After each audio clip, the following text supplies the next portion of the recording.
Well, good morning, Ms. Van den Heever. Good morning, Chairperson, Commissioners. Thank you. If I may just use the opportunity, I'm sitting together with one of my learned juniors, Ms. Fatima Misi.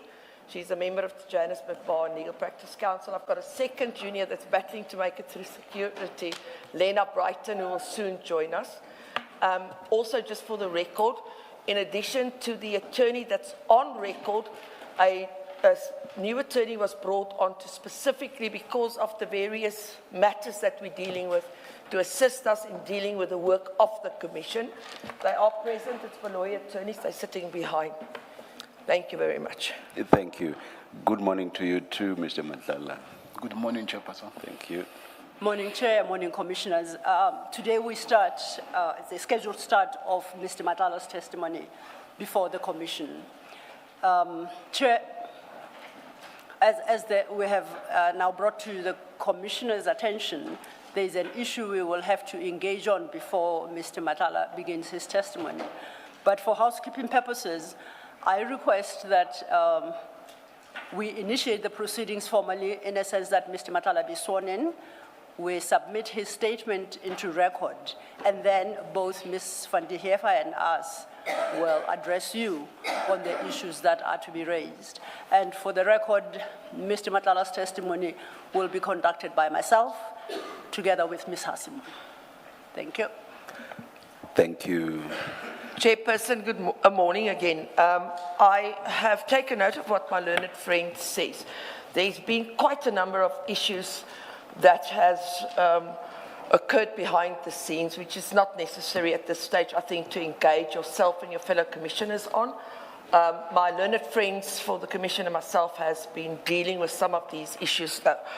The suggestion that the process be started, as my learned friend Marcelo has right now suggested, I've indicated to her that because of the time issues, I've not had an opportunity to take specific instructions from the client, as we've had a bit of a different approach in this matter. Unfortunately, due to the time constraints and due to the fact that I could not get the opportunity to consult with the client in privacy, we had to come here so that your work can start this morning. So I would like the opportunity to, in fact, consult with my client on the issue that was suggested by my learned friend.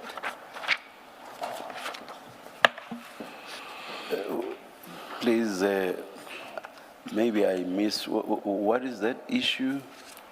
Is it, are you referring to whether Mr. Matlala's statement should be read after he has been sworn in? Is that the issue? Indeed, because of, as I said, we've got a very specific approach. Maybe just for the record, my learned friends will confirm it. We've been engaging them off and on, and especially during the course of last week and over the weekend, about the manner in which we think the matter should be dealt with. We're on the same page at this point in time. However, due to some of the issues that's unfolded over the weekend, again, as I said, it's not necessary for me to place it on record. I want to consult with the client on the suggestion by my learned friend, in other words, that he be sworn in and that he deals with the affidavit that was submitted, because of the approach that we as a team have taken. I think he's got the right to understand what the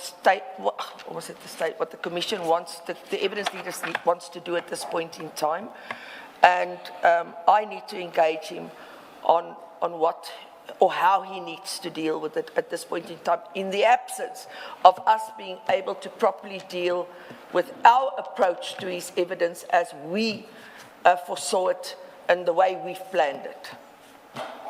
Oh, thank you, Ms. Van der Heever. For that purpose, 10 minutes should be enough. It should be ample. Thank you, Chairman. Yes. Let's adjourn then and resume at 9:45.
you.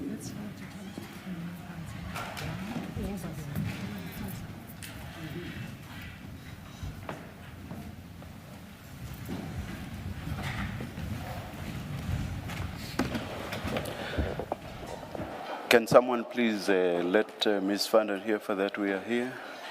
Yes, Chair. As arranged. I confirm that they have gone through to fetch Ms. van der Heever to present herself. All right. Thank you. We'll sit and wait then. Thank you, Ms. Ello.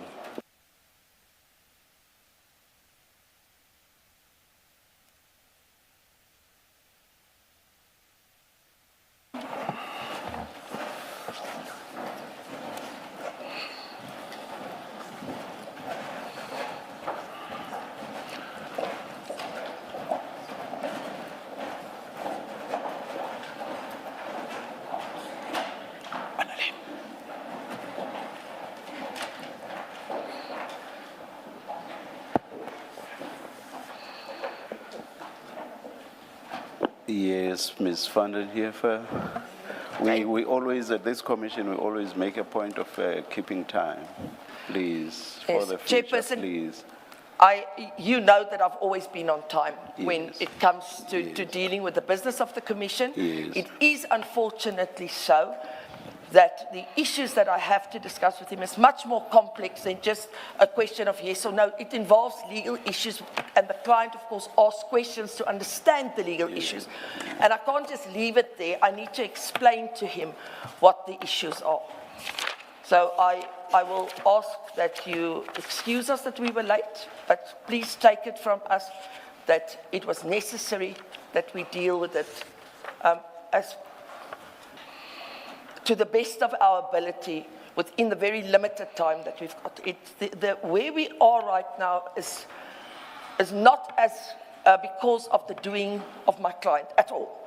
Okay. Maybe whilst I am addressing you, Chairperson, my client has agreed to the statement being read out. I need to place on record that the following has occurred in the interim. We have been furnished with quite voluminous extra information. Let me call it information for purposes. So the information that needs to be canvassed and dealt with and that relates inter alia to the 10-6 has increased almost tenfold.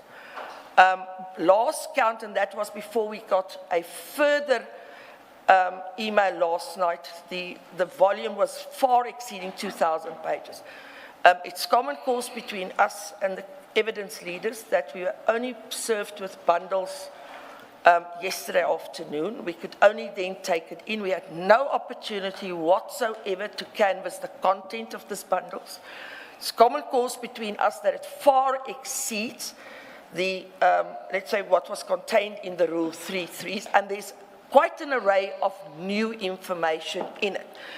That information, inter alia, relates to issues that was canvassed in the 10.6 that we, I respectfully submit, now have an opportunity or should deal with in a supplementary fashion with our affidavit. There's information contained in there that was never within the purview of my client. That's the first issue. We have also, I've had a discussion with my learned friend, and I'm raising this ahead of my client being sworn in and dealing because it would guide the way forward.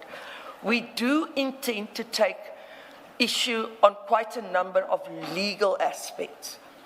I've approached my learned friends and we've come to an agreement that those legal issues, we wish to raise it almost as a point in limine because we believe that it will be, it can dispose of where we're going further in this matter. I'm not going to go into the detail of that. I have indicated to them that we are busy with, also because of course what my learned friends have told us, their approach to the matter. We've decided that the best way to deal with it is to file the supplementary affidavit and deal with the legal issues in it. That would give the evidence leaders the opportunity to answer to the legal issues that we raise. We will, of course, if necessary, because it's legal, supplement it if necessary, draft heads of argument and then deal with those issues or argue those issues and for you then to make a ruling on it. Our approach was that we file the supplementary affidavit and that it be dealt with together with the affidavit that's currently before you, because some of the rights that he's laying claim to in this affidavit has no legal basis. In other words, it's not explained to you as the commissioners why he is claiming this right. So the legal basis for it is not in there. There was good reason, and I don't think it's in the interest of anybody that I, at this point, deal with why it was not, the basis of it was not laid at that point. My learned friends have indicated that if he reads out the affidavit, they're not going to ask him any questions on it. My concern is that if, for instance, you as the commissioners wish to ask points in clarification and it relates to legal points, what do we do there? We say that our supplementary affidavit will take care of any concerns that you might have or any questions that you might have based on, let's say, the points in limine. I want to call it that because I think it's a good way of explaining that. Let's say the client says, I'm not dealing with any questions pertaining to person X that you've listed in your 10.6. I say, as an example, I'm a suspect in a matter that relates to person X that's named there. We think, as I've indicated to you, that the way to deal with it is then to deal with that issue in the supplementary affidavit with a proper legal basis and then explaining factually why we say we are a suspect so that everybody is on the same page. And as where I started off is that you then make your ruling and say, you're not a suspect, you have to answer questions pertaining to witness X. Or you uphold our point and say, well, in law, I agree, you are a suspect and on this issue. In other words, the evidence leaders cannot traverse anything pertaining to witness X. That is, in short, where we are. So my suggestion, or my respectful submission, and not in the way you interpret respectful submission, Chairperson, is that we be given, because we've already got dates in mind and we agreed on timelines, that you afford us the opportunity to file the supplementary affidavit so that you can read it in conjunction with the affidavit that's before you for a full and complete understanding of the legal and factual basis on which the rights that the client claims in there is, or how he claims it on.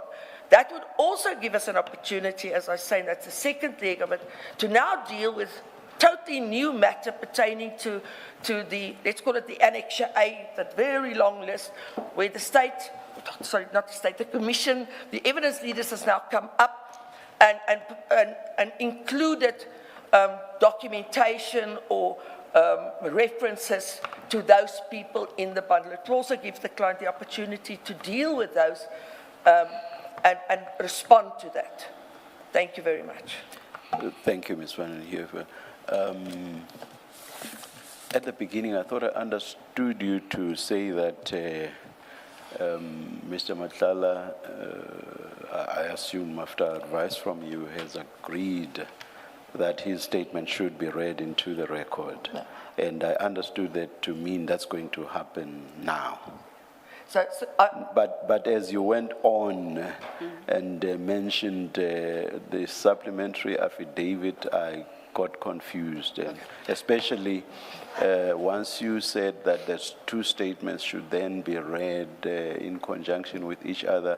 So I got lost, and I do not know whether you are saying the statement that we have now should not be read, and that the two, that is this statement and the supplementary statement, should be read together at a later stage. So maybe I'm confused. Maybe I should clarify. That is our first preference, that we deal with it in the way, and that is what I pitched or I proposed to my learned friends, that you wait, let's file our supplementary affidavit. We intend to file it within days, because we need the opportunity to canvass all the material. There's literally, you can see, I think there's 4 boxes here on top of each other with material.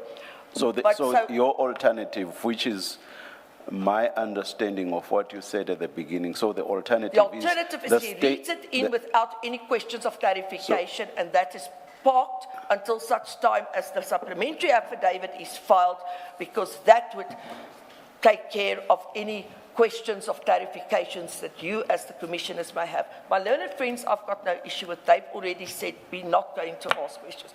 My concern is if you, for instance, wish to raise and say, oh, you say that you're a suspect in this matter, explain it to us. We do not believe that it would be fair to the client that it be dealt with in that fashion. We say, give us the opportunity to file the supplementary affidavit, then you can read it as one, because we will cross-reference the answers, and it would shorten the proceedings in any event. It would most probably answer 99% of any questions that you might have initially on clarification issues, because it will be dealt with factually and legally. I have not conferred with my co-commissioners, but I do not see any problems with clarity-seeking questions that are purely on factual issues. So I hope your submission does not go to the extent of saying no such questions of clarity. That is not even on pure simple factual issues. I hope you are not going that far. Chairperson, of course, you always have, I know your act, I know your rules, I know your regulations. You are entitled to ask questions of clarification. Yes, all right. But those questions of clarification we respectfully submit must be dealt with in conjunction with the rights that we claim. And that's why I said I think it will make it easier for everybody, and I apologize for repeating this point. Yeah. If we file the supplementary, then we're all on the same page, an argument goes to the heart of what is contained there. So if you were, for instance, to ask a question and clarification, and we say that, you cannot do that because of the legal issues, then that brings to an end to it. But if I could just go one step further, that's why I've also indicated to you, we believe that it would be in the interest of everybody concerned and the business, I respectfully submit, of the Commission, if we deal with the what I call the points in nomine first, because that will be the positive of anything that goes forward. Because if you uphold our submissions that we make or the points we raised, then it's clear for everybody you cannot go there. But if you don't, yes, then we are where we are. Thank you. I would rather we start with a reading of the statement, and we will ask clarity-seeking questions. And if you happen to have issues with those, you can raise the issue at the relevant time. There are two issues I want to raise with Ms. Sillo. Did you want to say something further? No, Chairperson, I just want to say, so if I understand your ruling, is yes. to read in the affidavit? Yes, yes. At this point? At this point, yes, yes. Oh, two issues. We have received quite a number of these complaints by witnesses that they have been furnished with voluminous documents at the last minute. You might just want to address us on that, please. And then, secondly, an experience we have had is, I forget who the witness was, but the name is not important anyway, where I think the bundles went up to, or rather were in excess of 4,000 pages. But for practical purposes, what the chief evidence leader, Mr. Shaskason, did was to say to the witnesses' legal representatives, we are only going to use X number of pages in these bundles. And that number of pages was only in the hundreds. It did not even reach 1,000 pages. So we have been told that the bundles here in Mr. Matlala's matter are in excess of 2,000 pages. If you are in a position practically to say to Ms. Vandenheever, of the 2,000 plus pages, we are only going to use X number of pages, please do that. Thank you. Thank you, Chair. And before I do so, if I may, with your leave, address a fundamental error that I think Ms. Vandenheever made, which is, to her understanding, the evidence leaders had undertaken not to ask questions of clarification. it was to the extent that she so understood that was a complete misunderstanding on our part, because that effectively would be treating Mr. Matlala differently from all other witnesses. The process that we had suggested when it's his own time to narrate his story is that he's subjected to questions of clarification both from the commissioners, and we have no control over that, and that we too may have questions of clarification, and we leave it at that. So I just wanted for the record to correct that to the extent that she understood that to be our position, then we either miscommunicated or she misunderstood us. Turning then to the issues that the chair has posed to me directly. Yes, Chair, the bundles were unfortunately delivered very late. As Ms. van der Heever points out, we've been in engagement for an extended period, including the whole of last week. And it was hoped that in the course of last week, at least the electronic bundle would be available. That too was late. The system somehow was not coping. In large part because, Chair, when you postponed the appearance of Mr. Matlala, it was for the 1st of September. Mr. Matlala then presented himself in his criminal trial, and the judge set out a program for that particular trial, which impacted the intended date of the 1st of September. So we had to change everything and ensure that we are able to have access to Mr. Matlala for purposes of this commission without necessarily prejudicing him in the criminal trial. And the only option available to us was then to bring it forward by 2 weeks. In that period, our systems were preparing for other witnesses until the 1st. And it was not the most ideal, but where we landed was that even the electronic bundle was issued late. Then, as luck would have it, Murphy's Law crept in. That itself, it had problems, because when you click on the document that the index suggests is the document being presented, then the document comes out blank. So there have just been just a comedy of errors regarding the bundles. So Ms. van der Heever is quite correct that they were given late. Even we, as the evidence leaders, received ours very late, including the last batch by yesterday, last night. So we do appreciate the position that it places her and her client in, and that they do require time to apply their minds to the bundle. And we have no challenge in them being afforded the opportunity to do so. We believe that they are so entitled. The bundles are voluminous, and yes, they are in excess, I think, a total of 2,000. There is a slight difference, however. When the Rule 3 notices were served on Mr. Matlala, they were, as is standard, served together with excerpts from the relevant witnesses, where it is, our interpretation was that Mr. Matlala was being implicated. So he got only excerpts, transcripts and statements and documents from the evidence of the testimonies of the witnesses that appeared. The approach adopted in the compilation of the exhibit bundle was slightly different, which is to provide, if it's an excerpt from a statement, to provide the full statement so that appropriate context is taken when Mr. Matlala has to consider. So that automatically increased the number. So it's very easy to identify the documents, to say when you were given a Rule 3, you were given excerpts from this particular document. We've now made the full document available to you. And that full document will, of course, traverse issues that are wholly irrelevant to this particular witness, because the excerpts would have done that. But for context purposes, we decided to provide everything. The same goes for the chats, WhatsApp chats that were relied upon. He was previously given chats relied upon in evidence, but now there's been a fuller disclosure of the chats for a certain period, and that added to the volume of paper. Thirdly, it is possible to direct Ms. van der Heever on the relevant portions for purposes of our engagement with Mr. Matlala that we'll be relying on, so that they don't necessarily have to troll through all 2,000 pages. So we can do that. It's a question of how we've got proposals in that respect.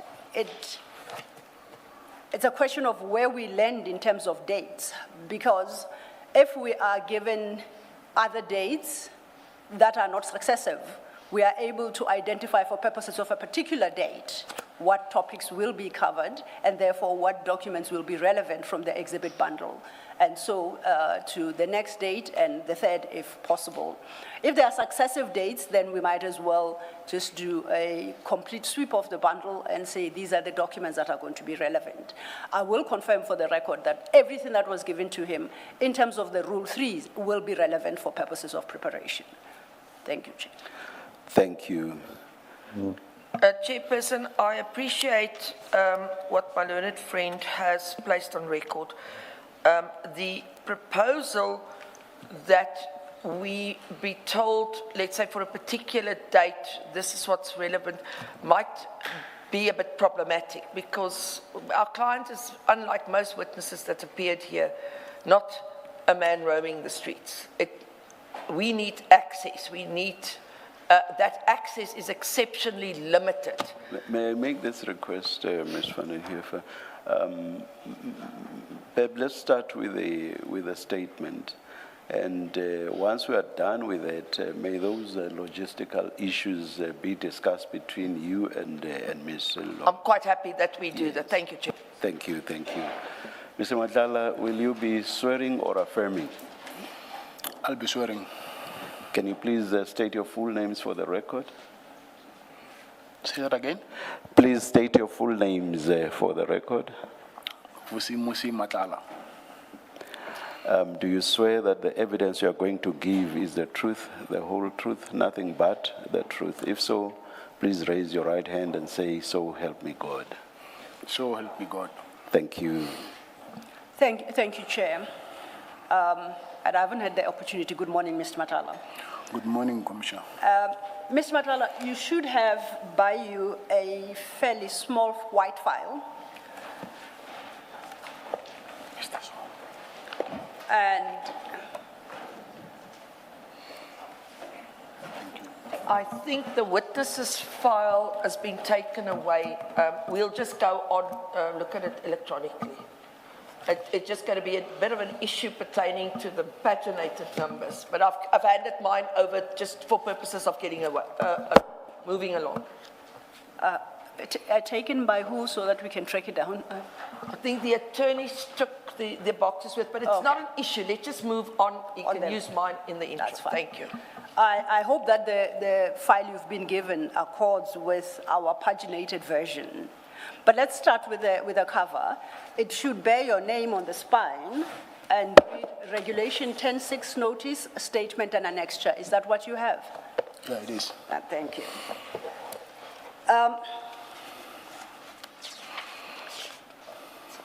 Now, you do confirm that you have filed a statement in response to a request by the Commission to address certain specified questions that were posed to you. Is that correct? Yes, I do. I would like you to, on that file, then turn to page 8 and have regard to the contents of the document appearing from page 8. It runs until page 17. And it has in the trim lines at page 8 the word affidavit, and it purports to be your affidavit. And if you go to page 17, this is a document, an affidavit sworn to by yourself on the 2nd day of August 2026 and bears a signature above the word deponent. Do you confirm that's your signature and that the details I have read are correct? Yes, I confirm.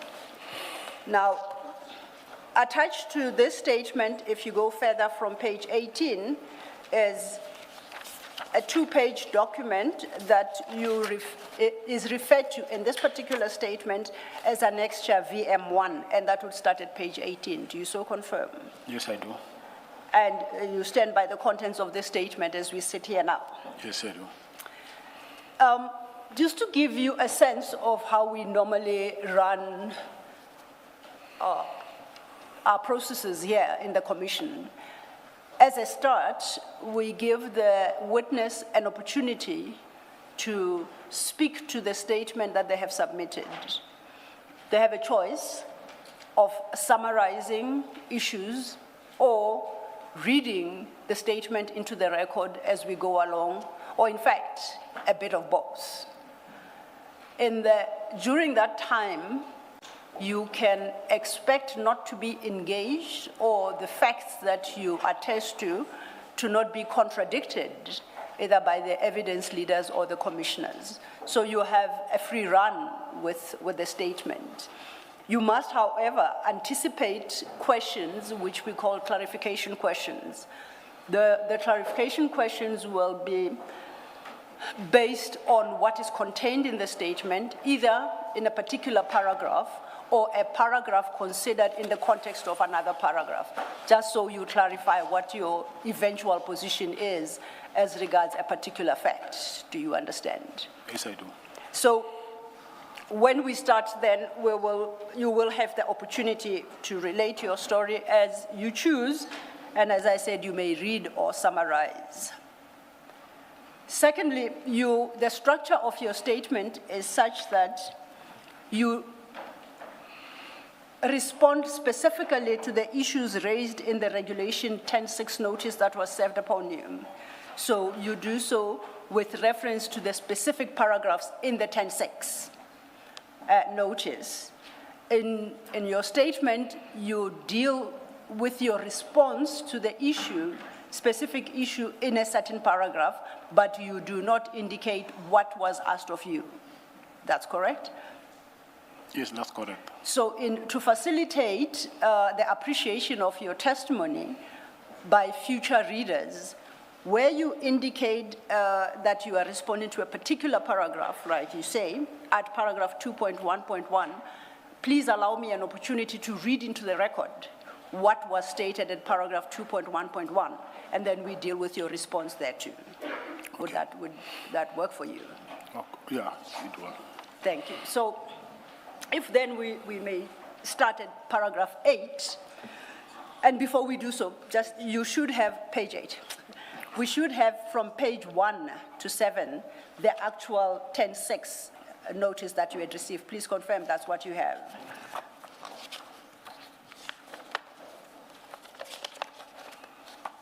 Yes, I do have. Then each time we have to go back to the 10.6, that is the 10.6 I'll be referring to, and you are welcome to go to it just to satisfy yourself that I am reading into the record correctly what is set out in the 10.6. Okay. I invite you then to deal with your statement starting from page 8. I think it makes sense that you perhaps read the beginning and the first 4 paragraphs, and because from the 5th paragraph you are now responding, you pause thereafter, and then I will read into the record paragraph 2.1.1 of the 10.6 notice, and then we take it from there. Thank you. I should start reading. Please start reading, whichever works best for you, yes. 1 to 4, paragraphs 1 to 4. I'm an adult businessman currently incarcerated as a remand detainee and awaiting trial. The facts deposed in this affidavit, save for where otherwise stated or indicated, are within my personal knowledge and are, to the best of my belief, both true and correct. I confirm that I was served with a notice in terms of Regulation 10.6 of the regulations of the Commission, and therefore I depose to this affidavit in response to the notice referred to herein. Where I make submissions of law, I do so on the advice of my legal representatives, which are advice I verily believe to be correct. Thank you for that. You then have a heading at paragraph 2.1.1. That is paragraph 2.1.1 of the 10.6 notice, which, as I indicated, starts from your page 1. If we could then refer to page 2, the first 2 paragraphs are the standard preliminary introductory comments to the notice itself. But you were requested from paragraph 2.1 to provide comprehensive background information, including, and you start with your paragraph 2.1.1, and the question to you was whether you have previously been convicted of any offense by a court of law in South Africa, and if so, full details including dates of conviction and nature of the offenses. You deal with that at paragraph 5.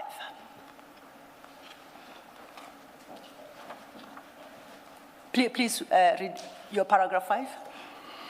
I confirm that I have previous conviction of housebreaking and theft to which I was sentenced to an effective 8-year prison term. I served 18 months of this sentence and I was subsequently released. We then turn to the next question and the 10.6 at 2.1.2, where you were asked whether you have ever been charged of any offense and charges were later withdrawn against you. You are required to provide details of the charges and dates when charges were withdrawn. You respond to that particular request at paragraph 6. I can confirm that I was previously charged with offenses that were later withdrawn. I attach here to as Annexure VM1 a list of the offenses that I was charged with, which were later withdrawn. And you confirm that the VM1 you reference there is the document appearing from page 18? Yes, I page do. 18 and page 19? Yes, I do. These are the matters you were previously charged with, but all of which were subsequently withdrawn. Is that Yes, correct? Yes. Okay. The next question to you was at paragraph 2.1.3, asking whether you are currently facing any charges, and if so, the nature of those charges and dates when you were charged. You deal with that question at paragraph 7 of your statement, if you could read that. I confirm that I'm currently facing 2 separate pending matters as set out below. I have a pending case in the High Court of South Africa, Johannesburg, under the case number SS98/2025. I was arrested and charged by members of the PKTT on the 14th of day of May 2025. I've been indicted on charges of attempted murder and money laundering, which trial commenced on the 20th day of July 2026 and shall run until the 18th day of September 2026. I'm also facing a case that is pending before the Specialized Commercial Crimes Court under case number A16/212/26. I was formally charged with corruption and money laundering on the 24th day of March 2026. I place on record that this matter is with respect to a health risk tender awarded by SAPS to Medicare 2420 Pty Limited. I confirm that the time of submission of the bid and the subsequent award of the tender, I was the sole director of Medicare 24. Thank you. At paragraphs 8 and 9, you respond to the question posed at paragraph 2.1.4, which reads thus: when and how you first became involved in the security business and the health sectors. If you could then read your response, which is reflected at paragraphs 8 and 9. I first became involved in the security business on or during 2017. I became a director of Cat Protection and Security Pty Ltd Trading as Cat VIP Protection with registration number 2017/177122/07. I became involved in the health sector by means of registering my company to the Central Supply Database in order to participate in the provision of services to government entities. By virtue of being registered on the CSD, my company will receive requests for quotation from the Department of Health, as this is the sector in which we had indicated as our field of trade on the CSD. It is then that company will provide the requested quotations and thereafter, upon success, provide the requested services. Before we leave paragraphs 8 and 9, just to clarify, at paragraph 8, you deal with the company Cat VIP Protection and you give the registration number. At 9, you deal with involvement in the healthcare sector and you say you did so by means of registering your company. Just to clarify, is this the same company you registered or is this a different company? No, it's not. It's not the same company. It's not the same It's a different company? Yes. Would you recall off the top of your head the name of the company? Yes, I do. Yes, if you could provide that, please. Black AK Trading and Suppliers. Sorry, I missed that. Please say that. Black Yes, AK Trading and Suppliers. thank you. And would you have a recollection of when that registration on the central supplier database took place? I'll say around 2018. 2018, thank you for that. Yeah, ma'am. And I do accept that you're speaking off the top of your head. Yes. So, thank you. We then, in your statement, moved to the question that was posed at paragraph 2.1.5, which was whether you have other business ventures outside of the security and health business, and you provided response at paragraph 10. I place on record that I do not have any other businesses outside of the security and health sector. And if I may just clarify, your participation in the security and health sectors is specifically through the two companies you have named. Are there any other? Yes. Yes. Just the two? Yes. Is it not three? Medicare, Cat Protection, and Black AK? Well, Or are we only dealing with health and not security? no, I'm dealing with both health and security. So it would be three. The Medicare 2420, Medicare, Cat Protection Services, and Black AK Trading and Supplies. that's for the health sector. And then CAT VIP. Do you understand the Yes, I question, do. Mr. Matlala? Yes, I do. So you confirm that's just Yeah, the three yes, companies yes. you reference at paragraph 7.2, 8, and 9. You had no other companies through which you participated in the health and security Yes, I services sectors. Yes. Thank you. Then we turn our attention to the question that was posed at paragraph 2.1.6 of the notice. And the question required you to provide an explanation of your interactions or business engagements with state entities such as the South African Police Service, SAPS, and Ekurhuleni Municipal Police Department, EMPD. You are required to provide details of any companies or organizations in which you have an interest which conducted business with state entities. These details should include their establishment, business activities directors, and any joint ventures or contracts within the state. Your response to that extensive request is in your paragraph 11 at page 10. And it's got under the heading SAPS, and at your paragraph 11, you address the issue, your relationship with EMPD. So let's first deal with your paragraph 11, which is specifically directed to your dealings with SAPS.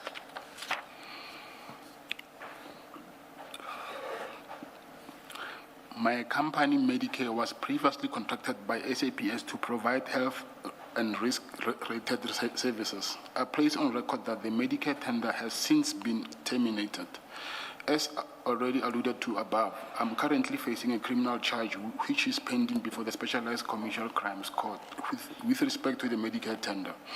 In light of the current pending criminal charges referred to herein, I'm unable to comment further on this matter in that I do not wish to give evidence that may lead or self-incrimination, and therefore I claim the privilege against self-incrimination. However, I do, wish to assist the Commission as best as possible. Safe to say that I am unable to comment on matters that are sub judice. I'm in any event entitled to be presumed innocent until proven guilty. I'm advised that this is a well-established legal principle which affords protection to accused persons in criminal matters. The exercise of my right to claim privilege against self-incrimination should not be viewed as an obstruction or unwillingness to assist the Commission. Please. Before we turn to the issue of EMPD, just what you have stated in paragraph 11, if you are able to explain the extent to which you invoke that privilege, is it entirely in respect of your engagements and dealings with SAPS, or are you confining yourself specifically to the Medicare 24 contract? It's in relation with the Medicare 24 contract. Specifically, you confine yourself there too. And anything that will have to be connected with the Medicare 24 contract. Anything that will be connected with that content? Yeah, of course, Okay. yes. Then, at paragraph 12, rather, you then deal with the issue of EMPD. Yes. If you could read your response. I place on record that none of my companies were ever awarded contracts by EMPD, and that the only business that was concluded was for no financial gain, in terms of which we through one of my companies, Cat VIP Protection, provided security services to former Mayor Tanya Campbell. And on that issue, you haven't provided it, but are you able to, if it exists, to provide any documentation in respect of the security services you provided to the former mayor? Would you have any documentation in respect thereto at hand? No, I do not have any documentation. Okay. Then you go to the issues. Sorry, Mr. Matlala, we have evidence, I hope I'm not mistaken, that your company provided security at a state of the city address in Eguruleni. Yes. Was that a separate incident, or is it what you are referring to here? Yeah, this is what I'm referring to. Oh, thank you. Thank you, Chair.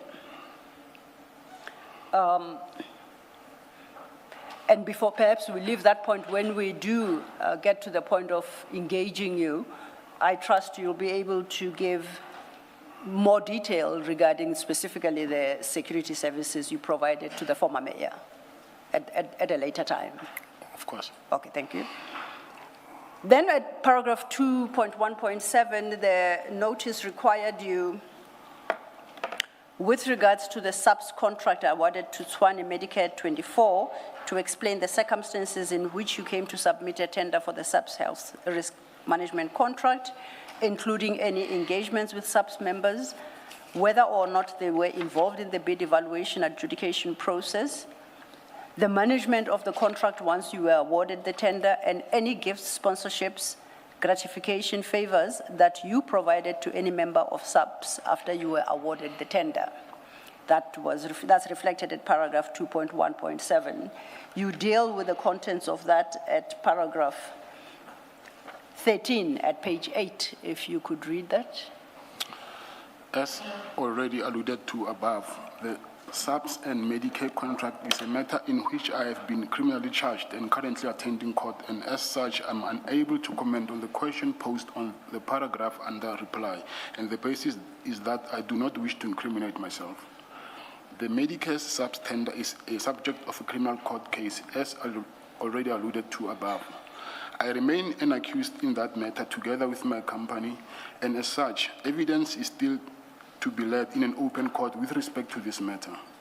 I'm entitled to be presumed innocent until proven guilty, and also not to answer self-incriminating questions, especially on such a complex matter that the state has already preferred charges against me.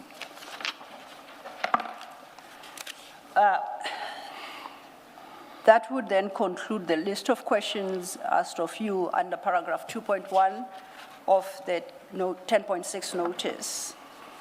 The notice then moved on to paragraph 2.2, which had about 7 sub-questions. You deal with that from your paragraph 14 and into paragraph 15. The questions set out in paragraph 2.2 are lengthy, but basically they required you to explain or provide an explanation on the history or relationship, whether direct or indirect, with certain persons listed in the Schedule A to the 10.6 notice. And you were requested, as you provide that information, to answer specific questions relating to such relationships set out in paragraphs 2.2.1 to paragraph 2.2.7. Your response, as I say, starts from paragraph 14,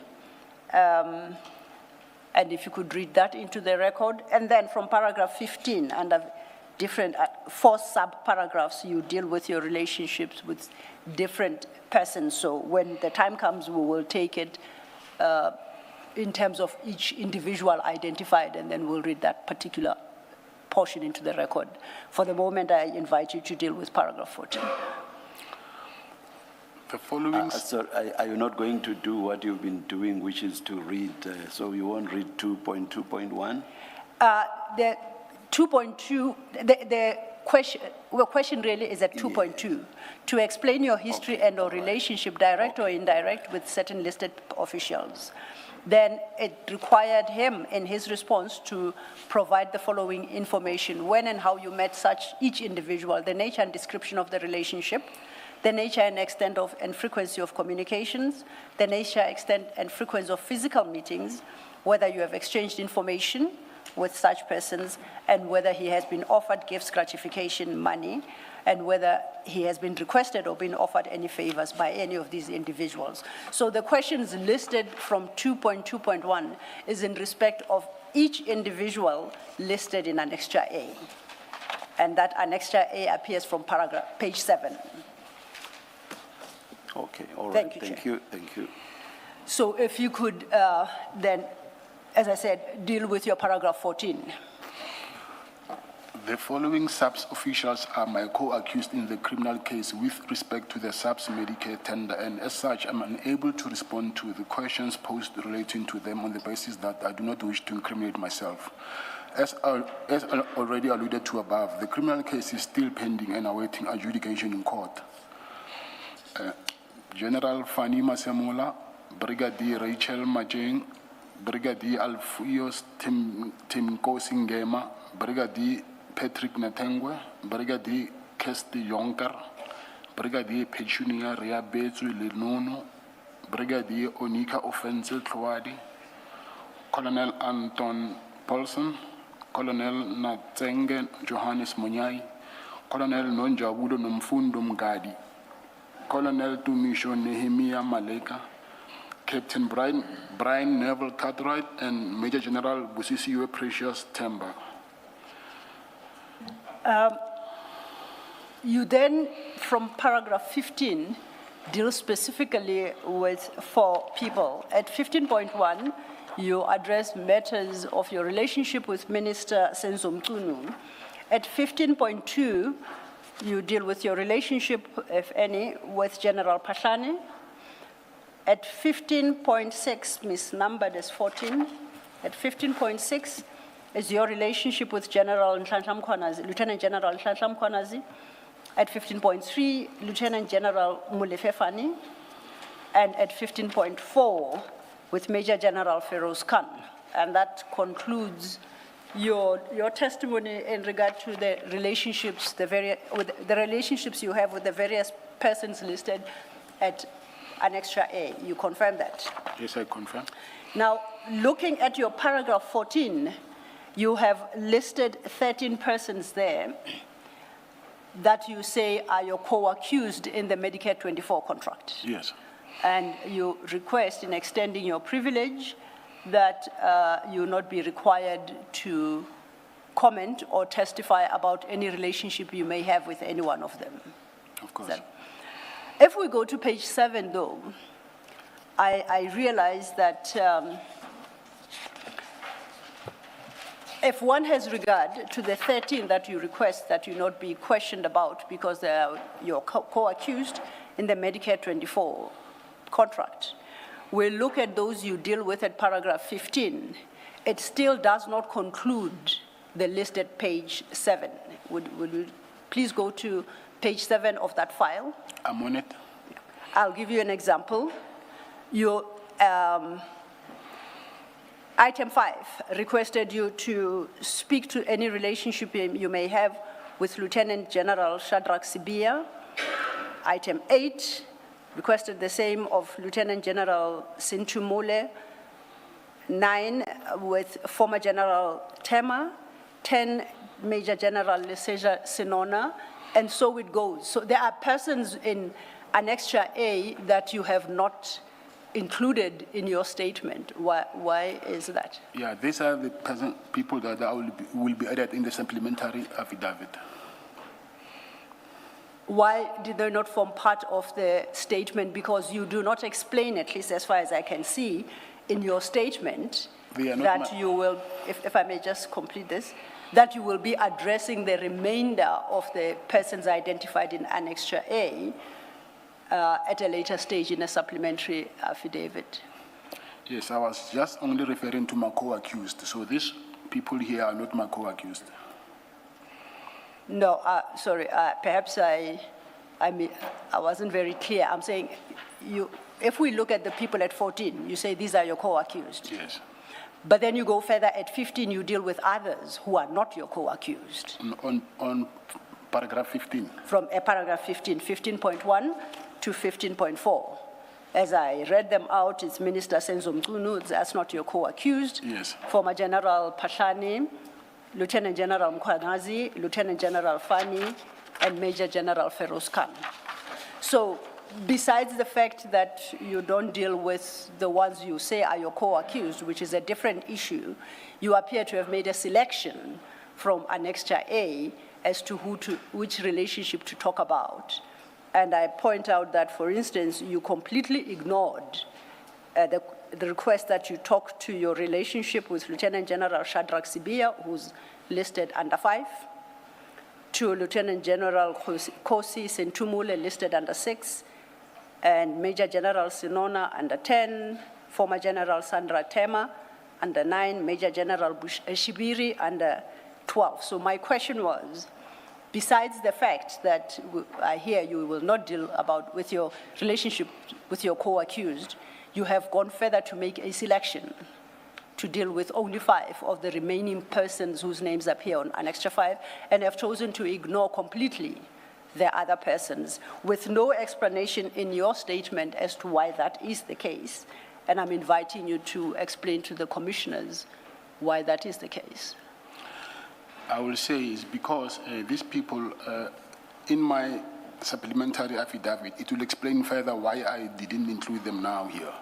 So because there are some reasons, I did that deliberately because I have reasons why I did not include them. But only those reasons will be found in my supplementary affidavit. Are you in a position to share the reasons now and the detail then of the relationship you have with the respective persons to be included in your supplementary? The reasons I'm requesting is why they don't form part of this particular statement. And then you don't have to elaborate on the relationship you have with each one of them. It will have to do with the recordings which I'm disputing. So I did not want to add them now because I have to now dive deep and explain why I'm saying I'm disputing the recordings, which we still have the transcripts that we still need to transcribe again because of some of them are unofficial transcripts. So then if I understand you correctly, and I don't want to misunderstand you, anyone appearing at page 7 that you have not dealt with, it's your submission that they are to some extent impacted by or involved in the recordings that you intend to dispute. Yes. Is that the Yes. basis? I hear you. And that will become apparent when you submit your supplementary statement.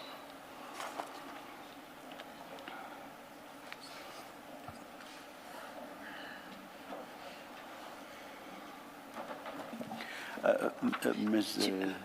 Sillo, Chair. are you not in a position to itemize all of the names that have been excluded? Because what you've done now is to give examples. Yes, we are able to.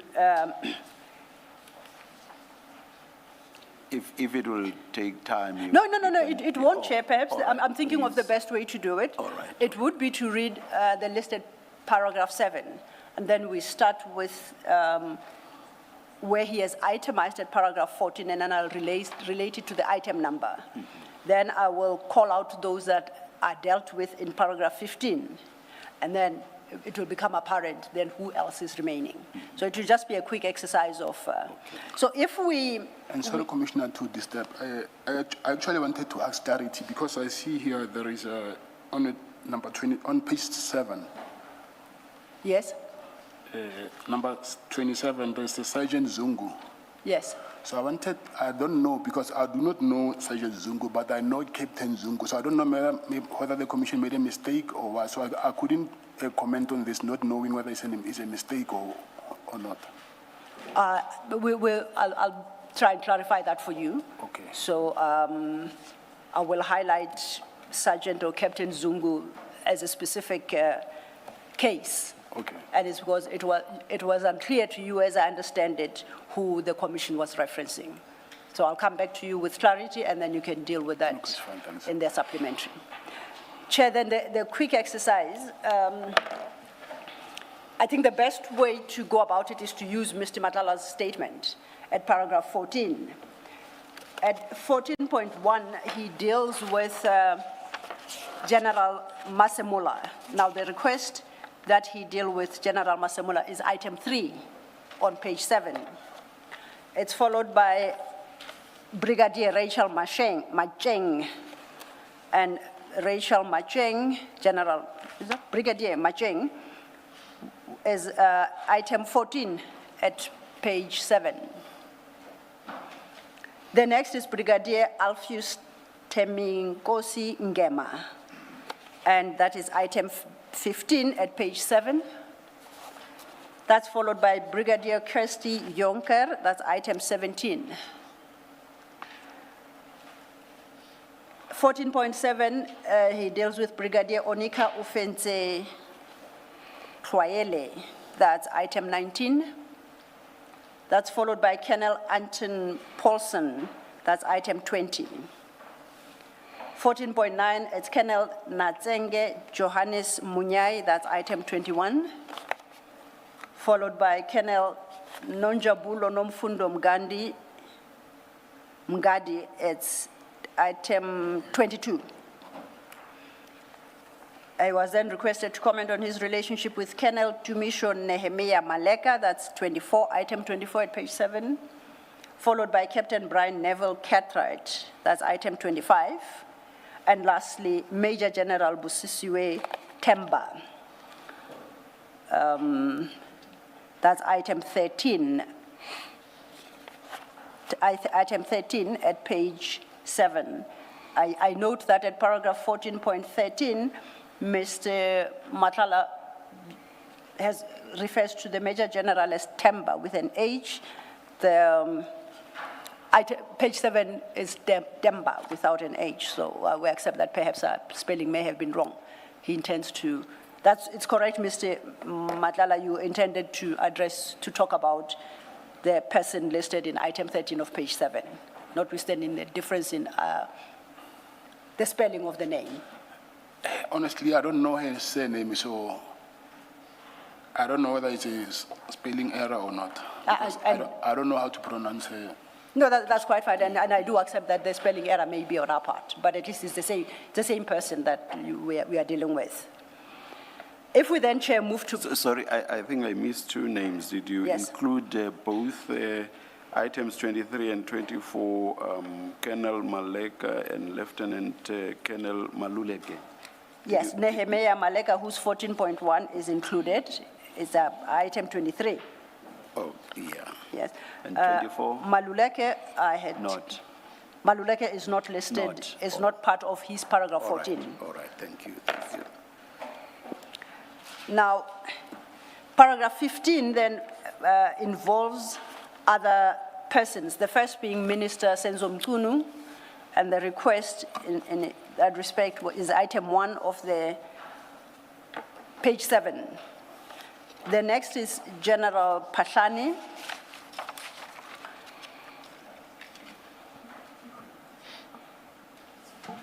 And item 4 on page 7.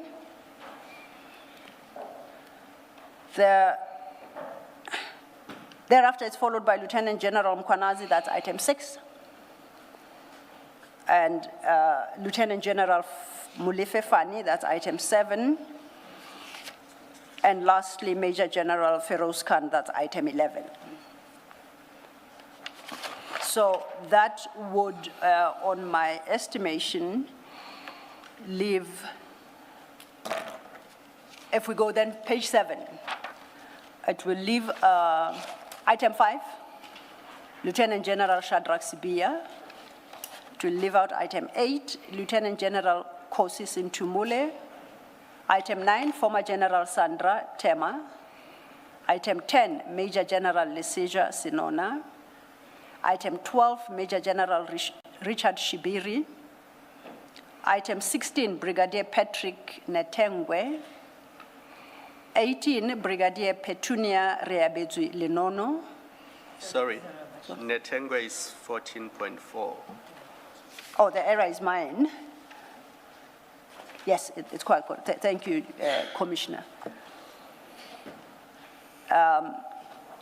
Then that takes us to 18.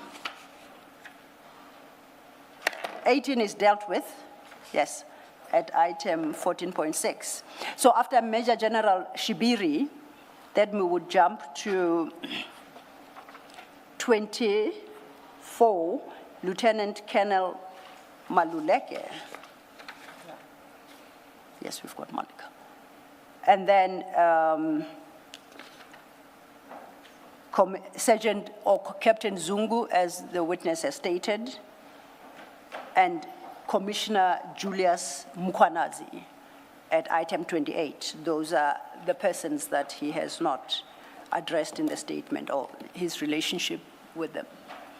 Ms. Zillo, it might be I missed it. Item 2 and 26.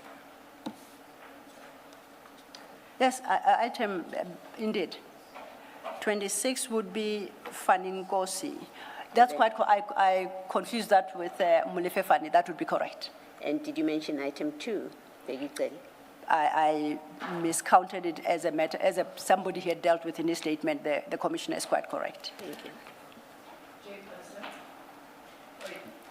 Chairperson, Yes. I do feel compelled, maybe as client is not legally trained, to just highlight the following issues.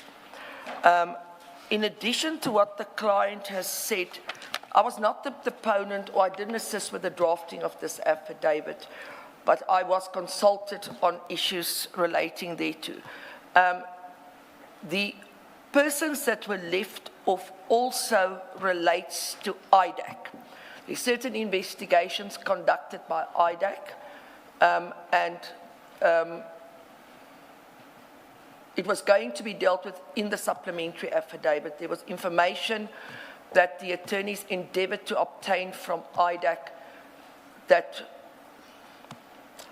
put it this way, that they battled to get, but we're dealing with it in a different way. So the legal basis is not only based on the statement that's at issue, but it relates to investigations that were conducted by IDAC. And I think I'm going to stop there because we do intend to basically also set out for you the legal basis as to why these names cannot be dealt with also vis-a-vis IDAC's investigations. And then specifically, I can also mention in respect of the last person, I think it's General Konazi from the EMPD, there's certain further information. It all relates to the issue of suspect, the legal definition of a suspect, etc., and your rights afforded to you as a suspect. I just wanted to place this on record. May I please you? Thank you. Thank you, Ms. Van der Keuvel. Thank you, Chair. So we understand the reason why then some of the people who've been left out on the list were left out.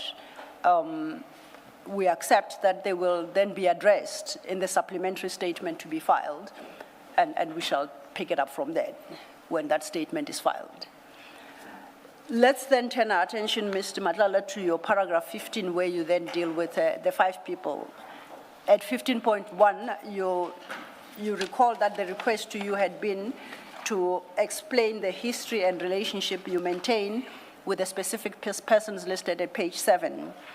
And to give the details as to the nature and extent and frequency of your communication, etc. You deal at 15.1 with your relationship with Minister Mtunu, or if there is any, if you could then address yourself to your paragraph 15.1.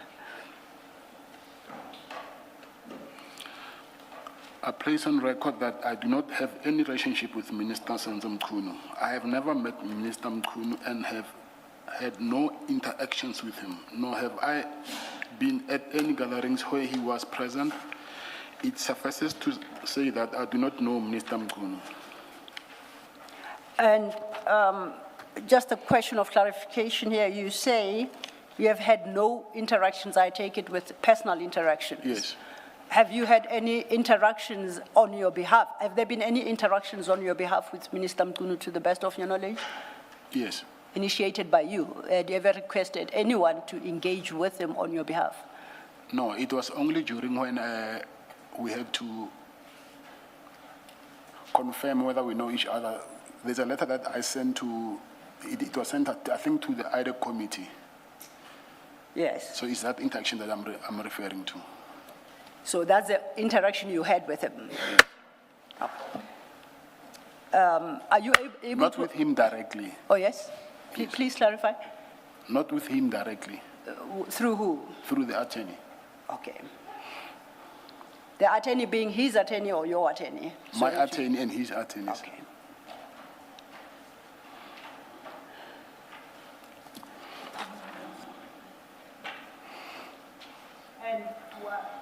Sorry? Now you have specified the interactions you had with Minister Mchunu through your attorneys, and you referenced a particular letter you submitted to, or that was submitted to Parliament, and you said this was through your respective attorneys, both yourself and Minister Mchunu's. Have you had any other dealings or interactions with him through interactions by others? No. None. No. Then if we go over... Yes, Before please. you, Mr. Mchunu's foundation, have you had any dealings with it? No, nothing. Thank you, Commissioner.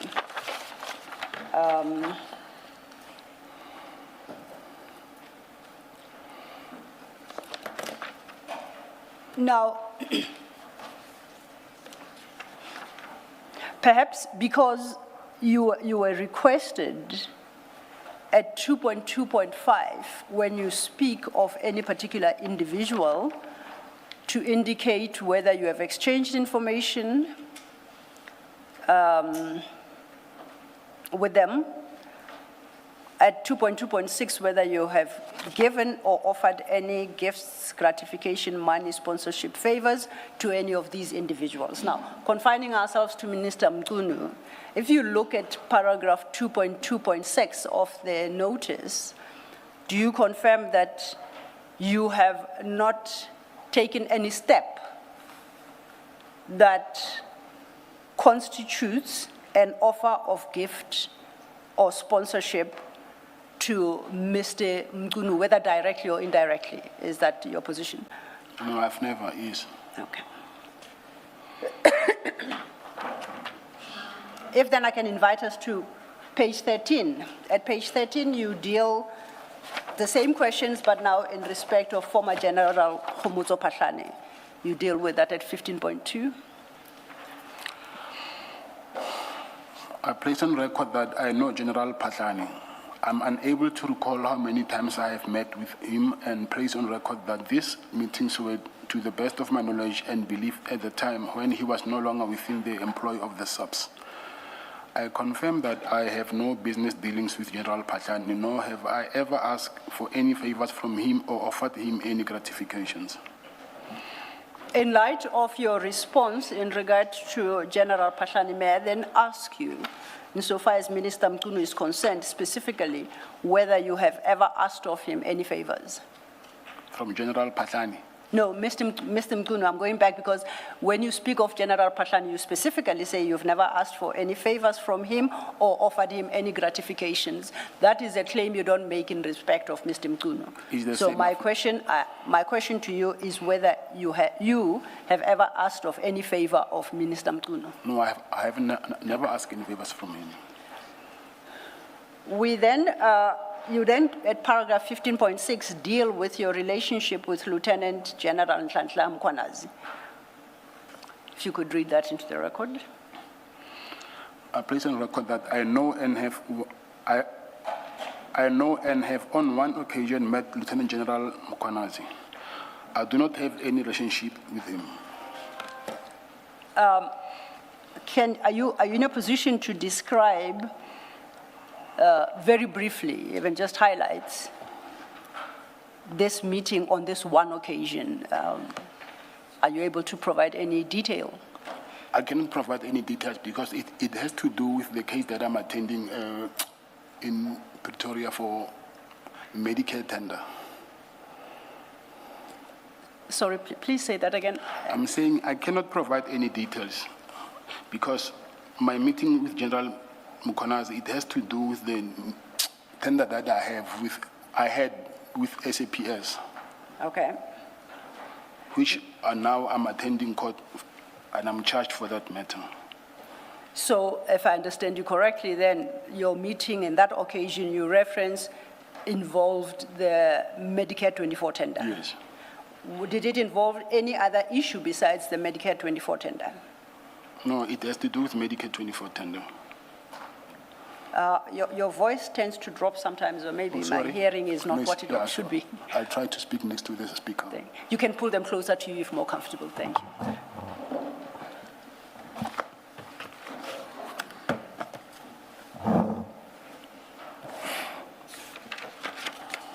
Yes, no, my question had been on that particular one occasion because you say you've met with him only once.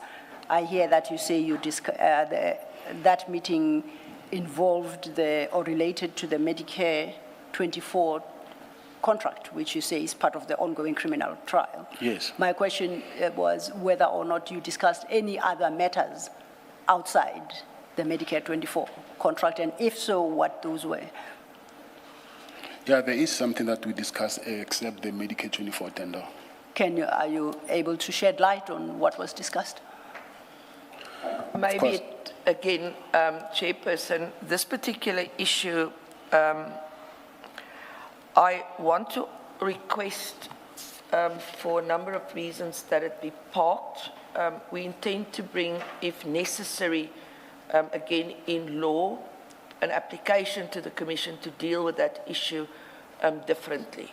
So at this point, I respectfully submit that for reasons that we've also disclosed to the evidence leaders, I do not think it's pertinent or prudent at this point to deal with this issue.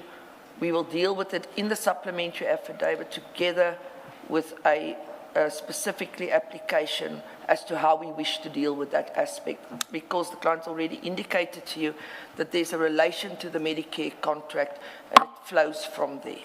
Thank you very much. But Mr. Matlala has just said that it's not related to the Medicare 24 contract. It is indirectly related to it. As I said, my client is not an attorney or an advocate. He doesn't understand the legal the finer points of the law in as much as how you indicate direct or indirect or related to. Chair, my challenge is if we approach matters on that basis, then anything that was discussed on that one occasion, including any potential Christmas gifts, cannot be discussed simply because the Medicare 24 contract happened to be discussed in that meeting. Now, Mr. Matlala has specifically, as the chair points out, that there were other matters discussed that are unrelated to Medicare 24. Now, if Ms. van der Heefe wants the matter to be parked, as she suggests, the least she could do, I would suggest, is to advance a legal basis to the commissioners for why this matter should be parked. I do not see, even if she were able to, I do not see why the witness cannot comment just in general on the topics that were discussed and the detail to be unpacked in the supplementary statement. Thank you, Chair. Chairperson, on that issue, if necessary, I will file a substantive application to deal with it and ask that that application be heard in camera. Thank you. I just want to be sure, is the point the simple one that the other issues that were discussed which Mr. Matlala says are not related to Medicare 24, but which you say are indirectly related to Medicare 24, that Mr. Matlala is claiming the privilege not to incriminate himself. Is that your point, Ms. van den Heever? My point actually goes further, Chairperson, and that's why I say, with the greatest of respect, allow us the opportunity on that issue alone to set it out, file a substantive application, and set out to you the reasons as to why we believe that should not be dealt with in an open forum. But in broad and general terms, why can't we hear now what the extension beyond the privilege is, in broad general terms, not any detail? Chairperson, then I'm going to ask that I just deal with this issue with the client during tea time, and that we then come back after tea time to that particular issue. I need to take an instruction on him as to exactly how he feels comfortable in me addressing you on that issue. As I said, please understand it clearly, this is not to interfere with the flow of what we're busy with. But I also have my client's interest at heart when I address this issue. But I'm quite willing to have a quick discussion with him during the tea period and come back to this to see how we can deal with it. Perhaps in the interest of time, Ms. Illo, for now, let's just park the issue and revisit it when we come back after the tea.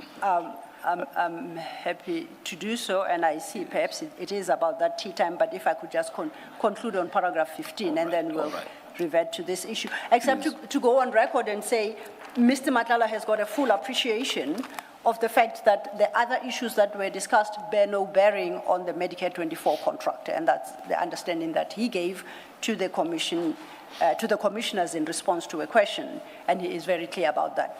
But we shall park the matter and we will pick it up after tea.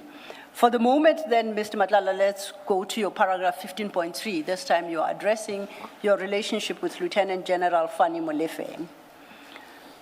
If you could read the contents of 15.3 into the record.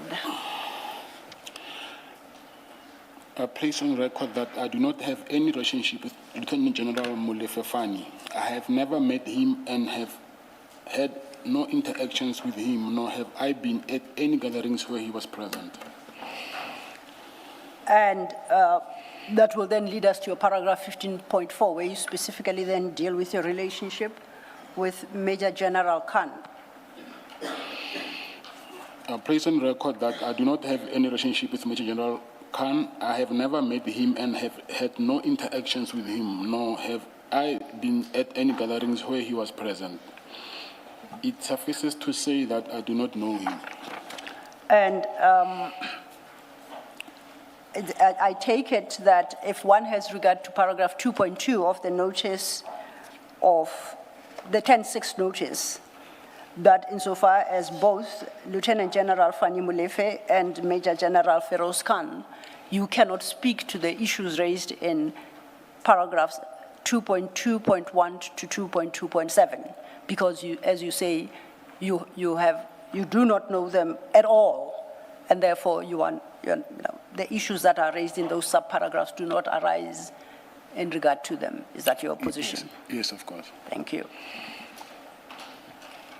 Let us adjourn and resume at 11:35.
Settle down.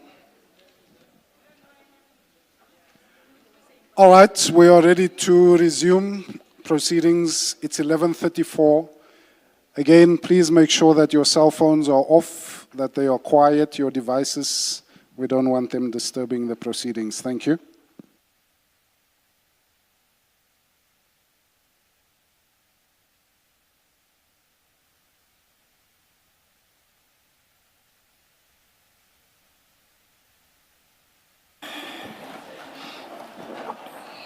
Ms. van den Heever? Thank you, Chairperson, for the indulgence. I did discuss it with the client. He's going to add something to the answer that he's given. The previous point, however, stays that there is an aspect we will deal in the supplementary affidavit, but the other aspect he will deal with in public. Let us hear you, Mr. Matlala, and whether or not there will be follow-up questions, we'll see based on the response that you give.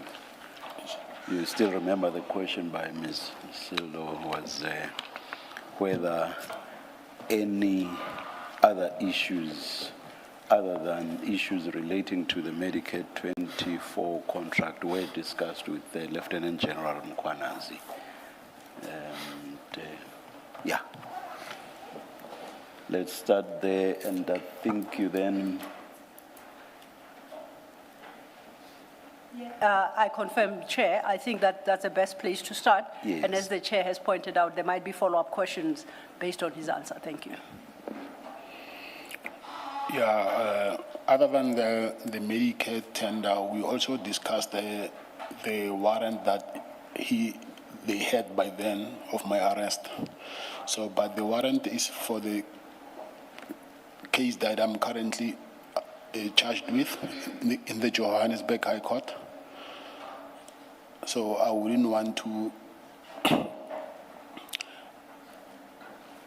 go further in respect of that matter because of his currently pending in court.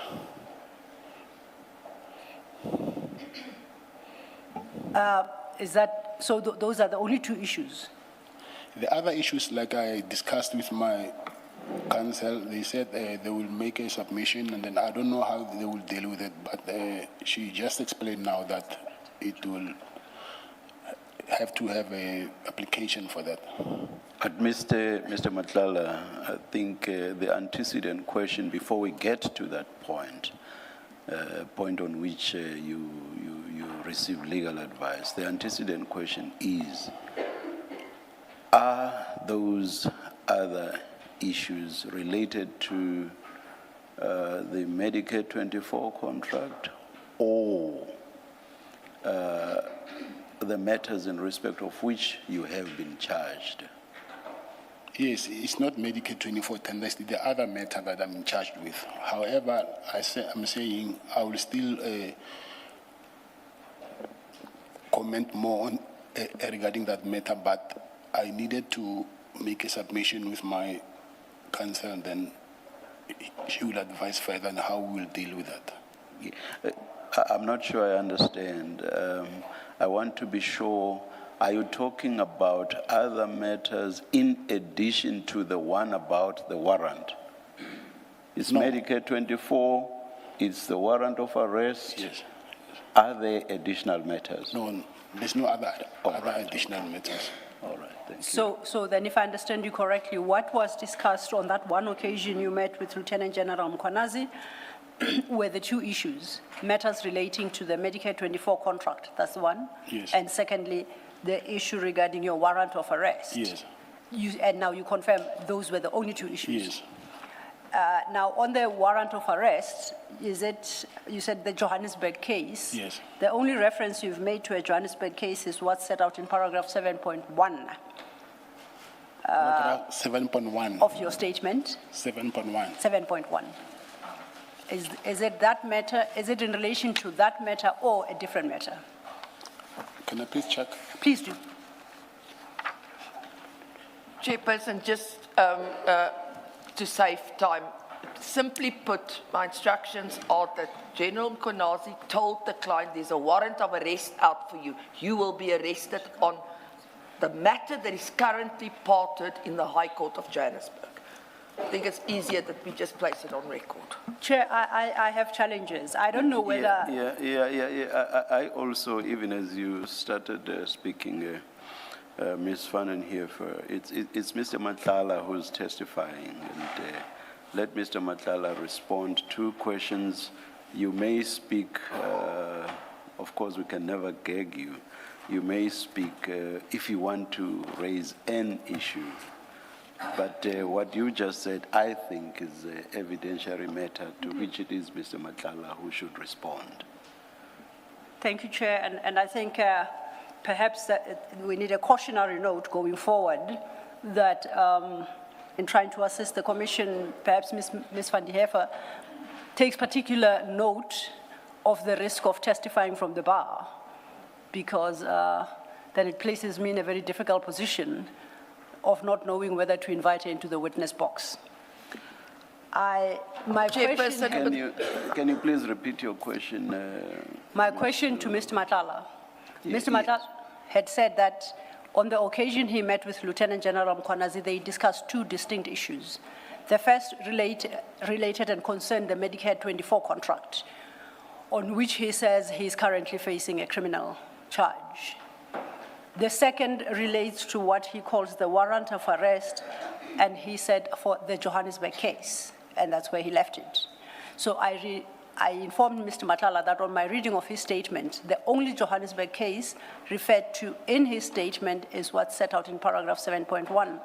And I sought to establish from him whether it is that case that he references, or is there another Johannesburg case on the basis of which the warrant was discussed. Yes, I just check it now. Is this case on 7.1? It's the same case? Yes. Okay. Can we just get clarity on when and where the meeting took place? I'm not sure about the date, but it's in 2025. I think around March, but I'm not sure. And where? It was in Durban. And if I then may just follow up on that, who initiated the meeting? I asked for the meeting. Now, I understand then that the detail of what was discussed regarding the Medicare 24 contract, for which you invoke your rights as an accused, as well as the discussion around the warrant of arrest in respect of the Johannesburg court case, the detail will be provided in the supplementary statement. Yes. And in respect of both, you invoke your right not to self-incriminate. Yes. Is that okay? Just checking. I just ask one more Yes. question, sorry. Is this the same meeting where General Senona was present? Yes, that's correct. Is that the same one? Yes.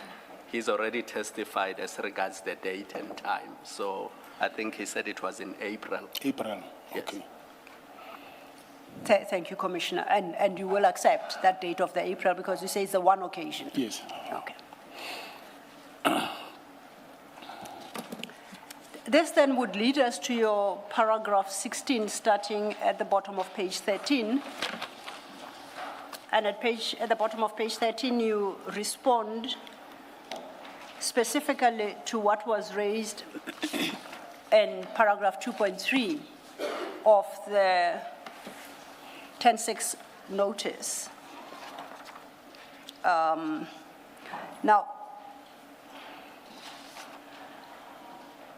in regard to 2.3, you are requested to speak to 5 instances or incidents and to explain your involvement in any one of them. They are listed from 2.3.1 to, in 6, in fact, 2.3.6. You confirm that? That was what was requested of you, 6 separate incidents. If you could just have regard to page 4 of the 10.6. Page 4, you said 2.3 point? If we go, we're at page 4 of the Yes, 10.6 yes. notice. Yes, Now we're dealing with paragraph 2.3, if you look at your statement at page 13, you start at the bottom at paragraph 2.3.3, which is a sub of paragraph 2.3 in the notice.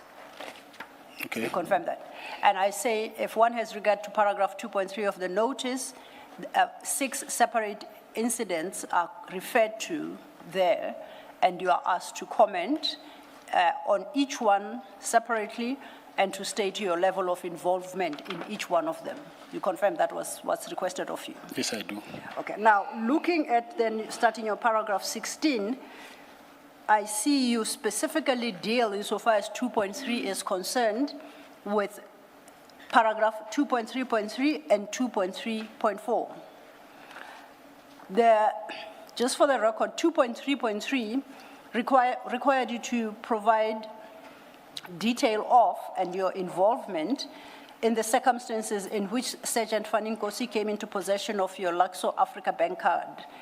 You were required to list all the periods when he had possession of the card and what, when, and for what this card was used for. You deal with that at paragraph 16. You confirm that? Yes, I do. Then paragraph 2.3.4 of the notice required you to address the loan of funding agreement entered with Mr. Salim Karim or any of his companies in or about June 2024 or any other date, including a copy of such agreement and the terms thereof. That you deal with at paragraph 17, where you deal with paragraph 2.3.4 of the notice. You confirm? Yes, I confirm. Now, I note from your statement that you specifically don't deal with paragraphs 2.3.1, 2.3.2, 2.3.5, and 2.3.6. Now, before we then deal with the matters that you respond to, let's try and address the matters that you choose not to respond to. 2.3.1 required you to speak of your involvement in Major General Khan's disciplinary hearing, including communications with Mr. Mukhotsi regarding Mr. Maluleke's testimony and attempts to bribe him in order for him to change his testimony in favor of Major General Khan. You don't deal with that, the issues raised in that particular sub-paragraph. Is there a reason for that? Honestly, it's an oversight. I don't have a reason not to deal with this one. I can deal with it now. I'm sorry about this. If you can deal with it now, we would appreciate if you spoke to it, because this is your moment to respond to the regulation 10.6 as received. So let's start with paragraph 2.3.1. You have looked at it, you have considered it. What can you say as regards what's set out therein, and anything that you may overlook in the process, you will then elaborate on in your supplementary. But for the moment, you can introduce us to any response you have to that question. So it's in regards with Mr. Maluleka, am I right? 2.3.1. 2.3.1, yes. Yeah. Yes, Mr. Maluleka, I know him, he was staying at my house. The reason for him to stay at my house, I think he was robbed or something, and he didn't have a place to stay, and then I offered him a place to stay. So he was staying at my house, and as soon as he heard that the police went to my house and to do that first raid, and I've been complaining about the conduct of the police to extent that I even attempted to make an urgent high court application to interdict the police from harassment. So I've been sharing these things with him anyway. So there came a point where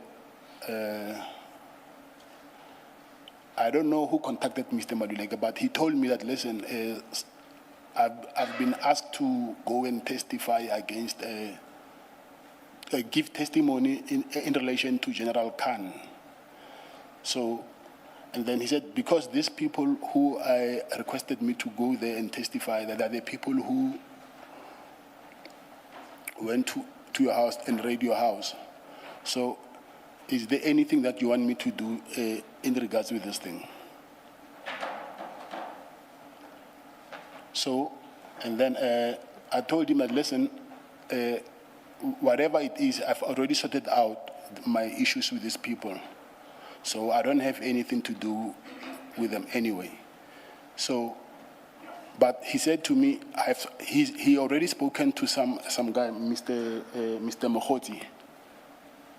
And Mr. Mohoti asked him to go there and then to testify, but I do not know what he was supposed to say in his testimony.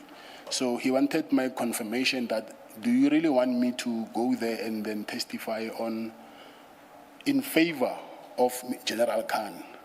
I said, I do not know General Khan anyway, and then even if you do, it won't help me with anything because I already sorted out my problems with the police that were raiding my house. So from what I heard is, I heard it from Mr. Mohoti, that he said to Mr. Mohoti that I'm going to testify in favor of General Khan, but I want you to speak to your people to give me a promotion and some money. So Mohoti showed me the communication between himself and Mr. Maluleka. So there was a meeting that they were supposed to have a meeting somewhere. I think it was in a hotel somewhere in Johannesburg. I forgot the name of the hotel. So I asked Mohoti that, okay, did your person did what you said he will do? He said, yes, he did, but he told me that they've even recorded him, I think, because he was asking for promotion and money. So I will say, from the top of my head, that's how I remember about this Mr. Maluleka story. By whether he had done what he had said he would do, were you referring to him testifying at the disciplinary proceedings? Yes. So he had said he had testified. No, not the disciplinary proceedings, I'm sorry. He was going, before he went to testify, he had an appointment with Mr. Mohoti. And then Mr. Mohoti arranged, I don't know with who. They met with those people, and then that's when maybe they were planning to try to come up with how is he going to testify, I think. So during that meeting, that's when he was recorded. Mr. Mohoti told me that they've recorded him, and then he's asking for money and a promotion. I said, then if he's stuck there, then why don't you ask the person that is helping you to give you money? So why are you, that cannot be my problem. So I left it like that, and then.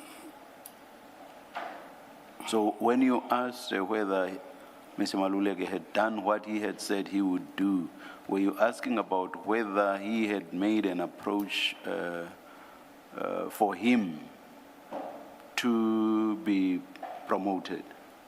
No. When you asked, has he done what he said he would do, what were you asking about? I was asking that he said he will testify in favor of General Khan. So I was asking Mr. Mohoti that, did he do that? Thank you. Thank you, Chair. And just as a follow-up, considering the issue, which was you were to speak to Major General Khan's disciplinary hearing, and then including communication between Mr. Mohoti and Mr. Maluleke, and you testified as you have. I'm not sure I understand, or I'm clarified in my mind, what evidence could you potentially give at the disciplinary hearing? What evidence were you being requested to provide at the hearing? I don't know. I will be lying. I don't know. And you don't know in relation to what aspect of the disciplinary? What I know is it had to do with General Khan, and then what was the details of the disciplinary hearing, that I don't know. Besides testifying, what role did you understand was required of you? What role did you understand was expected of you? Of me? Yes, in all of this, No, it's not. There was no role. I think Mr. Madlanga wanted to do me a favor. Yes. Because of he was under the impression that at that point, I'm not in good terms with the police. Yes. So then the very same police, they are the same people who asked him to come and testify. So he wanted to do me a favor and then testify in favor of the person that they wanted to discipline, I think. Okay. Oh, okay, so maybe then the misunderstanding was mine. You were not being required to go testify. No, not That was- myself. okay. No. Then I think I misheard you. Now, can I just clarify, Mr. Matlala, the favor that you say you think he wanted to do you a favor? Yes. The favor would have been what? That General Khan is acquitted? Yes. Okay, thank you. Can I just, sorry, Mr. Law. Did you speak to Mr. Maluleke when you offered him a place to stay? Who actually spoke to him and arranged a place for him to stay? I went to see him at the hospital, and then after he got out of the hospital, there's a guy who stays at it's a cottage. Yes. So I connected him with that guy, and then he went there. But he did speak to you, Who? Mr. Maluleke. Yes. And then you say when there was a raid at your house, you also told him about that. Yes. So you spoke to him Yes. on at least 2 occasions? No, couple of times, not two. Couple of Couple of times, yes. All right, thank you.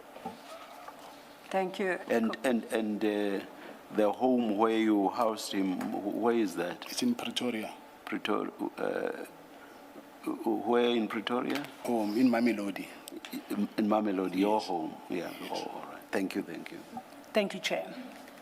That is then in regard to General Khan's disciplinary hearing. Anything else that is relevant to the question posed at 2.3.1? Not that I can think of, but if I think of something, I will add it in my supplementary Your supplement. affidavit. Noted, thank you. The next question is at 2.3.2, and here you were asked to speak to your involvement in the delivery of Impala to General Sibia and any other forms of gratification you may given to General Sibia. It's at 2.3.2. Once again, that issue is not addressed at all in your statement. Would you like an opportunity to do so now? Yes, this will also be in my supplementary affidavit because I just heard from the recordings after I've made this affidavit that there's a recording. In that recording, there is I'm mentioning this Impalas in that recording. And then I did not know by then that there was a recording which speaks about such things. So now I have to go back and then make a supplementary affidavit in relation with this Impala story.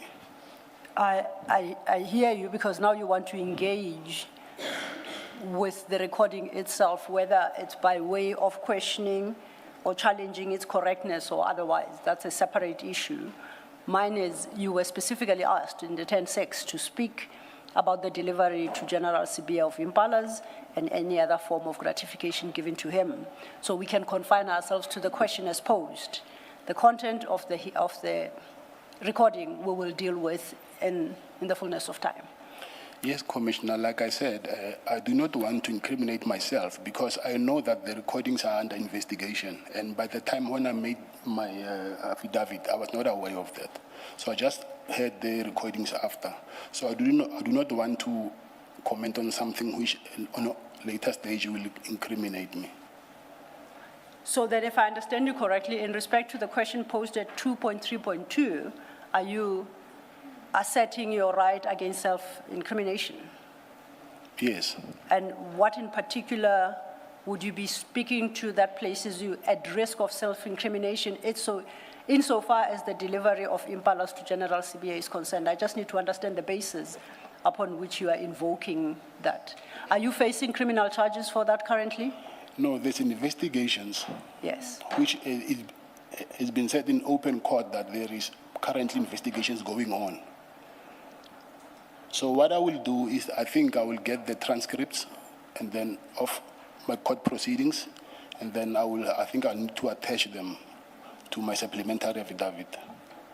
Can you tell, I asked Ms. Hassim here perhaps because I don't necessarily know everything. Which court proceedings are you referring to? The Johannesburg High Court. Is that the attempted murder case? Yes. Let me try to clarify this. Please, if you can. We asked for the recordings during the pre-trial, and then the state advocate said that no, the recordings, they are not part of that trial, of that case. So it's something else which they are investigating, meaning whatever is in the recordings is under investigation. So hence I'm saying now I do not want to comment on that because I know that it's under investigation. So if this is for my understanding, is it your attitude that the commission cannot engage you on anything that you suspect is currently under investigation? Not suspect, something that I know for a fact that is under investigation. So you cannot be engaged on anything that is currently under investigation? Yeah, whatever the basis of investigation and progress of investigation, is that the attitude you assume? Yes, I do not want to incriminate myself on that. Sorry to interrupt, my learned Yes. friend. Chairperson, again, this issue of General Sabia, I want to place on record, forms part of the whole IDAC matter that we intend to deal with also in our application as well as in the supplementary affidavit. Thank you very much. Thank you. Can I just ask to make sure I understand? You're saying there is an investigating officer who is looking at the question of the delivery of impalas to General Sibia? I'm saying there is an investigation, the entire recording. So I do not know out of the entire recording which part is investigated, which part is not. But what I'm saying is, in that recording, there is the impala issue in that recording. So I do not know whether it's part of it or not. But what I know is that they're saying that recording itself is under investigation. So your answer to my question is, you are not saying, as a matter of fact, that there is an investigating officer who is investigating the issue of impalas delivered to General Sibia. That's not what you're saying to us. I'm not sure about that. Yeah, you're not saying that as a fact. You see, you're raising, you say you're reluctant to speak to it because you don't Yes. want to incriminate yourself. Yes. So it's important that we understand the basis of it. That is it just a suspicion that you have that the delivery of impalas is being investigated? It's a suspicion and we have to deal with it on the basis that it's a suspicion, or as a matter of fact, there is an investigator, an investigating officer who is looking at this specific question. It is important to understand which one you're relying on. What I understand is they said there is an investigation, so they did not specify, because there's a number of issues in that recording, so they did not specify that directly we're investigating this, not this. That I do not know. So I cannot say it's under investigation or not. But what I know is that the entire recording itself, they say they are investigating it. So I do not want to sit here and saying, no, this is under investigation. Which chances are there? Maybe it might not be under investigation, or it might be. I do not know that. And if it is not under investigation, you would be able Of course, to yes. speak to it. Yes, I will. Thank you. And if then I may just follow up on that, you'll be able to make a determination based on the recording itself. Is that what you need to hear in full to understand whether or not there's an investigation, or is there some other exercise we can expect you to undertake to determine whether or not there's an investigation regarding the impala specifically? Where do we land? I'm trying to anticipate what we can expect in your supplementary, because as you say to Commissioner Balo, you don't know whether specifically the issue of impalas is the subject of investigation. You can't say that for a fact. Yes. You know that it features in the recording. Yes. And you need an opportunity to listen to the recording in its entirety. Did I understand you No, I'm correctly? not saying that. Okay. Then I've listened to the recording. That's why Yes. I'm saying I know that the Impala's issue is part of the recording. Okay. I've listened to the recording. I do not know whether the investigating team is also investigating the Impala aspect. I do not know that. What I know is the state advocate said the recordings is under investigation. Okay. So which investigation, I cannot tell. I do not know that. So then it's fair to depart from the premise that when we resume, armed now, by then with your supplementary statement, you will be able to indicate to the commissioners, as a matter of fact, that that particular issue is the subject of ongoing investigations. I cannot promise that because for me to find out, I have to engage with the investigators then, and I'm currently in custody, so I do not know how I will find a way to find out for sure that they are under investigation or not. I do not know that. Then, so we leave it on the basis that you will deal with it in the supplementary statement, specifically that issue, and how the commission then deals with what you say in regard to the impalas to General Sibia will be the subject of the legal debate, whether or not you are required to answer that to. Is that what you are suggesting? Yes. Okay. Can I ask a question? Is it possible to avoid the legal debate by simply inquiring from IDAC whether this specific issue is the subject of investigation? If they say it is not, then as I understand Mr. Matlala, there would be no reason for him not to answer. Chairperson, Sorry. maybe I can deal with that. Sorry, I was not addressing you. Please wait your turn, Ms. Van Heerden. I'm raising it as a possibility. I'm not hear saying that. that's what must happen. I hear that. We could do that, except that we run the risk of IDEX saying that it's not subject of our investigation. That does not exclude some other law enforcement subs investigations, for instance. And hence my interest to find out from Mr. Matlala what his understanding is in regard to any investigations concerning the Impala. He should be able to indicate. Can I do this, sorry, because I wanted you to finish on this issue and then Ms. Van Heerden gets the opportunity. In light of what Ms. Sello has said, there's no need. I think I'm covered. But perhaps let me still hear Ms. Van Heerden. It sounded as if you had your ideas on a possible solution. Yes, Ms. Van Heerden? Chairperson, there's maybe just for the record legally, the issue of suspicion has got an objective and a subjective part. I think we must all just place this on record. So it's not a question of seeing it very simplistically. That's the first aspect. The second aspect is that when it comes to IDAC, we are in the process and we have been engaging them on certain aspects. So we as officers of the court, that means the legal team, would be able to engage you on that issue itself. It is, I would find it extremely,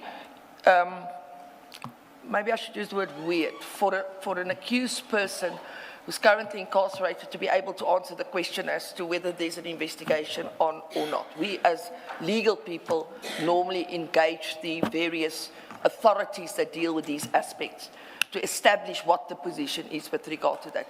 But to allay any concerns in that regard, we are busy with this whole issue involving General Sabia and other issues relating to him with IDAC inter alia. But it's not only IDAC, it was the PKTT itself that was involved in the recording that my client is referred to. And maybe also just to correct that, what was placed on record then, please, I'm not making myself a witness, it's recorded in court. In other words, it's something that can be dealt with here.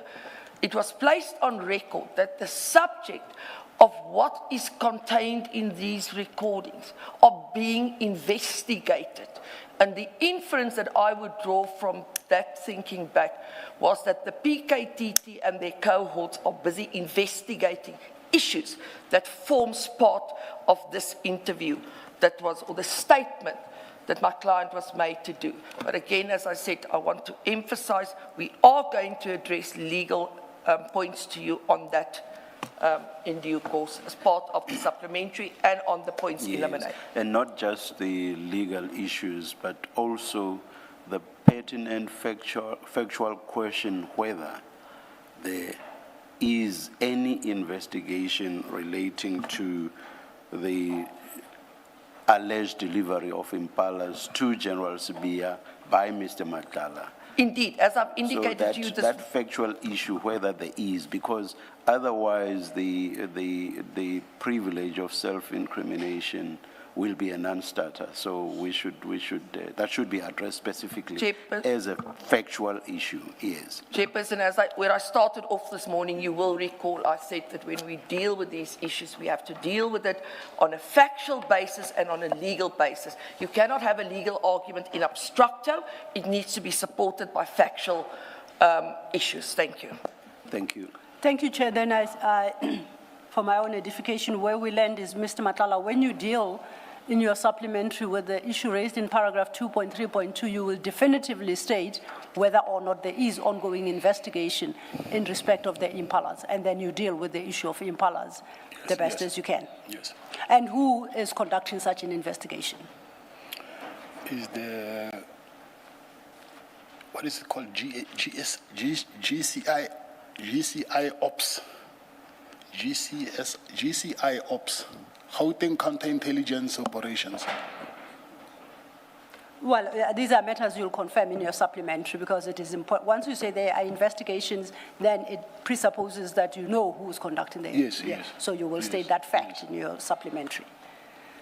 Thank you. We then turn to item 2. Sorry, Yes. Ms. Lo, before you step off, just so that nothing falls between the cracks, that paragraph 2.3.2 speaks to it raises two questions. There's the impala delivery and there's any gratification, any other gratification. So I'm assuming that you adopt the same posture in respect of any other gratifications and that you will then deal with it in your supplementary affidavit as well. Yes. Okay. Thank you. Thanks, Mr. Thank you, Commissioner. That then brings us to the question set out in paragraph 2.3.3, and this required you to speak to the circumstances in which Sergeant Faninkosi came into possession of the Luxor Africa Bank card. You were required to list all the periods when he had possession of the card and what, when, and for what he used this card. This you deal with at your page, starting at the bottom of page 13, where you have a heading at paragraph 2.3.3. And you deal with the Luxor Africa brand card at paragraph 16. So if you could take it from there. Luxor Africa brand is my co-accused in the Medicare tender matter, and as such, I'm unable to respond to the question posed on the paragraph under reply. I'm of the view that I might incriminate myself by answering questions related to Nkosi and Luxor Africa in view of the pending case before the Specialized Commercial Crimes Court. On that score, then if we, just so we always know what we are dealing with, is this the case you reference at paragraph 7.2 of your statement at page 9? Is that the Specialized Crimes Court, Commercial Crimes Court case? If you could go to page 9.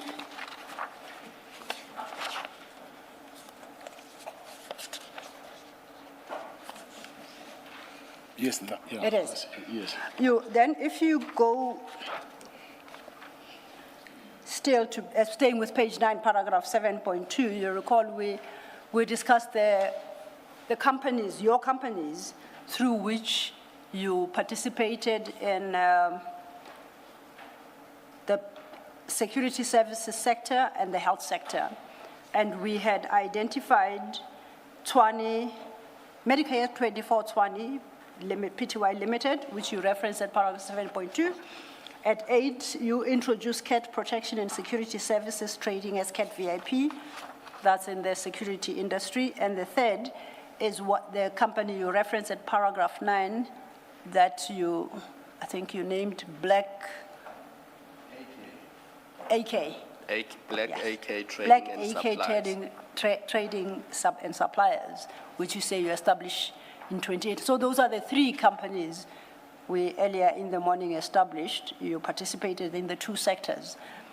Against that understanding, are you able to highlight what is the relevance then of firstly Luxo Africa brand and what your association with that particular company is for purposes of the health sector or the security sector as you had testified? No, this company, it didn't have any relation with any government entity at all.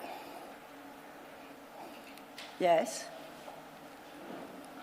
So the funds that I've been transferring funds from my Medicare account to this company. Okay. And so this company has been charged with money laundering because they've been following all the monies that been coming from the SAPS tender. Yes. So this is how this company ended up being my co-accused. I understand. So the statement is no longer being projected.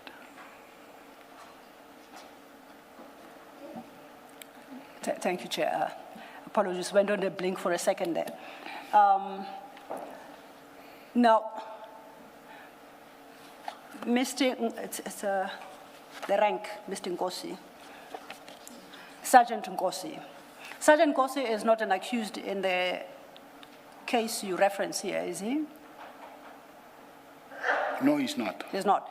And the question related not to the inflow of funds into the Luxo Africa Bank account, which you've just explained, that it came from Medicare, the Medicare account. It is the outflow by Sergeant Nkosi. How does that potentially impact the criminal case? Because now I'm mentioning my co-accused, which I also, Lots of Africa is my co-accused. Yes. So the money that went to Sergeant Nkosi is from Lots of Africa. So I do not want to do that because now I still have to ventilate this in court. This Lots of Africa funds, how did they end up into Mr. Nkosi's account? I understood you to say that the issue really is because it's Medicare 24 and it's Luxco receiving funds from Medicare 24. Perhaps if I ask, are those the only funds that Luxco has received in its account in the period of its existence? Not that I can think of. So there might be other sources. Yes. It cannot be, yeah. So if there are other sources, Sergeant Nkosi could potentially have been drawing from the other sources that are untainted by the Medicare funds. Again, I struggle to understand how then would that be relevant for the Medicare 24 case? Because this is the spending by Sergeant Nkosi. It is relevant because it's something which is in the docket. And then it's something which I need to, in court, see how to defend and challenge those charges. It's in the docket, as we speak, and then luckily I even have the disclosure of the docket. Okay. I can share it with the commission and see that it is there. Perhaps then, because I just want to understand and draw a distinction between Luxco as a recipient and Sergeant Nkosi spending the money Yes. and sources of funds into that particular bank account. Is it possible then in dealing that we request in your supplementary statement to deal further with the issues that you raise in paragraph 16 and to set out in the supplementary statement regard being head to the question as posed at paragraph 2.3.3, how your right can't be self-incrimination because it's not yours. You are setting a right on behalf of your company that you don't incriminate your company. Is that my understanding? Yes, it is, because the company, I'm representing the company. Yes, but the company is an accused in its own right. Yes. So perhaps, and I'm saying this mainly to your counsel who, and I believe she'll be assisting you with this, if you can specifically address the question of how Section 35 extends to the question posed at paragraph 2.3.3 in respect of Sergeant Nkosi utilizing the funds of Luxor Africa Bank.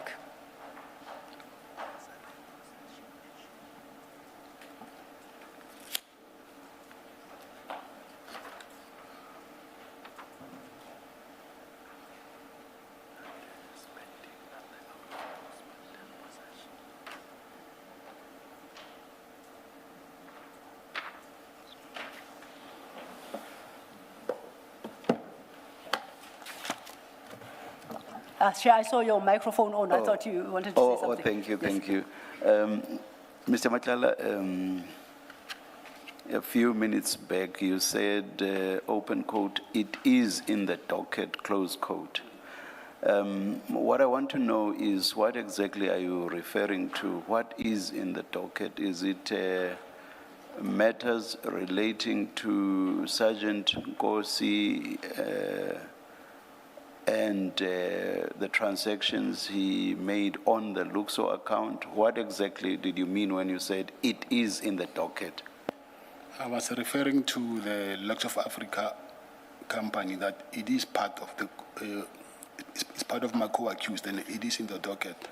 Because the commissioner was asking me that how is it possible that Luxor Africa is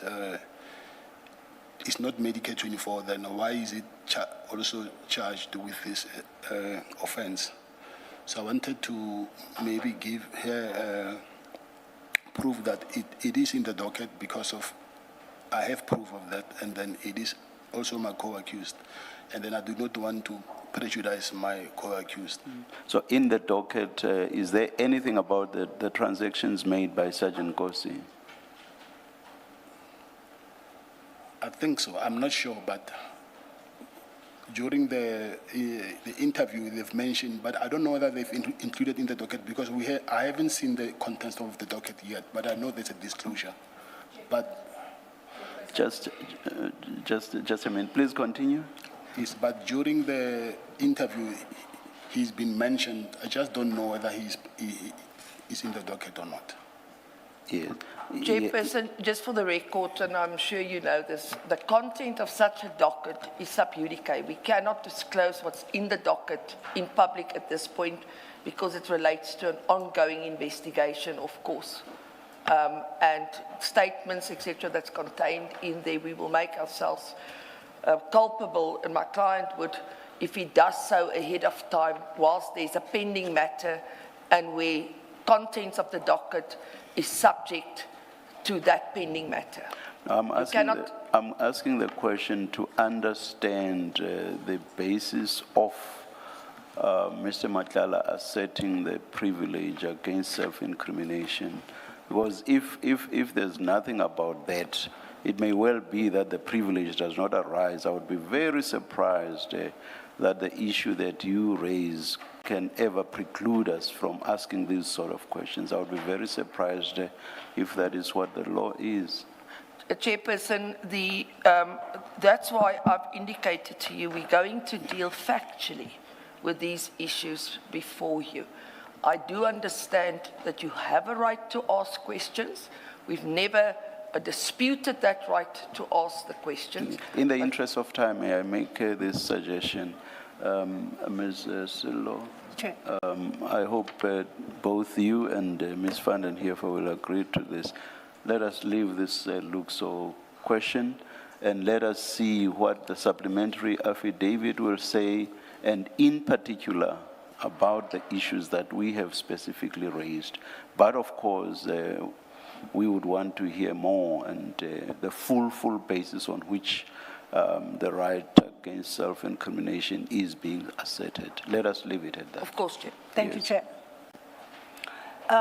Staying then, Mr. Matlala, with the notice, we then move to paragraph 2.3.4 in the notice, and that required you to speak to the loan or funding agreement entered into with Mr. Suleiman Karim or any of his companies in or about June 2022 or any other date, including requesting you to provide a copy of such agreement and that you speak to the terms of such agreement.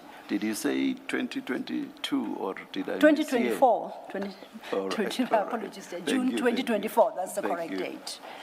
That is what is understood to be the date of the conclusion of this loan agreement. So that was the request to you at paragraph 2.3.4. You deal with that at your page 14 at paragraph 17. So if you could read that perhaps into the record, thank you.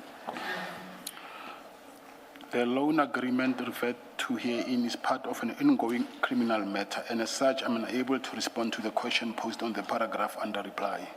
I'm of the view that I may incriminate myself by answering questions related to this loan agreement, as I believe it forms part of the Medicaid criminal matter which is pending before court. I was advised that there is a financial investigation being carried out with respect to all monies paid by SAPS into Medicaid and any transaction made in general within Medicaid bank accounts, and it is for this reason that I do not wish to incriminate myself. If I understand your paragraph 17, your paragraph 17 correctly, the investigation relates to monies paid by SAPS. You state as such at your paragraph 17, right? That's what the investigation is about. Yes. Now, then it is safe to conclude that any funding and loans received from Mr. Karim in terms of a loan agreement does not constitute monies paid by SAPS.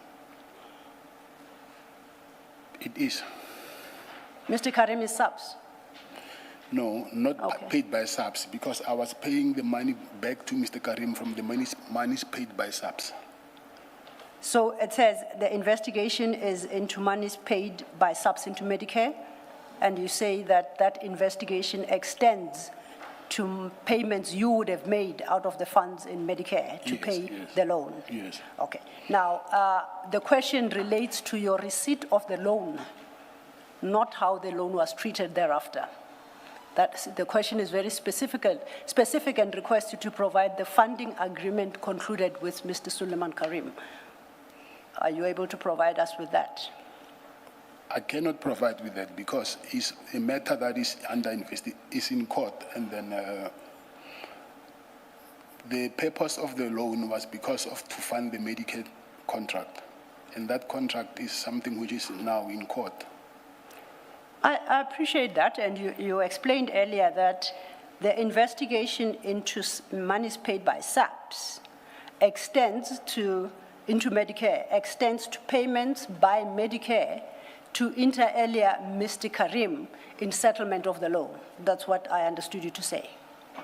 Yes, that's correct. Now, I say the question requested you to provide the agreement with Mr. Karim or any of his companies that you may have concluded on the date specified and the terms thereof. So it's the terms of the agreement that the Commission is interested in at the moment.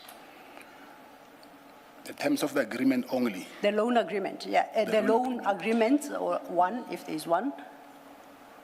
Yes, but the loan agreement has to do with the Medicare contract. Okay. So, Now, at least we've established there is a loan and there's a loan agreement. Is it in writing or oral? it was oral, It was oral. yes.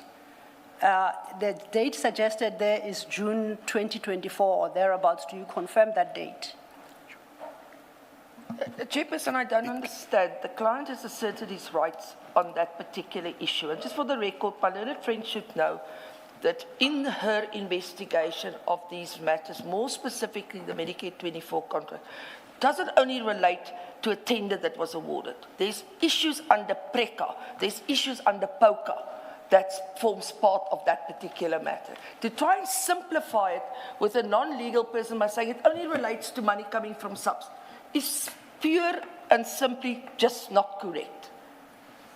If I may, Chair, I was addressing myself to the manner in which Mr. Matlala elected to express himself.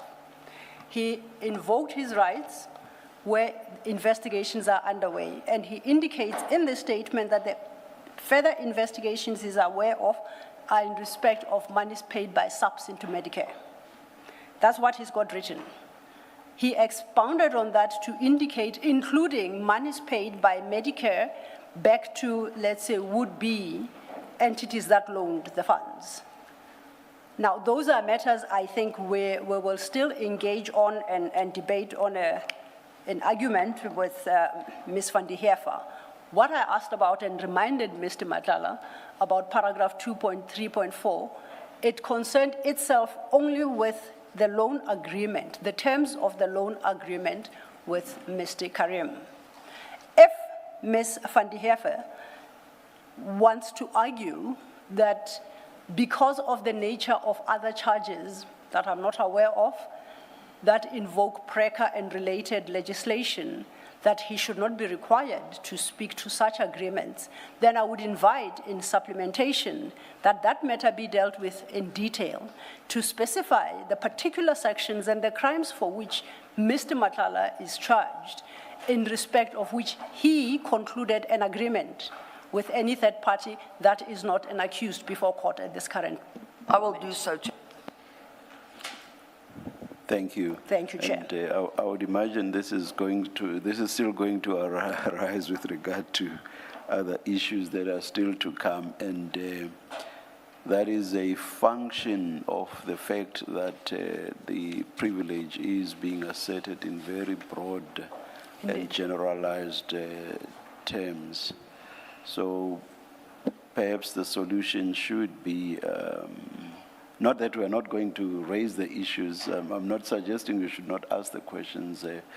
Sillo. No, am I suggesting that my co-commissioners should not ask the questions? I'm just saying we are likely to encounter this a good few times until we are done with a statement, and perhaps the solution in respect of all is for us to get a clear substantiation of the full basis, its inner and outer contours of why the privilege is being asserted. It's only then that we will all be in a position to engage with the privilege as substantiated. But please continue. Indeed, Chair, I'm in full agreement, and I think the purpose of this exercise was to understand the extent to which this privilege is being asserted. Is it in respect of anything that even is remotely related to the Medicare contract, whether or not it's the subject of any criminal charge or investigation? Because the line we seem to be holding thus far is any reference to anything in this, where Medicare 24 contract is referred to is subject to Section 35. So I think it was necessary or it is necessary for Mr. Matlala and I to understand one another, and for him to appreciate that we need an understanding of when it is this right is asserted and the basis thereof in regard to the specific questions that are asked. So unfortunately, it's an exercise we're going to have to go through in respect of each, and he keeps undertaking that when he files his supplementary statement, he will address each question specifically in response where he asserts this right. Thank you, Chair. Then, Mr. Matlala, that leads us to your paragraph 2.3.5. We are now in the, not yours, paragraph 2.3.5 of the regulation 10.6, if you could turn your attention to that. That paragraph is at page 4. That paragraph requested you to speak to your appearance at the ad hoc committee, that's a parliamentary ad hoc committee, and whether you were induced or threatened or influenced to give false evidence, including the details of anyone who may have induced or threatened you to give false testimony. When that happened, how and for what purpose was the false testimony requested of you? That is the request that was put to you. That's one of the issues you have not addressed in your statement. Are you able to indicate why that is?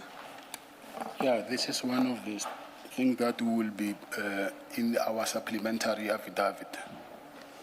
Yeah, the first question was why it's not addressed in this statement. Is because also of the recordings that I came across the recordings after I've made this affidavit. So in the recordings, there are people that are mentioned here, which have been mentioned in the ad hoc committee.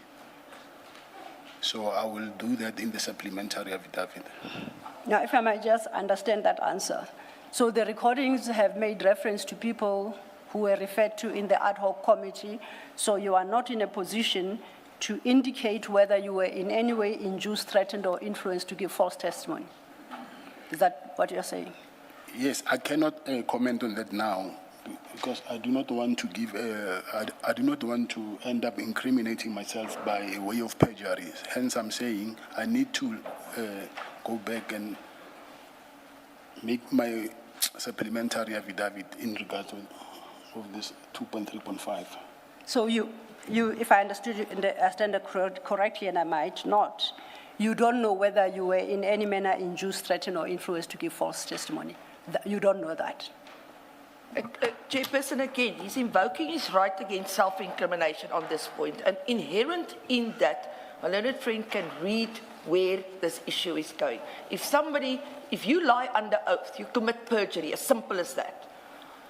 The client has said, I invoke my right to self-incrimination, and I think that should at this point be the end of it. We will make a supplementary affidavit and deal with these issues so that you can exercise your discretion or deal with it on a legal basis, having the benefit of factual submissions made to you. Chair, with respect, I think, if I may, this fear of self-incrimination has got limits in law and in life. The question is simple. Were you induced or threatened to give false information? That's all. It's not whether you did give false information, because only then does the issue of perjury arise. It's very simple. Were you induced, threatened, or influenced? No recording is going to answer that question for him. It's a factual issue that only he can speak to. And I don't see how the issue of self-incrimination arises in respect to whether or not he was a victim of influence, inducement, or threats. Thank you. Chairperson, the moment you answer that as an example in the positive, a number of questions flow from there. So that is simply put my answer to that. Like?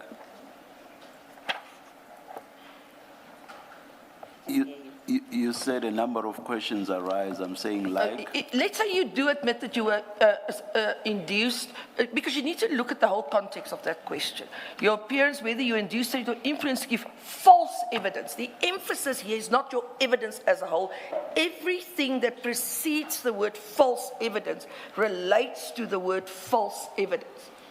Inherent in the issue of false evidence, because that evidence was given under oath, there's a presumption, or not a presumption, it's inferred here in this question that that evidence was false. Now the question is, were you, and we go to the preceding aspects thereof. The moment you answer this in any form or manner, it relates to the issue of the false evidence. And the client has said, I invoke my right to not incriminate myself on this issue. And to me, that is the end of it. We will make a supplementary affidavit, as he indicated, and deal with this issue. This is not, were you induced to give any evidence there. This is specifically targeted at the word false evidence.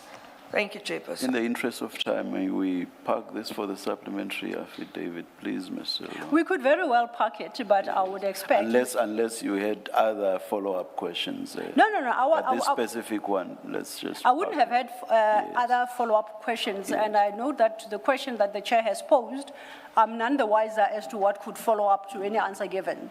Because if the answer is no, I was not influenced, that's where the matter dies. If the answer is yes, I will deal with the detail in my supplementary affidavit. That is a complete answer. But then I will take the chair's cue. It shall be dealt with in the supplementary statement. And I expect, and I think it's not unreasonable for us to expect, that to the direct question whether he was induced, threatened, or influenced to give false evidence will be answered directly as a yes or a no, before any other effect is dealt with in respect of 2.3.5. Thank you. Let's just park it and let's see what will come out of the flush. Thank you. Thank you, Chair. It sounds like we're kicking the can down the road, but we'll catch up with that can at some point. The next question then, Mr. Matlala, under paragraph 2.3 is to be found at page 5, at the top of page 5.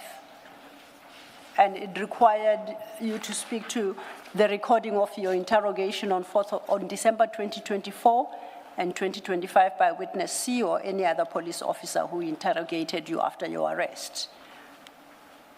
You haven't dealt with it here, so for the record, I would like you to address yourself to that, whatever position you assume in respect thereto. Chairperson, maybe at this point, based on this particular issue, it's one of the legal aspects that I intend to raise with you in due course. It's an issue that a client as a layperson cannot deal with, and it relates directly to the rights that you afforded under the Constitution once you're an accused or a suspect person, and you were then made or forced or coerced, whatever you want to call it, into making a statement. We intend to deal with this aspect more fully before you, both factually and legally, as to why we say this aspect needs to be dealt with on a legal basis. I can point out to you why we say this. You cannot deal with the greatest respect with this statement here for a large number of reasons, but I would suggest again, as I've said before, wait for the factual foundation and the issues that's contained in there, and then make a ruling on that aspect. As I said, I jump in here because it's not an issue that a layperson can deal with when it comes to your rights as an accused person, because it's common cause that at that point he was arrested. When he was interrogated for hours on end, I've addressed you on this issue.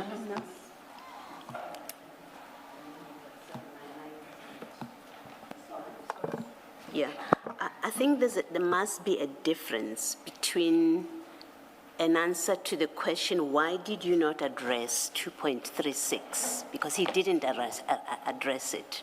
We're talking about his affidavit, not your legal opinion on why it should not be addressed.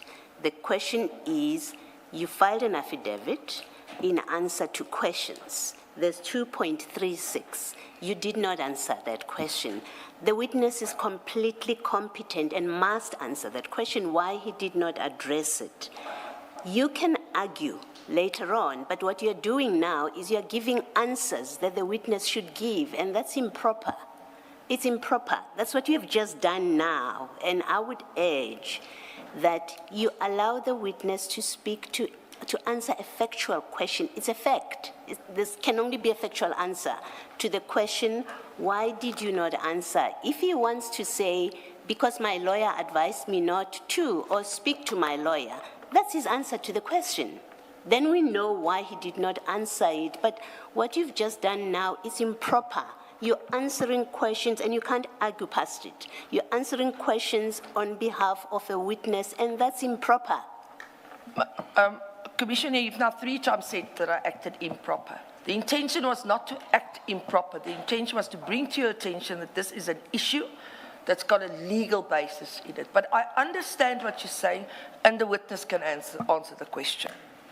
Well, you've answered it already. Ms. Silo, do you want to ask the question again? Maybe you'd say it differently. I think it's pointless asking the question again. If Mr. Matlala is an attentive listener, he would know what to say.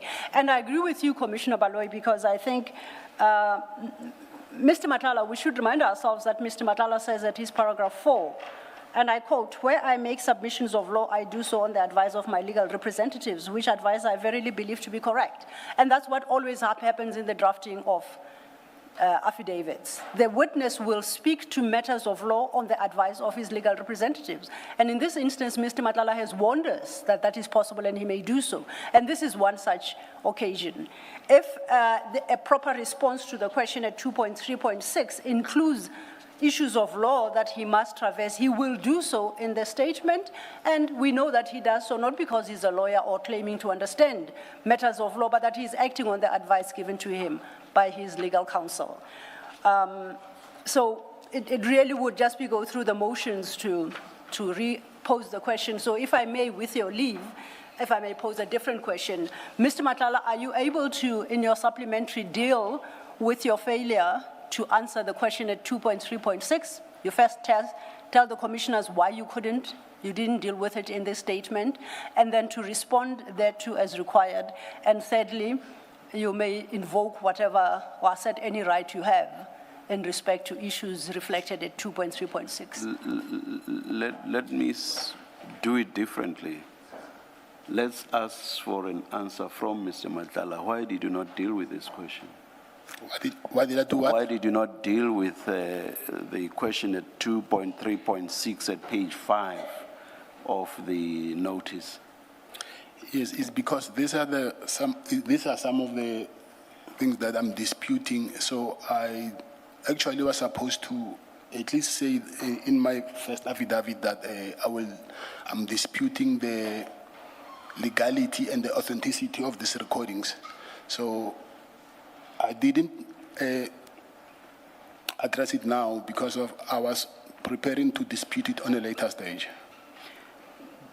But, for example, with regard to those issues in respect of which you are raising the privilege that you've been asserting, you have told us that you are not responding to these questions because you are asserting that privilege. Yes. So I don't follow what you are saying, because here you've chosen to keep silent, which is why the question is being asked. Why were you silent about it? Because with others, you have said something, even though you are not going to be answering the question directly, you have said something which is, for example, to assert your privilege. So the silence is strange with regard to this one, just like the others that Ms. Silo took you through. So why did you not answer it? Yeah, Chairperson, I will say it's because I was not going to invoke my right to self-incrimination. I was going to dispute the recordings. So maybe I should have said that I was supposed to, I'm going to dispute them, not saying anything at all. But I was not going to say I do not want to comment because of self-incrimination. I'm disputing them at all. Okay. Thank you. Thank you, Chair. Noted. Then the basis on... Of course, I did not ask that direct question to take us away from the point made by Ms. Sillo right at the end, which was that the issue of your exercise of the privilege should be addressed in the supplementary affidavit, because that is what your counsel, Ms. van den Heever, says is an issue being raised, even in respect of 2.3.6. Thank you. Yes, Thank you, Chair. I think we have addressed issues arising from paragraph 2.3 of the notice as served on you. I'm back to your statement at page 14, and I see after dealing with the question posted to paragraph 2.3.4, you then skip from paragraph 18 to the question posted paragraph 2.5.1. You confirm that?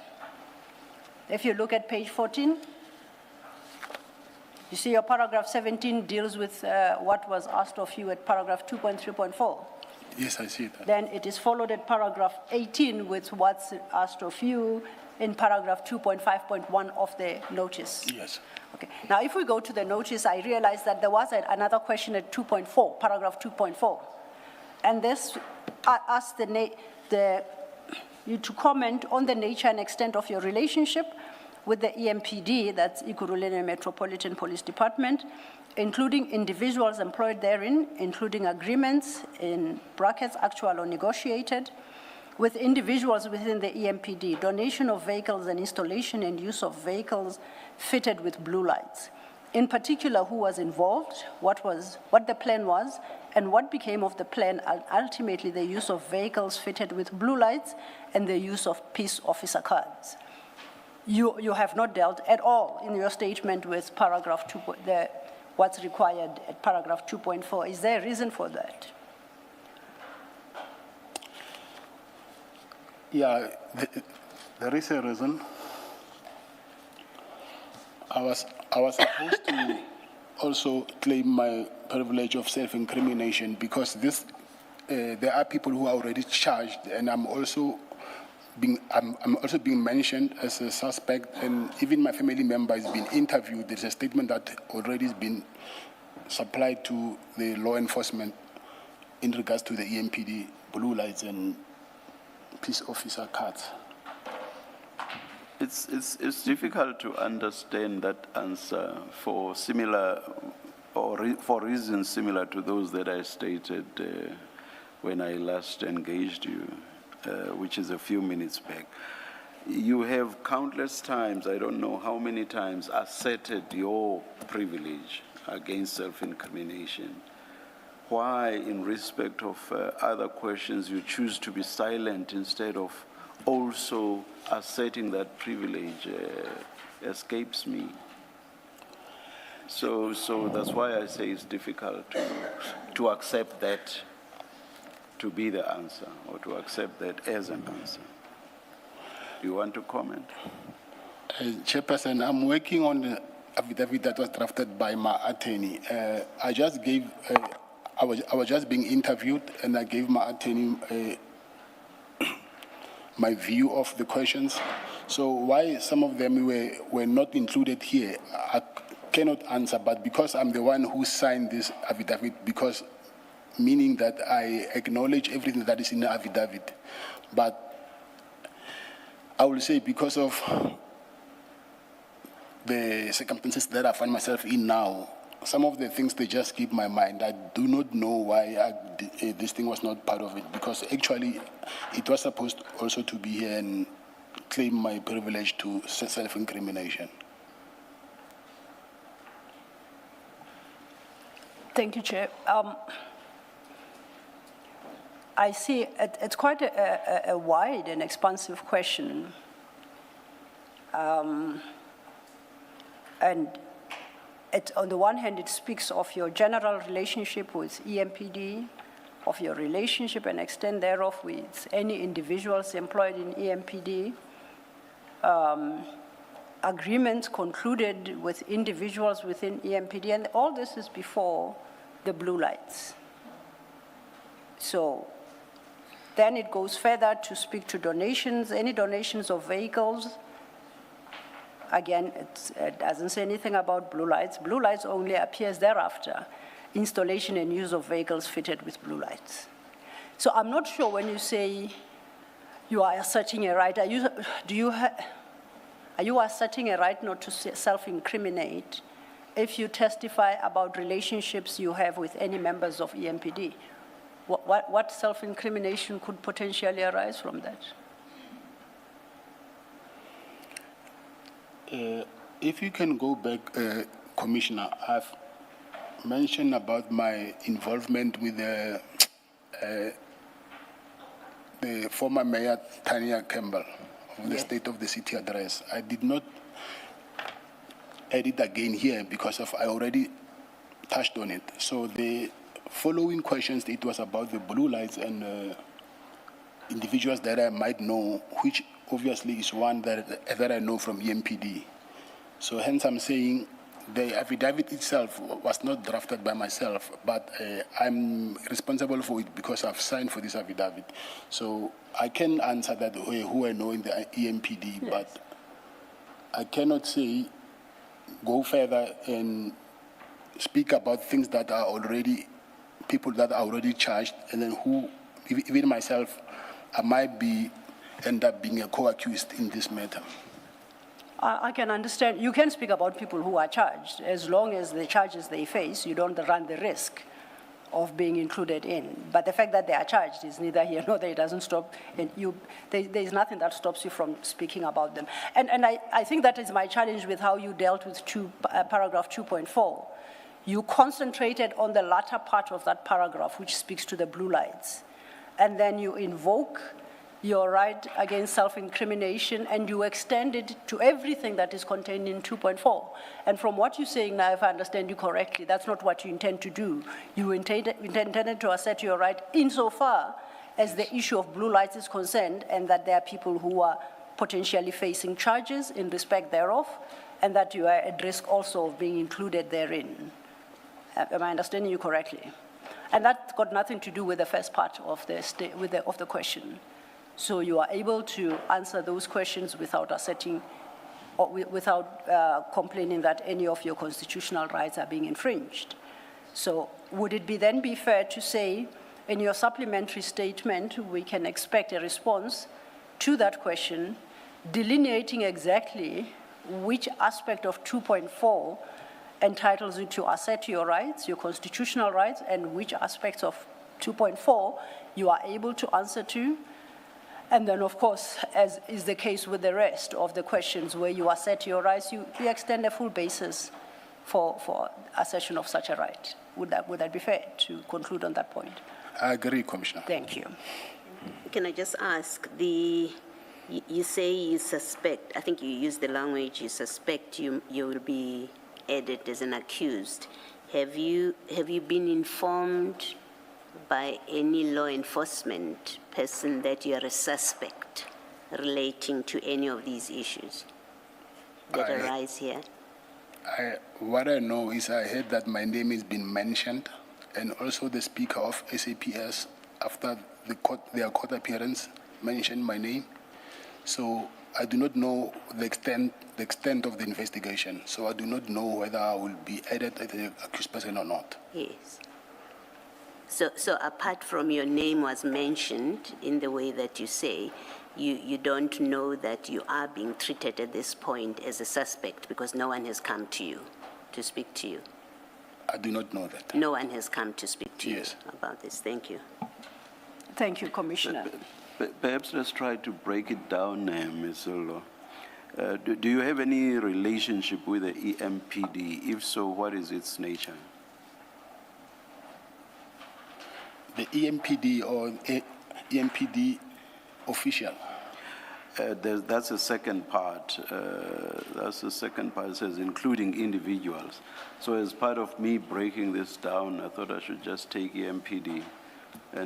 But if you want to deal with both, fine. So if you do have a relationship with EMPD officials, do you have such a relationship? What is its nature?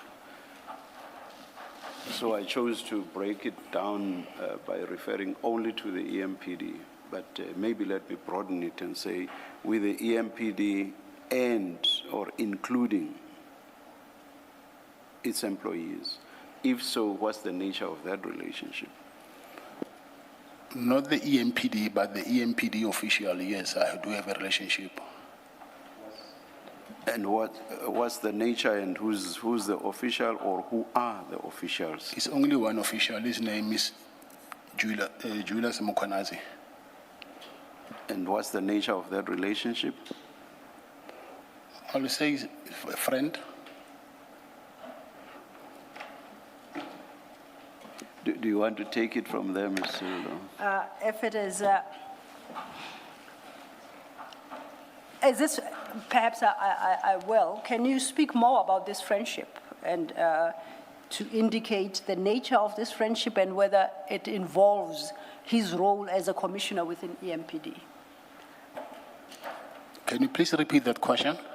You say you have a friendship with Commissioner Julius Mukwanazi of EMPD. Yes, You called him a friend. yes. And I'm inviting you to speak more about this friendship, and in so doing to indicate whether or not that friendship involves his role as a commissioner within EMPD. Okay, I know Julius Mukwanazi through one of my business associates. So he's been coming to one of our clinics a lot, and then to a point where I ended up meeting him through one of my business associates. And who is this business associate, if you may help us? It's Mr. Mike van Wyk. Please proceed.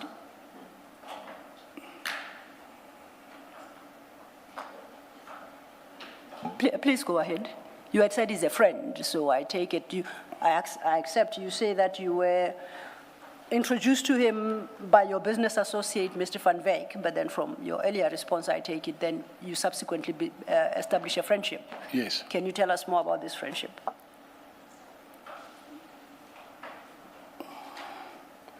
More in which way, Commissioner? in a No, way. I want to understand. Sorry, Mr. Matlala. I guess the point is, if you are introduced to someone, you don't just through being introduced become friends. How exactly did this unfold? How did you become friends? There's Mr. Van Wyk, here's Deputy Commissioner Mkwanazi or Commissioner Mkwanazi, and there you are as well. Mr. Matlala, meet Mr. Julius Mkwanazi. So what Ms. Sildo, as I understand it, wants to know is, and then you've not reached the point where you are friends. All you've said is you were introduced. Indeed, thank you, Chair. Yeah, I've been introduced by Mike Van Wyk, and I think because of the security business side, that's why we ended up being close. Because at that time is when there was I think Mike Van Wyk told him about my security business and stuff, and then he at some point asked me if I can help them with, they needed extra security backup for the state of the city address. So I did that, but it was not something which was a tender or there was no any financial gain. So I did that, yes. So, and going further, I will say, from time to time after that, now we will call each other now and then. So we end up being close because of now we call each other now and then we speak and then we meet. So I do not know how to actually elaborate this to, I don't know. Okay, is it The then? thing, sorry, Please go ahead. Chairperson. The thing is, I do not want to go to a point where now I end up going to the things which I know now he's been charged with, and then some of those things I'm also my name has also been mentioned. So I'm not just leaving some of why I am not going deep into the depth of our relationship, because some of the things, yes, I might say them, but unfortunately for now, I just want to know first what is happening with this criminal matter. Yeah, no, I don't think that's where Ms. Sillo wanted to push you. Point is, I've been introduced to countless people in my lifetime. Not all of them have become my friends. So all you had mentioned at the point Ms. Sillo wanted you to go further was that you were introduced. So Ms. Sillo wanted to get an idea of how you became friends. Not that, at least not at that point. Indeed. She was pushing you to get into any possible criminality. I'm not saying you were involved in any, I'm not suggesting that. I'm just mentioning it because you got to a point where you sought to assert the privilege. I'm just explaining. Thanks, Chairperson. Yeah. Thank you, Chair. I take it then in your supplementary statement, when you've had an opportunity to fully apply your mind to the question posed at paragraph 2.4, and the criminal case that you say Commissioner Mkwanazi is currently a subject of, that you'll be able to walk that tightrope and answer the question to the best of your abilities without, you say, attracting any criminal liability against yourself. So perhaps we'll get a better understanding, because I want to conclude on this point on the basis that now we understand you are friends with him, and friends are not acquaintances.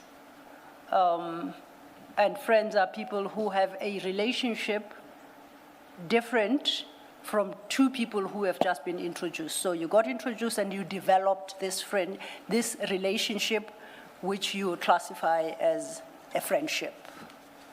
Is that a fair conclusion to make? Yes. And that it's a question, and I'm checking whether flowing from such friendship, your engagement with EMPD, I think you said on providing security services to former Mayor Tanya Campbell. Does your friendship have any bearing on the provision of those services, or it's a different issue completely? We were not friends by then. Sorry, I say that? We didn't establish that friendship relationship by then. At that time.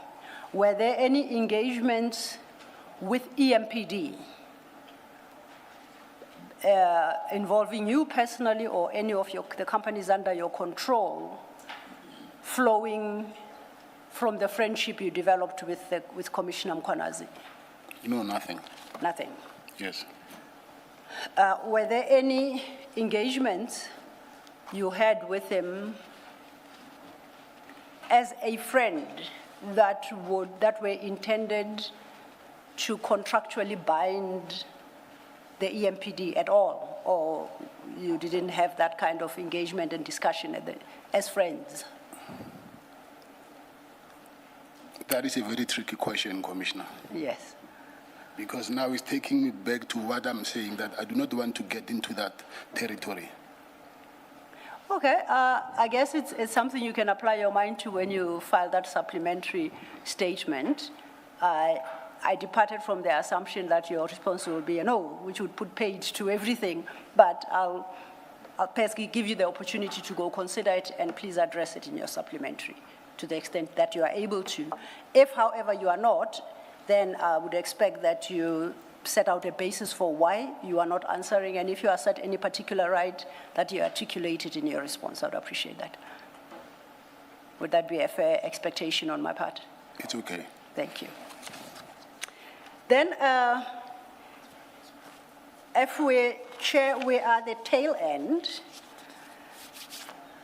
my proposal would be to... That's the tail end of the questions, but the responses in the statement. And which paragraph are we at now? We are now headed to paragraph 18 of the statement. 18, let me check. And if the chair will have regard to the question at paragraph 2.5. Let's continue. Let's finish the statement. Yes, thank you, Chair. The questions and the statement. Indeed. Mr. Matlala, I hope you can bear with us. I'm suggesting that we rather work through part of the hour of the lunch and finish your statement so that we can release you early as well for today. So if it's okay, thank you. We're at page 14, we are at your paragraph 18. And at paragraph 18, you are responding, and following, you are responding to questions posed to you, and paragraph 2.5 of the notice. And the notice at page 5, paragraph 2.5, required you to speak to the nature and extent of your relationship with listed individuals from subparagraph 2.5.1 to 2.5.9, and that you give detail regarding your communication with them. You see the question? I do. You begin your response there too at paragraph 18, and you say at paragraph 2.5.1, and at 2.5.1 is in regard to Mr. Jotham Msibi, the late. If you could then deal with your paragraph 18. I place on record that one of my companies, Cat VIP, previously provided security services to the late Jotham Msibi. My relationship with him was that of rendering security services. Mr. Msibi was a taxi business owner who was regarded as one of the industry leaders and operated more than 200 taxis. It is standard practice that in the taxi industry that for owners of taxis, especially large fleet, to require close protection services. The very same services that I provided Mr. Msibi.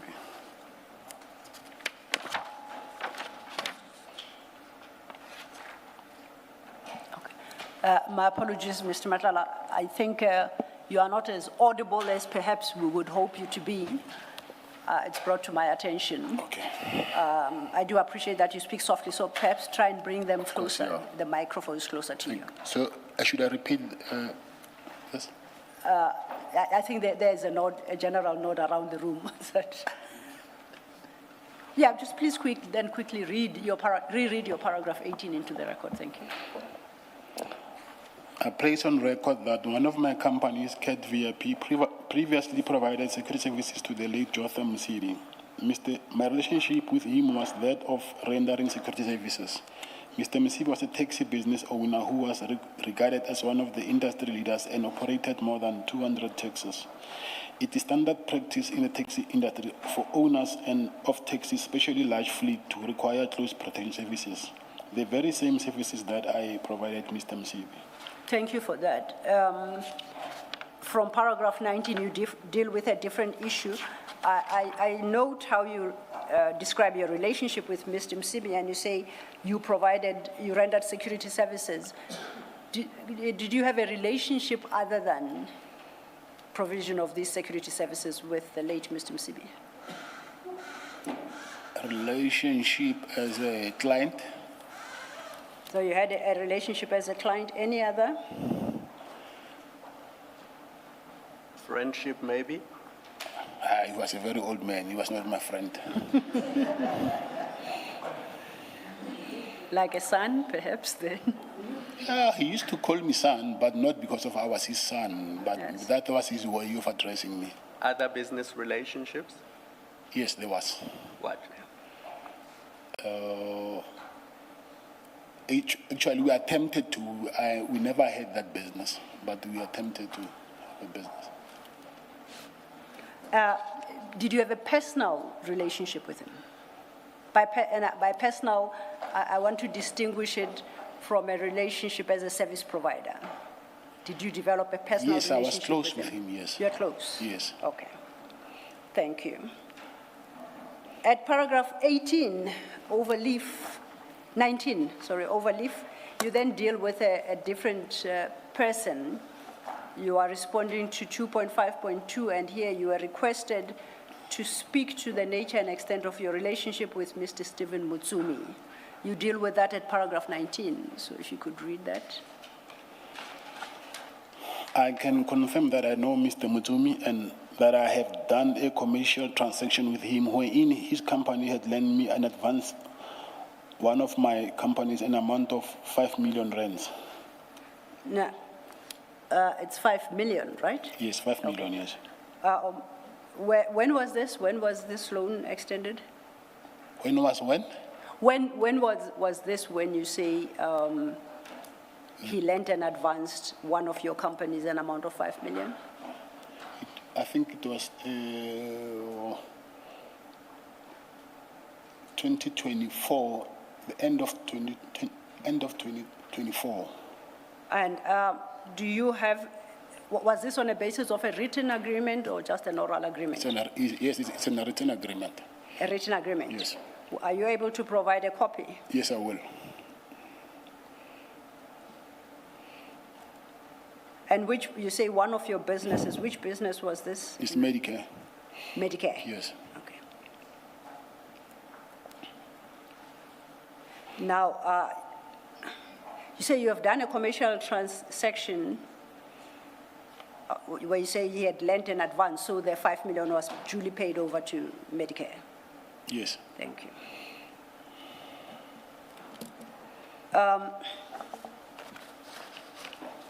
Now Can I just You- ask? yes. Sorry, Mr. Is this the only kind of relationship that you've had with Mr. Mutsumi? Yes. Okay, thank you.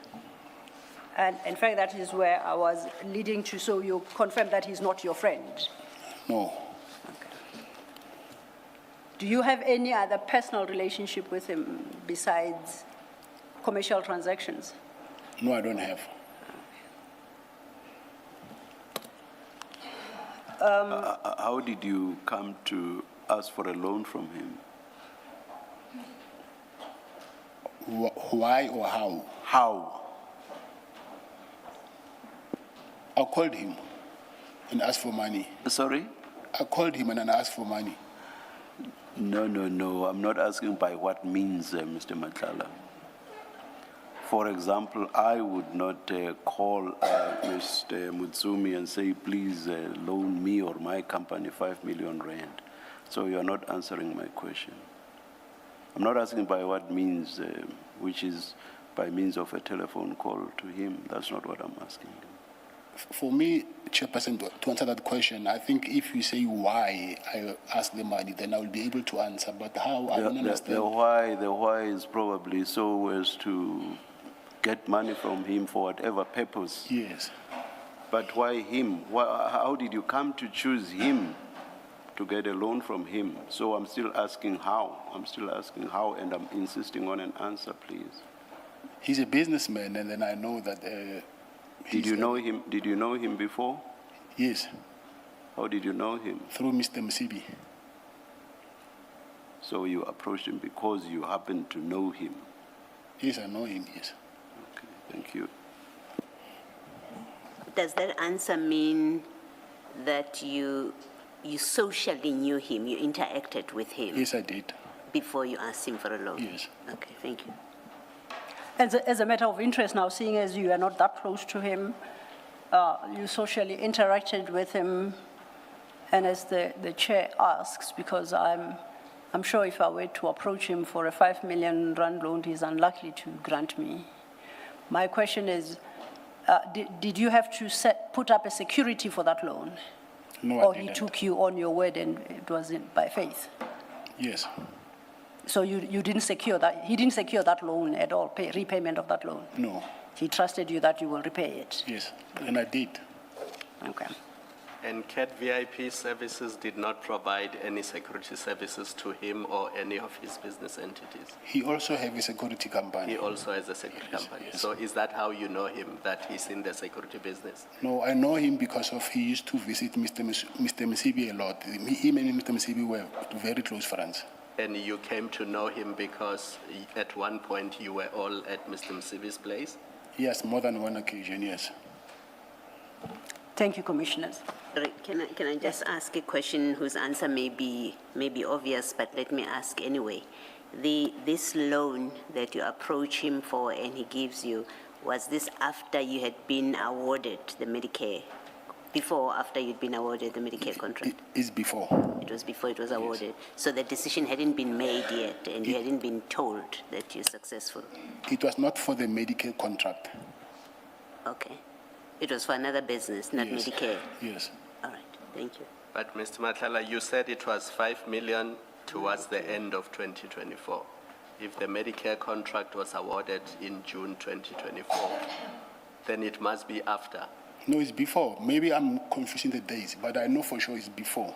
So it was early 2024, not late 2024.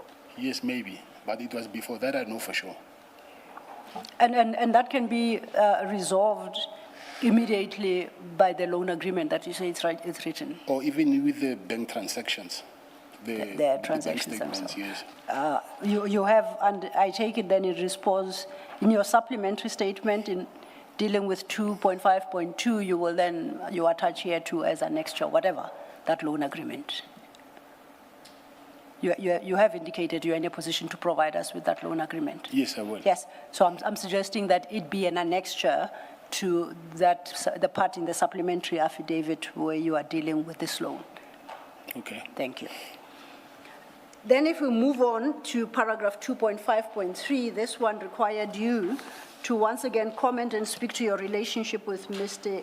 Mike van Wyk. You deal with that at your paragraph 20? My relationship with Mike van Wyk is a subject of the matter that is pending before court, and as such, I'm unable to comment on this question. I do not wish to incriminate myself, as Mike was a CEO of my company, Medicare, the very same company that had a contract with SAPS. I therefore claim my right to not incriminate myself. Just to check my understanding, as CEO of Medicare 2420, Yes. that is the company that was awarded the contract, that concluded the SAPS contract. Yes, that's true. I'm correct that Mr. van Wyk is not one of the accused in that matter? He's not charged? He's a state witness. He's a state witness? Yes. Okay. Now, you say, do you have a relationship with Mr. Van Wyk other than as a CEO of Medicare? And I ask this question because of how you start your paragraph 20. You say, my relationship with Mr. Van Wyk is a subject of the matter that is pending before court. So if your relationship is in his capacity as CEO, that I would take it doesn't suggest you are friends, but your friendship, if any, with Mr. Van Wyk is not a subject of that criminal case. I don't know if I'm making sense. Would you agree with me? Can you please clarify? I'm trying to understand which relationship of yours with Mr. Van Wyk is a subject of a matter that is pending in court. I say to you, I can appreciate that if, as a CEO, you are the chairman of Medicare 24, of the board, yes? Yes, that's correct. So that relationship, I can understand how it becomes part of the criminal case pending before court.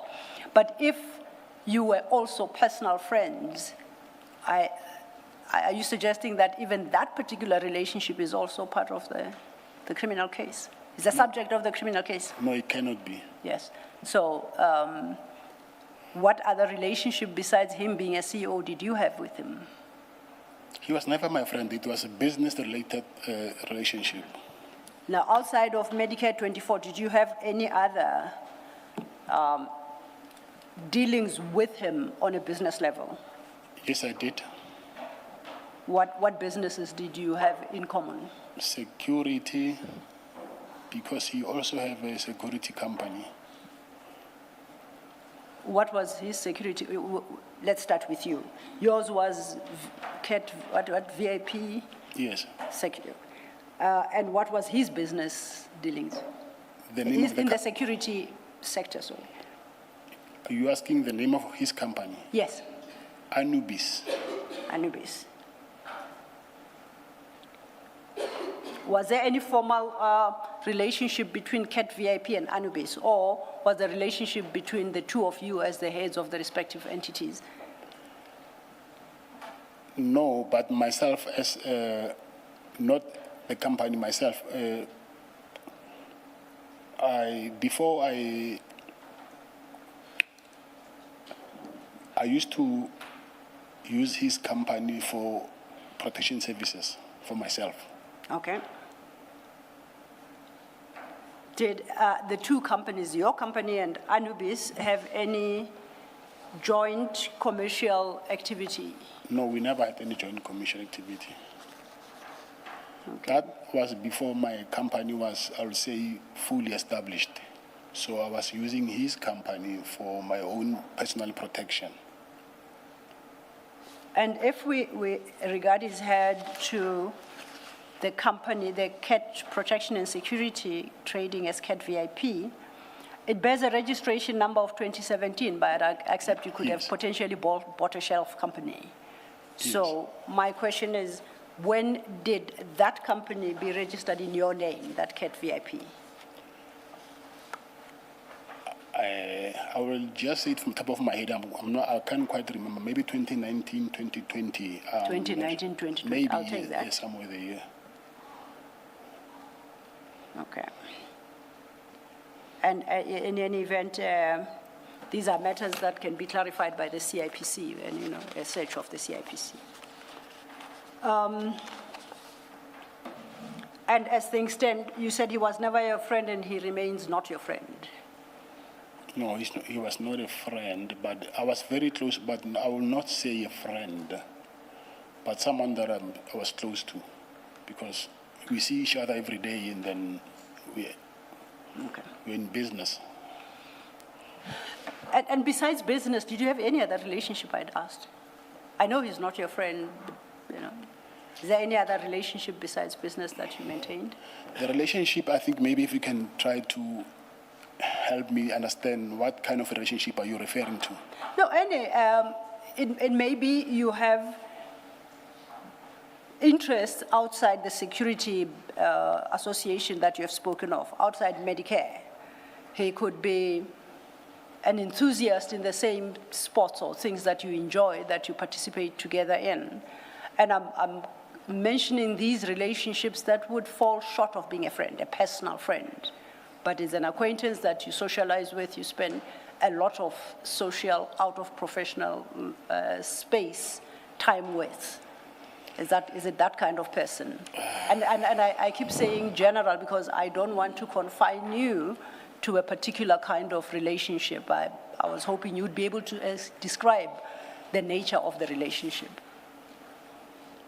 Beyond Anubis and VIP, Cat VIP. I will say also a neighbor because we stay in the same estate. Yes. And then for me to end up being close, knowing him, I think is because of he loves sports cars, or he used to come to my house with his son to just have a look at my cars or drive around in. So I don't know how to explain that. Okay. I think I get a sense. So there was life beyond association via your respective companies. Yes. Okay.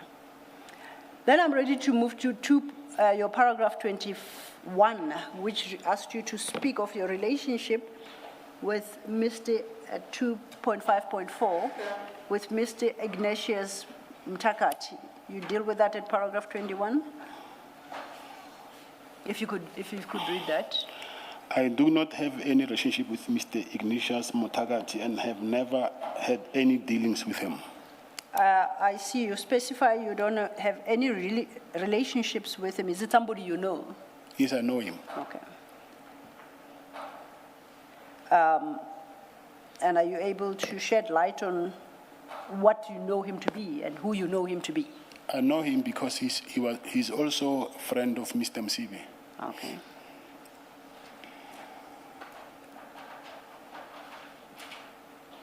Then we continue then with your paragraph 22. You are dealing with what's requested at paragraph 2.5.5.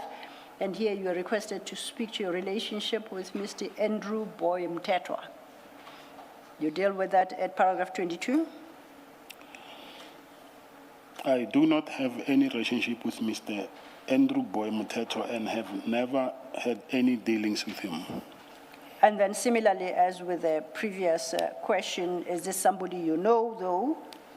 And if so, how do you get to know him? He's also a friend to the late Mr. Msibi. Okay.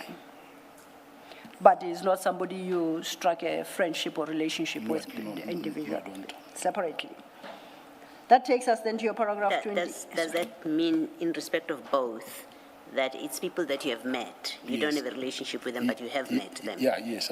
Okay, so you know who this person is? Yes, I know them, yes. Thank you. Thank you, Commissioner. We are now at your paragraph 23, Mr. Matlala. There you are responding to the issue raised at paragraph 2.5.6 of the notice. And similarly, there you are requested to comment and speak of your relationship, if any, with Mr. Katiso Molefe. You deal with that at paragraph 23. I do not have any relationship with Mr. Katiso Molefe and have never had any dealings with him. Is it somebody you have met, and if so, under what circumstances? He's also a friend to the late Mr. Msibi. Now, for the three, Mr. Mtakati, Mr. Mtetwa, Mr. Molefe, you indicate that they were friends of Mr. Msibi. Yes. Should we understand from that that you met them at Mr. Msibi's premises, home, residence? Yes, that's correct. That's correct. Oh, that's correct. Okay. Where is that? It's Or is it the place that Sergeant Ngosi described as the farm? Yes. I don't want you to give the location. Yeah, because- yes. Okay. Yes. Thank you, Chair, Commissioner. That then takes us to your paragraph 24. And at paragraph 24, you are responding to the question posed at 2.5.7, and here you were requested to speak to your relationship, if any, to Mr. Brown Mokhotsi. You deal with that at page 24, starting at paragraph 16. I can confirm that I came to know of Mr. Brown Mokhoti when he called me at the time that the SAPS had raided my house. Prior to this incident, I had no dealings with Brown Mokhoti. Brown Mokhoti impersonated to me that he was from the office of the Minister of Police, and it will appear that he was using his strategy to entice me into giving him financial assistance. Now,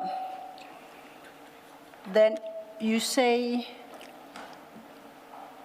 prior to this incident, you had no dealings with Mr. Brown Mokhotsi.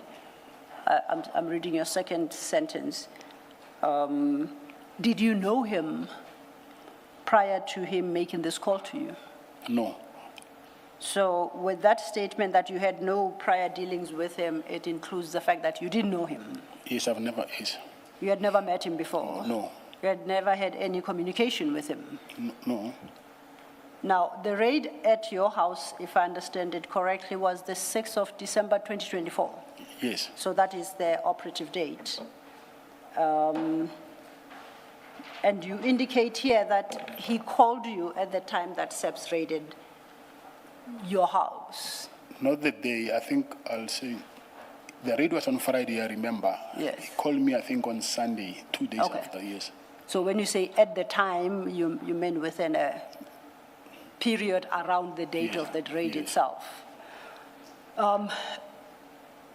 And this, you are receiving a call code from somebody you don't know, you've never heard of before? Yes. And is there anything specific about this call that you think might be of relevance to the commission? Why are you putting it as a marker for a time frame? Yes, he called and then he said to me, he's calling from the office of the minister, Okay. and then he's here to help me to open the case against the police. Okay. So I will say this, let me just go back and say why was he saying this? Because the following day, on Saturday after the raid, I was not sure whether those people are the police or not because they were wearing balaclavas. And then they took my cell phones and my company firearms and my personal firearm. So I thought I was robbed. So I went to the police station the following day. And then I wanted to open a case. So when I was busy giving the police the statement, and I think by the time they were supposed to register the case or something, they just realized that no, these were actually real police because those firearms, if they were taken by thieves, they were not going to book them in the, what is it called, the SAP 13 in the police station. So by then now I knew that those were police because of they booked in my firearms. But still they did not register my case. Okay. So it was on Saturday when I went to open a case, the following morning. So on Sunday, Commissioner, you know, some of the things that I wouldn't want to comment on them because it's things that I say I will feel like I will incriminate myself. But let me not I want to proceed with this testimony, but let me please not mention some of the things. Maybe in my supplementary affidavit, I don't know how we will deal with it. But let me just proceed, and then you will tell me where you need clarity, and then we can take it from there. Yes, go ahead. Yes. On Sunday, when he called me, he said he wants to help me in regards with opening a case against the police. And then I was interested because I wanted to open a case of harassment. And then that's when I got to know of him. And then especially when he said he's from the Minister of the Police. And then because I know that there by the police station, they refused to open a case against the police, then he was willing to assist. So I think when they came for the second time for the raid, he asked money from me. He said he wants to bring experts from the police to do the investigation to find out who are these people who came to my house. But by then he wanted money. And then, yes, I gave him that money. I think it was 20,000, I think. He said we must book accommodation for those investigators. So that's when he started to raise a red flag for me that why would the police need money to do an investigation? But anyway, I gave him the money. And then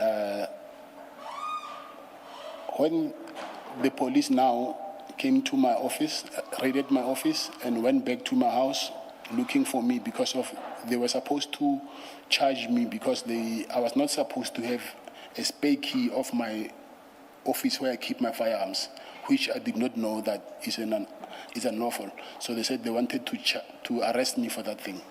So they came to my house to arrest me for that. So, but I was not at home. So on my way to my house, I found out that the police are there already. My wife called me when I was on my way home, said the police are here, they're looking for you. But what worried me is the police were wearing balaclavas again, and then, but I'm supposed to be charged for a case of having spare key of your own safe. So I had my own suspicions that something must be wrong here. They will just send a normal investigators, maybe with police in uniform, but not people with rifles and balaclavas for a spare key. So that's when I got engaged with Brown a lot, Mkhoti a lot. And then he said to me, yes, he will help, and then to get to the bottom of this and find out who are these people actually. But at some point, I got a call from a person who was very close to the former minister. And he said, the former minister of police. And he said to me, listen, because that thing now was in the media. I've already opened, by then I've already, what is it called? That agent interdict, the High Court interdict, agent application. I've already done that to stop harassment, and it's already even in the media. So this guy called me and said, listen, I see you're having problems here. Come to KZN, then I have someone who will help you with this problem. Then that's when I got to know the former minister of police, Mr. Bekitele. So when I got to Mr. Bekitele, I'm still on Baron Mokhozi anyway, not, but I want to give you the context of when I was with Mr. Bekitele, I showed him that, listen, this guy, I showed him my communication with him. He claims that he's from the Minister of Police, but he wants money from me, and then he also says that I was helped them with the, what is it called? There's this function that ANC holds every year in January. I don't know what is it called. So, but he wanted money for that also. So, and then that's when the former Minister of Police said to me, you know what? Continue giving this guy money. Maybe if you do that, and then he will lead us to, because he's saying that he's close with the Minister of Police. And then what they're doing, asking for money, is something that is unlawful. Maybe if we can get to the bottom of this. So that's when I kept on sending Brown Mokhozi money. So I paid also 150,000 to his account for that January 8th celebration of the ANC. Now, I just want to retrace our steps a bit. You say he called you and he offered to help you open a case. Did he say how he came to know you had been raided? Did he say What did he say was the purpose of his call? to help me to open a case? Following the raid on your house? Yes. Did he say how he got to know that fact, that your house was raided? Hence, I think earlier I just mentioned that I know how now, but then I did not know. Okay, how now? So I'm saying the names of the people who I don't want to mention those names Okay. of how did he end up knowing me? Because it's part of the people who are under investigation and myself, so I do not want to go there. So, are these members of SAPS or are these civilians? No, there are 62 million people at least in this country. You are safe if you say civilians. No one can take an educated guess. One is a civilian, yes, and one is a member of SAPS. Okay. Now, are these names you are willing to disclose confidentially to the Commission in your supplementary statement?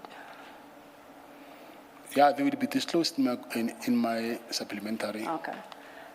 Now, most importantly, you are a businessman at that time. You've just been raided by people you say you were not sure were even police because you were worried. You were not sure whether police were raided your home or whether you had been robbed. You had that concern with you. No. Why did you accept an offer of help from somebody you don't know the first thing about? Why didn't you suspect that there's something fishy? Why should somebody come out of the blue to help me go open a case on a raid I have just experienced? I ask this to say, perhaps, I don't know, he must have said something to you that made you confident to conclude that you are dealing with a legitimate person. And if he did, what that something could potentially be? What could he have said to you? What he said to me is, he's from the office of the minister. Yes. And then by that time, out of frustration, I didn't even think that far, that how did he end up. Okay. By now, like I said, I know. Okay. Did he ever offer you, did he ever help you with No, the no, opening? no. Okay. Now, I am aware that you say you only got to know of him after around the time of the raid of your house. We know that is the 6th of December. Did you subsequently develop a relationship with him, whether as a friend or? After he asked money, I knew this guy is not what he says he is, so I didn't have any relationship with him. You didn't have any relationship with him? No. You say for January 8, you paid 150,000. Yes.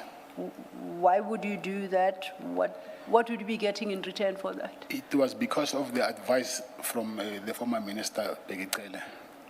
What would have been the purpose of paying 150,000? What did Mr. Cele say to you would be the purpose of paying 150,000? To make him not doubt that I no longer trust him. Maybe he will end up leading us to. Okay. Sorry? Oh, no, I was following you. Yes, Please go yes. ahead. No, I'm saying it's because not to give him any suspicion that I no longer trust him. Okay. So did you give any more? No. Give him any more? No. Chairperson, I'd just like the witness to finish the answer where he said it was to lead him to, if you can just complete that portion. No, absolutely. I apologize if I interrupted you. So let's take a step back, and it sounds like that there's an answer I might have interrupted and it's incomplete. Yes, because he said he was from the Minister of the Police. Yes. And then the former Minister of Police, the other, Mr. Begitele, he said that giving him money, because he strongly believed that this guy, he is working with the minister of the current minister then he thought by giving him money, I will end up getting close to them, to him and the former minister. The other former minister, let me just mention that because there's two ministers. I'm talking about Mr. Mkunu. Yes, Brown said, Mr. Taylor said that maybe he will lead us to Mr. Mkunu. Okay. Can I just ask the So the raid is on the 6th of December, if I recall, in Yes. 2024. This was for the January 2025 ANC celebration. Yes. Is that what you're saying? Yes. Which is the 8th of January. Yes. So within that month, you gave him this 150,000. Yes. Okay. 2, when, Sorry, and I also paid for the flight tickets. I didn't mention that. okay, so you paid more than 150,000 in that month. And then 2, when you say that Minister Cele, former Minister Cele said to you, give him the money, now that he's asking, give him the money, then maybe it will lead us to the minister. To what? What exactly were you discussing that he will lead you to discover? Exactly. This is according to Mr. Cele. He said to me, Mr. Senzo wants to fire General Kumalo and hire General and replace him with General Khan to that position of crime intelligence. So, and then, yes, he said, yeah, that's what I can remember on top of my head. But it would, he was hoping it would lead you to, Yes. to that But, plan. Commissioner, I will do this, so I will just, because I'll make a supplementary affidavit, so I will just have to put it in details, even this statement, so that I No, can... that's fine. give it- I'm yes. happy that you deal with it further in your supplementary. Thank you. Did you ever get to meet Mr. Brown Mokotsi? Because in your statement you mentioned the phone calls. Did you ever get to meet him and under what circumstances? Yes, I met him. When and under what circumstances? After the first call that he made, after the call, I met him in Sheraton Hotel next to the Union Buildings, Yes. discussing that he will investigate this thing. It's from the minister's office. He even made a call in front of me, pretending to call the minister, or whether it was the minister, that I cannot confirm. So yes, I will say I met him. Was it once?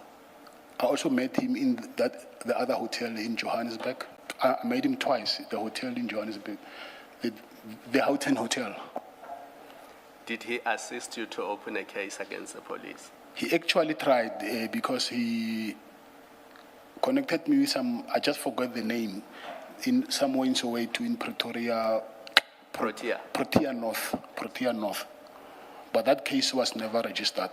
Was he there when you went to He was Protea not in there. Soweto? He was not there. He just connected you with Yes. somebody who was there? Yes. Okay. And if I may just follow up on that, who did he connect you with at Protea Police Station to open a case? I don't know his name. I don't know his name. But what I know is he said that guy he was from crime intelligence, but I don't know his name. Did he appreciate or did he advise on the nature of a case you must open? Can you please repeat that? Did he advise on what kind of case you must open at Protea, or did he appreciate from your perspective what case you wanted to open? I mean, I'm trying to understand the extent of your Yes, conversation. I wanted to open a case of harassment. Yeah. And he understood that you wanted to open a Yes, harassment case. You had yes. told him.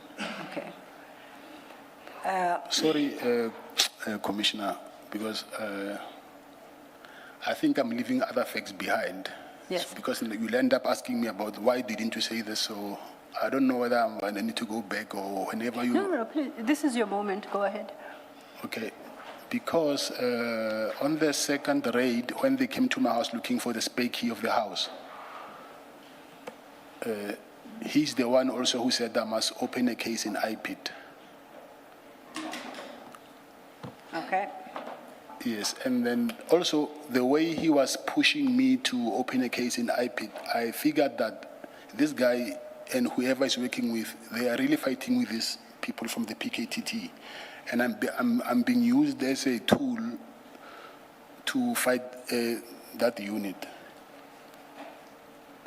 And did you then follow up with laying a charge with IPID? No, I sent him a message. I said to him, because he said my wife was assaulted and then I must, but in IP they wanted J88.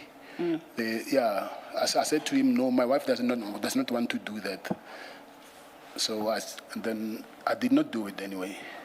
Your wife doesn't want to file a J88, or you She are saying your refused. wife saying she's not assaulted, which is Yeah. which? Say that again? Is the point that your wife didn't because she wasn't assaulted and therefore did not want to file a J88, or that she just did not want to start this process of completing and filing a J88? She was not assaulted, but she was, I'll say she was assaulted, but not, they were poking her with a rifle on her shoulder. Yes, So here, she had bruises here. okay. In law, that would be an assault. Yes. And that was in the second of her straight? The second one. Okay. But you didn't end up opening that case of assault? I didn't open it because, Commissioner, like I said, I have realized that the person who's helping me, but it looked like I was the one who was helping him actually, because he was pushing it more than I wanted to. So I did not do it. Did you get an understanding of what you could have been helping him with? That was something which I did not understand by then. Yes. Yes. Okay. Do you currently maintain a relationship with Mr. Mokgotsi? If not, when did it terminate, and what was the basis? No, I don't have. I actually hate him. Why, if I may inquire, as a matter of He interest? caused a lot of problems for me. Yeah. When did this relationship end, as far as you're concerned? After my arrest? The 2025 arrest? Yes. Okay. Have you been in, because the notice required any communication you may have had with any of these individuals identified. Have you had direct communication with Mr. Mokgotsi before you were arrested, but after you no longer liked him as much? Yes. When did I want to understand, when did your communication terminate, if it did, and not by reason of your arrest? I did not terminate him. I did not terminate the relationship, but Yeah. he was not. We were not the best of buddies because of what he was doing. I knew what he was doing, but because of what Mr. Taylor said, I just kept him close. So, to a day when I eventually got arrested. So you eventually got to appreciate what, in fact, Mr. Mokgotsi was doing. Of course, yes. And what was he doing?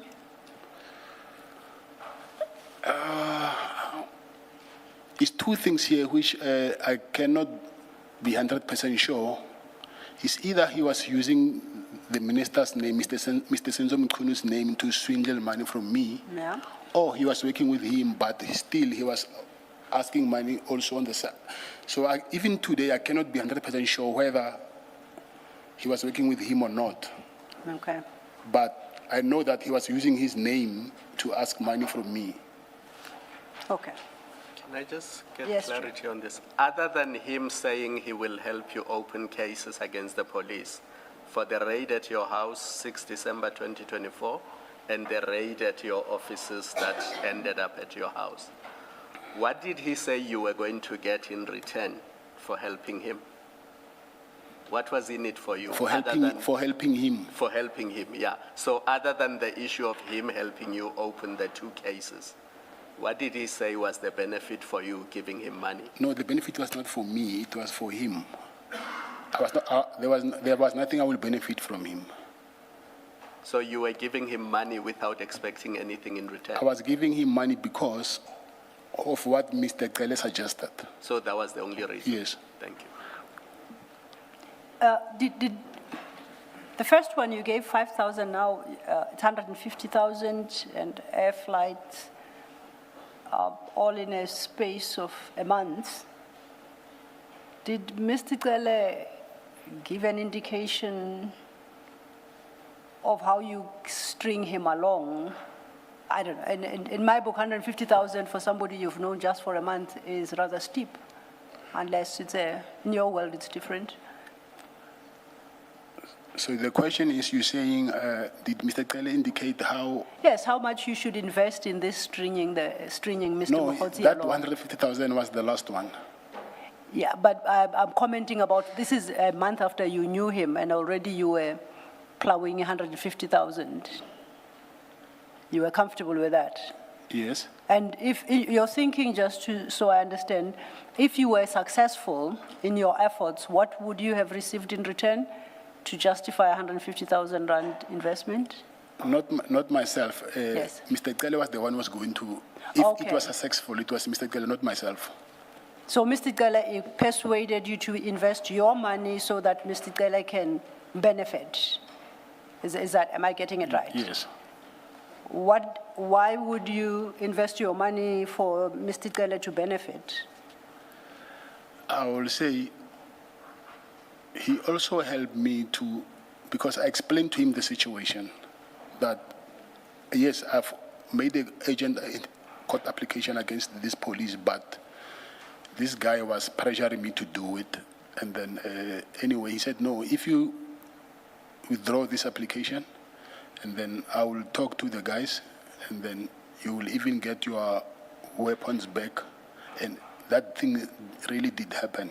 Okay. So after that, I was fine with, I did not, anyway, I was not fighting with them, so I do not know what was happening by then. So, Okay. So he had assisted you previously, so Yes. okay.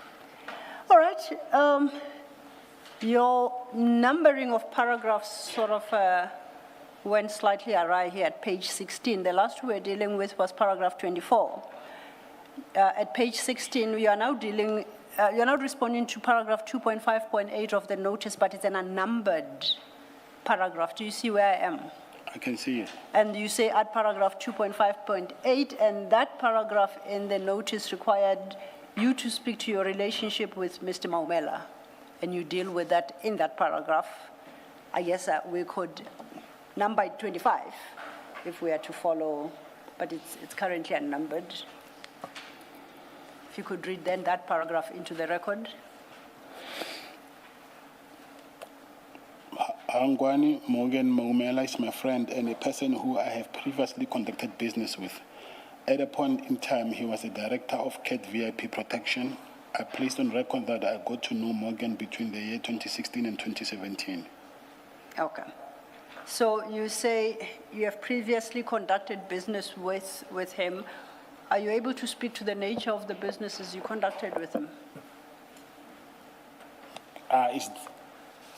He was the director of my company, and then the other thing is matters also which are under investigation by the SIU. So, sorry, I missed that. Please say that again. I'm saying he was at some point a director of my company, Yes. Cat VIP Protection, and then the business that I'm referring to is something that I cannot speak about now because of self-incrimination, because the matter is under investigation by the SIU. So this is one of the matters that then when you expound on this point, you'll give more detail on, and then you will assert whatever right you believe you have in law, and then you, as with the rest, you advance the basis for why you believe that you are entitled to Yes, assert such a right. Okay. Yes, I will. Then the next paragraph, and again it's unnumbered, we could pencil it in as 26.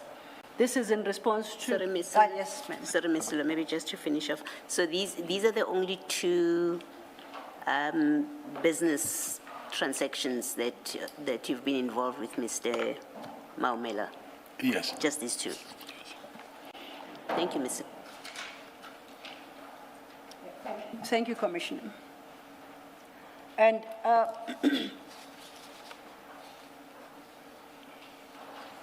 now, we move on still at page 16. Once again, we're dealing with an unnumbered paragraph. I propose we scribble it in as paragraph 26. This is in response to paragraph 2.5.9, and once again here you are asked to speak to your relationship with now Mr. Suleiman Karim. And under the heading at paragraph 2.5.9, you deal with that. Do you mind reading that into the record? I confirm that I know Suleiman Karim. I previously approached Mr. Karim to request for funding for my company, Medicare 2420. As already alluded to above, I have since been charged with respect to the Medicare subs tender, and as such, I do not wish to comment further on the nature of the relationship with Mr. Karim beyond confirmation that a funding agreement was concluded, a company belonging to Mr. Karim. I'm aware that there are ongoing investigations on the Medicare subs contract, particularly a financial investigation on the flow of funds from the said contract, and therefore I am of the view that any further comments beyond that which I have provided may lead to self-incrimination. On this score, you reference a funding agreement concluded with a company belonging to Mr. Karim. What company is that? Which of his companies? It's Tamiz or something. Just Tamiz. Tamiz. Okay. Now, when was this about timeline?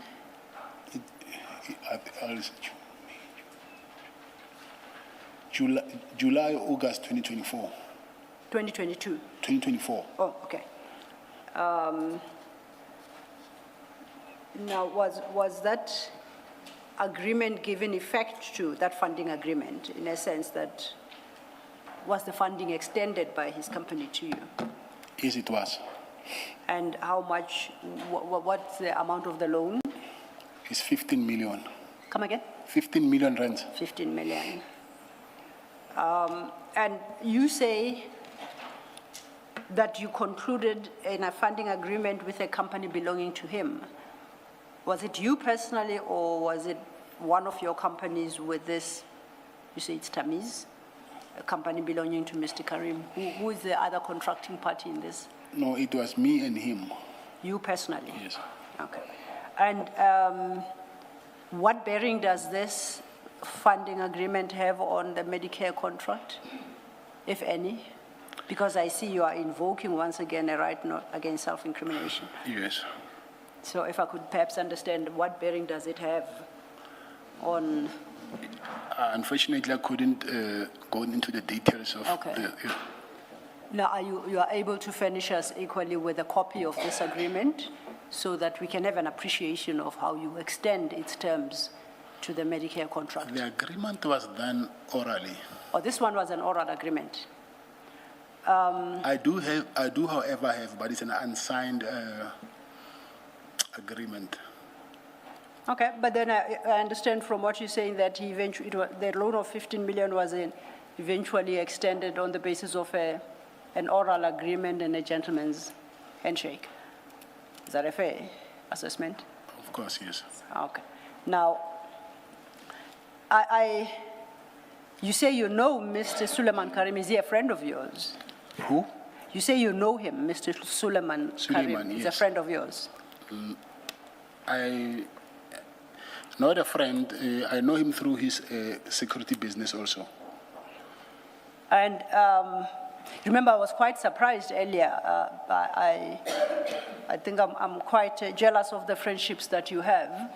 You get 5 million without security. Now you're getting 15 million from somebody you know, close to you, with not even a written agreement in place. Why would he trust you with that amount of money? You say he's not your friend? I don't know. That I can't answer for him. Okay. I can't. On what basis did you expect him to trust you when he's not your friend? I think. Chairperson, again, the witness has said he's confirmed there was an agreement. But he said this agreement goes into charges that he's currently faced. It's being investigated and it's part of the Medicare agreement. Leonard Friend is, with respect, going beyond just confirming there was an agreement and confirming the terms of the agreement and the amount involved. He's claimed privilege on that respect, or in that respect, on that contract. What would implicate the privilege, just on this one question?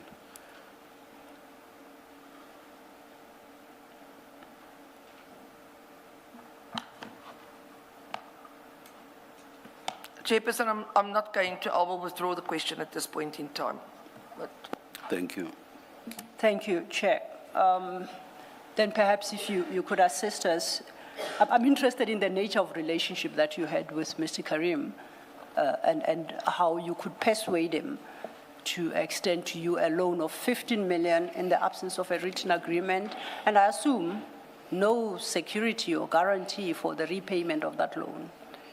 Are you able to take the commissioners into your confidence? I did not have to persuade him. I just showed him my contract and my SLA, and then I just maybe discussed how much the contract is worth and how much he can make out of it. Okay. And then it was not a matter of I had to persuade him. It was either whether he is doing it or not, so I didn't have to persuade him. Now, originally I thought it was a written agreement, and you corrected me and you said, no, this one was an oral agreement, and I'd asked for a copy of the written agreement. Between myself and Karim. And Mr. Karim, you said it was an oral agreement, right? Yes, yes. And the benefit of having had a written agreement is that it would then inform the Commission of the terms of the loan, correct? Yes. Now, we don't have that benefit. Being an oral agreement, are you able to assess what were the terms of that loan, repayment, whether or not your company or you were restricted in terms of how you utilize those amounts, the 15 million, terms of repayment, length of repayment, interest rate applicable, the usual loan agreement terms, which applied in this case? Commissioner, like I said before, this is a matter that is in court. However, I will just have to check, because I think I was paying him 10% of what SEPS was paying me. Yes. And for a period of how long, I don't remember. I think I was supposed to do that until I reached. I don't remember the contents of the contents of our agreement on top of my head. Okay. But what I know is that I was paying him 10% of what SEPS was paying. Have you paid off this loan No, to no. date, or still outstanding? Do you have a sense of the amount outstanding? No, I don't know.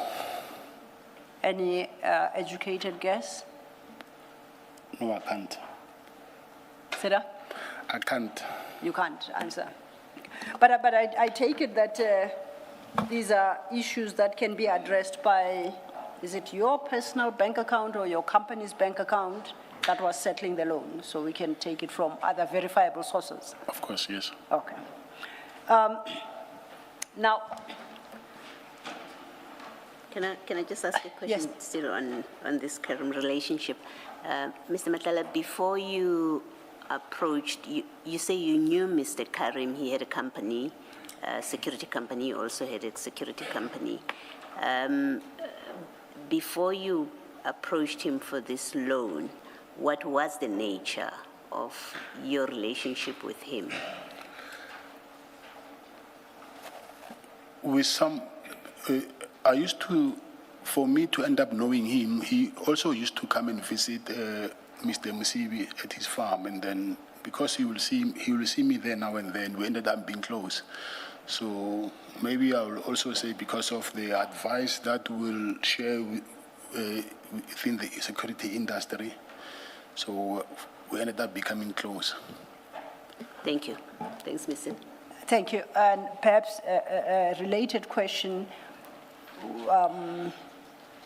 if I hadn't asked it, when did you get to know Mr. Karim? Were you introduced, or you just bumped into each other within the security sector because you both played in that space? Yeah, we just bump into each other. When was that? Maybe I'll say from maybe 2020. 2020. And as I understand it, and I speak under correction, Mr. Karim is from the Northwest. Yes. Does he provide his services out here in Gauteng, or alternatively, do you provide your services out in Northwest? I'm trying to see where you bumped into each other to get Yes, to he's know each from other. Northwest, but he stays in Sandton. Oh, So he operates his security businesses here in the Gauteng area. No, I don't know where he operates his business. So where would you have bumped into each other? I said he used to visit Mr. Msibi. Oh, yes, okay. Thank you. And you met him in 2019, you said? I'm said maybe 2020, 2021. 19 to 21, thereabout? Between yeah. All right. Mr. Matlala, I may have misunderstood your answer in the light of this discussion with Ms. Sidlo. I have you in answer to me, and I may be wrong, I may have misunderstood. I have you saying you met him at Mr. Msibi, and because he was in the security industry, you ended up having discussions, and that's how over time you became close. Yes, Is that that's correct? correct. That's Okay. correct. Thank you. Thank you. Thanks, Mr. Thank you, Commissioner. Well, I know that once again you are set your right in respect of the loan and the relationship, the loan advanced by Mr. Karim to you and the relationship you maintain with him. It's fair to assume that when in your supplementary, when dealing with these issues, you are able to delineate matters that you can speak of regarding Mr. Suleiman and what matter. You distinguish that from matters on the basis of which you invoke your rights, and of course, you advance the basis for which you contend that your constitutional rights will otherwise be infringed if you are required to testify to those issues. Will you assist us in that sense? Yes, I will. And if you may, please, I know you did indicate that you will not recall off the top of your head what the terms of your oral loan agreement were, but I think with application of mind and thinking, you might be able to recall some of these terms and to indicate the status of the loan as we speak.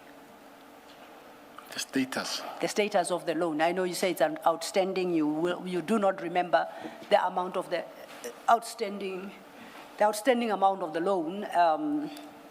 So with time, something might help you recollect, and if you could share that with us, I would appreciate that. It is a fact. It is what it is. It's either paid in full or paid in half or 10% paid. I would have a challenge, and you claiming that to tell us that 10 million is outstanding would incriminate you, whereas telling us that 3 million is outstanding will not incriminate you. I hope you get what I'm saying. So as to the amount that is outstanding on that loan, it's a fact, and if you could just advise us of that, I would appreciate it. Commissioner, I don't think I'll be able to because I do not have my bank statements, but I don't know if the Commission has my bank statements. We can check from there, and then it will show how much was paid and how much is outstanding. Well, but then we can only do so if you tell us how many bank accounts you were paying from. It was paid from my Medicare bank account. The Medicare Yes. bank account. Yes. Then we'd have to know the terms you spoke of at 10% of the value of the contract. A whole number of information. Some information will have to be put at our disposal to be able to interpret your bank accounts. Then we'd have to know who the loan was being paid to. Is it to Mr. Karim directly, to a company? You said Tamiz, or which company? How do we trace who is receiving repayment on the loan? You'd have to give us those indications, then at least we know what to start searching for. So, Chairperson, do I understand my learned friend correctly that the Commission is in possession of the bank statements? I apologize, Chair. No. No, I'm correcting. I never claimed the Commission is in possession of anything. That's what I wanted to clarify. If they're not, then going further with this would have no, we can't move further with this aspect, and then we have to, because that's what I understood. She said, my learned friend implied that there are bank statements, but the timelines for which is applicable needed to be indicated. So I'm just trying to ascertain, do they have the bank statements or not? Otherwise, we will make we'll deal with it ourselves. Chair, if I may, I'm having an engagement with the witness, and I established what the witness has thus far told the Commission, that there was a loan for 15 million. That one of the terms for this loan was that Mr. Karim would receive 10% of the value of the contract, and that the loan has not been extinguished in its entirety, that it was repayable over a certain period, the detail of which he can't recall, and that it was an oral agreement. So my question is, we now have established that you received 15 million, not all of it has been repaid. He says he was paying through, when I ask what is the outstanding amount, he says that can only be determined through his bank accounts. I say it's dependent on who was paying towards that loan agreement. You must go on record and you say, my personal bank account. Then we know which account to target to then do that arithmetic exercise. Then you must indicate who it was being paid to. He mentioned a company called Tamiz. There could very well have been another company by Mr. Karim that was receiving on behalf of Tamiz. Are we confronted with such? So the point I'm making was there is so much information and fact that Mr. Matlala must put to us for us to determine whether or not the exercise he wants us to undertake is even feasible. He's not going to search us, he's not going to direct us to go search for every bank account that he could potentially be associated with and then to read through it and determine whether this amount was it potentially paying towards this loan. That's all, that's the only point I'm making. So I'm responding to the invitation by Mr. Matlala. Mr. Matlala, thank you. Mr. Matlala, I think what you should try to do, I understand you've been saying that some of the issues that are being addressed with you are not practical for you because of where you are. But is it practical for you to, the Commission can subpoena the banks to give us the statements. But there is the detail that Ms. Silo refers to, which is, but what if some payments were not necessarily made to the company that had loaned the amount, which would mean that it's more practical for you to identify the payments from your statements. So would it be possible for you when the supplementary statement is prepared to attach the relevant statement and to indicate or identify the particular payments that were made and the entities or persons to whom those payments were made towards repaying the loan? You should be able to do that even if you are in custody, I would think. It is a practical way, how, I'm not sure myself, to lay your hands on your bank statements, or rather your company's Medicare 24's bank statement.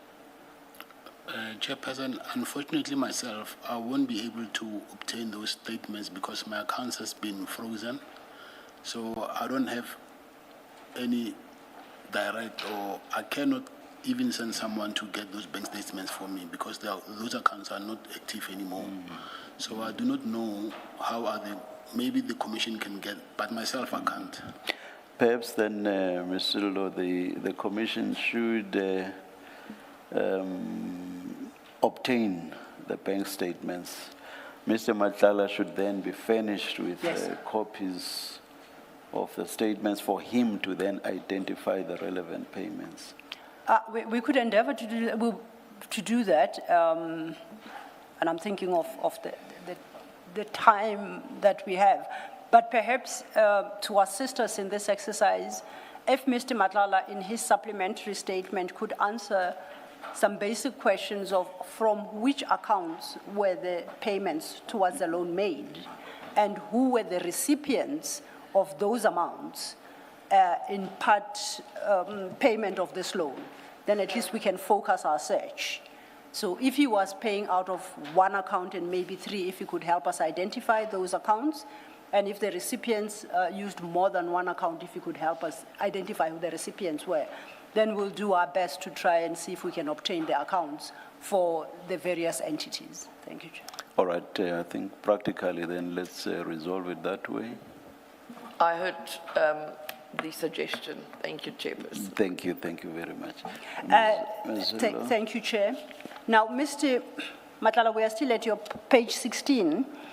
I think this would be paragraph 27. Once again, unnumbered, it fell off.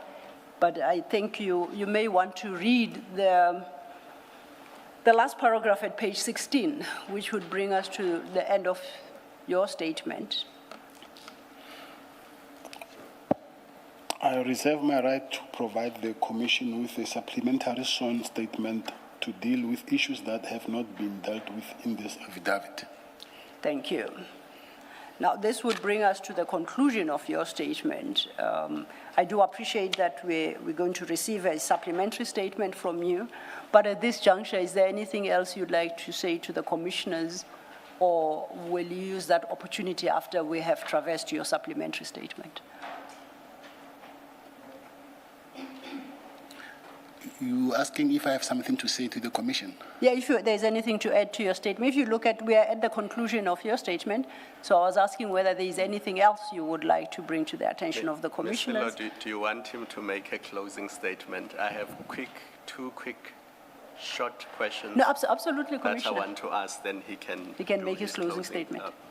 Mr. Matlala, very quickly, when you were talking about your relationship with Commissioner Julius Mkhwanazi, you said he used to frequent a clinic that is owned by your company.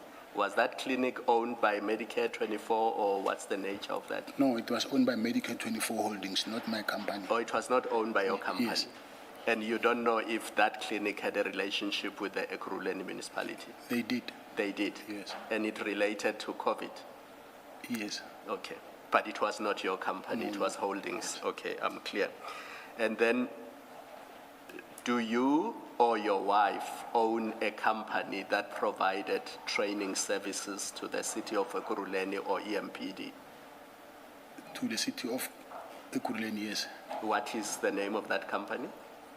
It was a Buena Vista Learning Academy. Buena Vista Learning Academy. Yes. Are you a shareholder or a director in that company? No, I'm not. You are not? Yes. It is owned wholly by your wife? Yes. All right, thank you.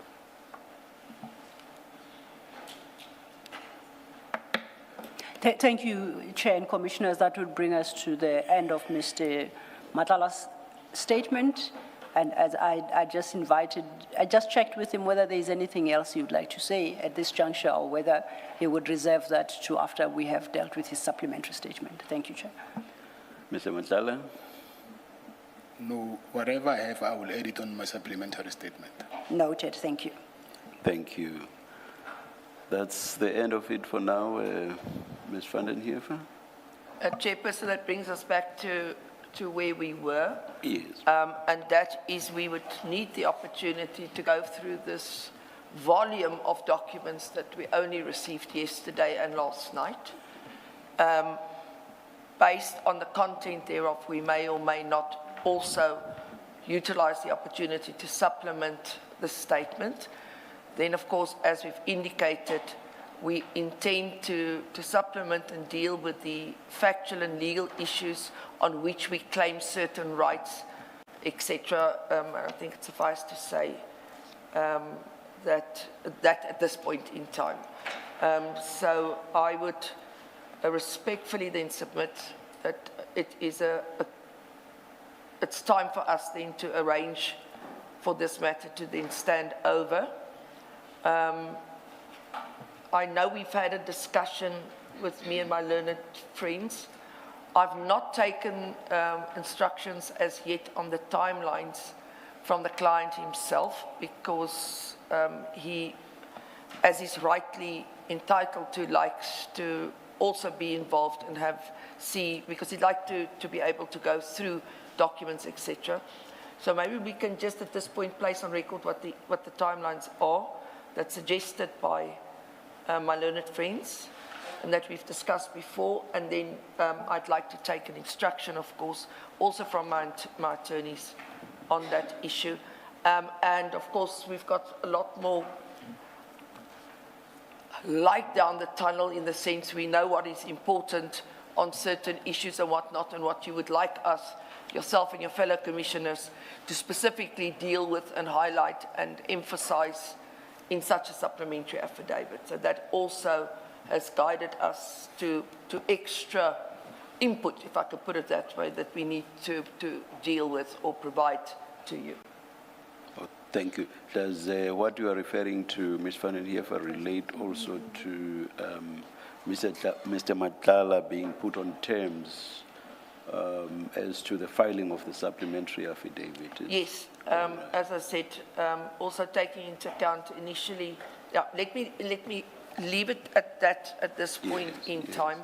And as I said, was a date agreed on that? That is for the filing of the supplementary affidavit?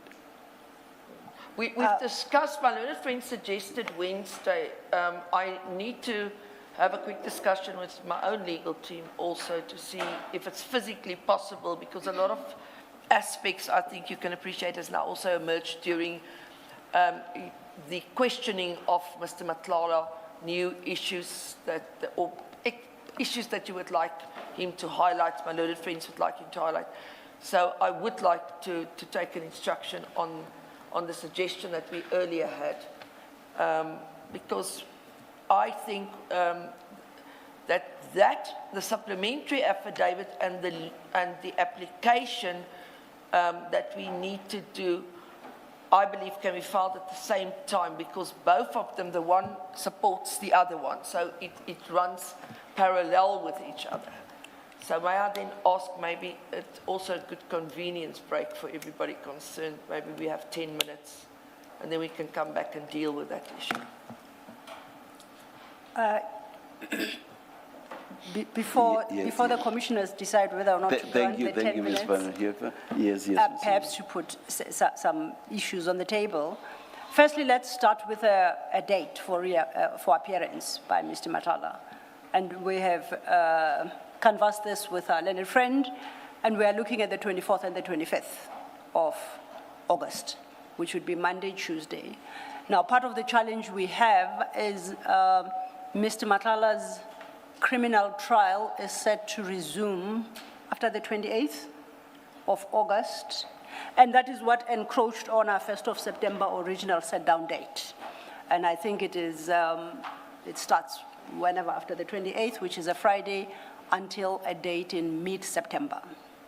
So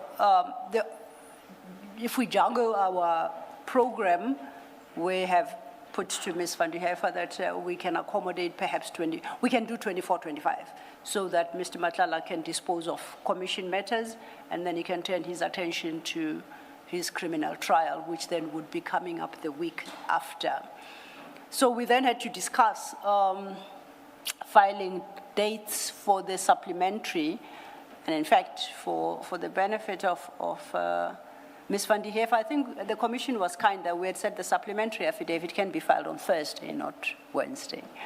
But there is a challenge. There is this application that Mr. Van den Heever intends to bring, where she intends to raise some points in limine, and I understand that there are a few of them, which, in order for the commission to provide guidance on or make rulings, will have to be in writing. The evidence leaders would need opportunity to respond thereto in writing, and to the extent necessary, Ms. Van den Heever and her team would reply. And we wanted the commission to have in hand the complete application no later than Thursday, because she has suggested perhaps the filing of heads of argument, which could be necessary, so that could be done maybe sometime over the course of the weekend, Friday or Saturday. This is all in anticipation of the Monday 24th continuation. The idea Ms. Van den Heever had was that application will then be disposed of first, come the 24th, because it will dictate how we deal with the remainder of the evidence, how do we engage with the witness, and we will be guided by the ruling that the commissioners make in that regard. So then, just to retrace my steps, that I understand from Ms. Van den Heever that she says the supplementary statement is relevant for, and it underpins this procedural application she wants to bring. The result would be, we thought we were being kind by saying file the supplementary on Thursday, because insofar as this preliminary points application she wants to bring, we're going to request that that application be filed by tomorrow. It's got, we think that it would be crisper than a supplementary affidavit that the client then has to consider and file would be, to enable us to respond thereto by Wednesday, close of business, and Mr. Matlala's legal team in return to reply, should the need arise, by Thursday, and be able to give the commissioners the full file by close of business on Thursday. That is the offer that was on the table. But the problem with the application itself being filed only on Thursday, then it impacts the question of we can only reply by late Friday afternoon or answer by late Friday afternoon. Over the weekend, then we exchange any other documents and heads of argument, but it is the commissioners then who bear the brunt because they don't have the opportunity to apply their minds to a complete application substantiated by heads of argument. But we are in your hands in that regard. I just thought I should bring to your attention the discussions that we have had and the basis for which we made certain recommendations.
Ms.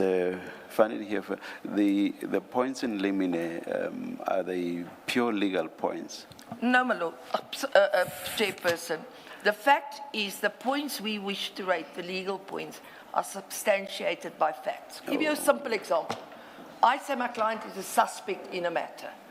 You expect me to file an affidavit and set out why we say he's a suspect in point A. That takes time. It's not something that falls out of the air and can be done overnight with the greatest of respect.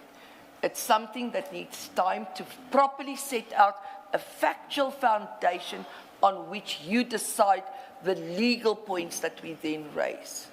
So it's, those legal points relate to, in the main, the privilege that's being asserted? It's not, yeah, it's not only... Or are there other there's points? There's other points too, but limine? all of them, Okay. as I've indicated to you since this morning, is substantiated by facts. Facts, okay. And for us to deal with all of those facts, we do need time, because it became quite clear from the questions posed to the client that we have to go almost above and beyond the way we thought we could deal with it. We need to go and find substantiation in respect to certain aspects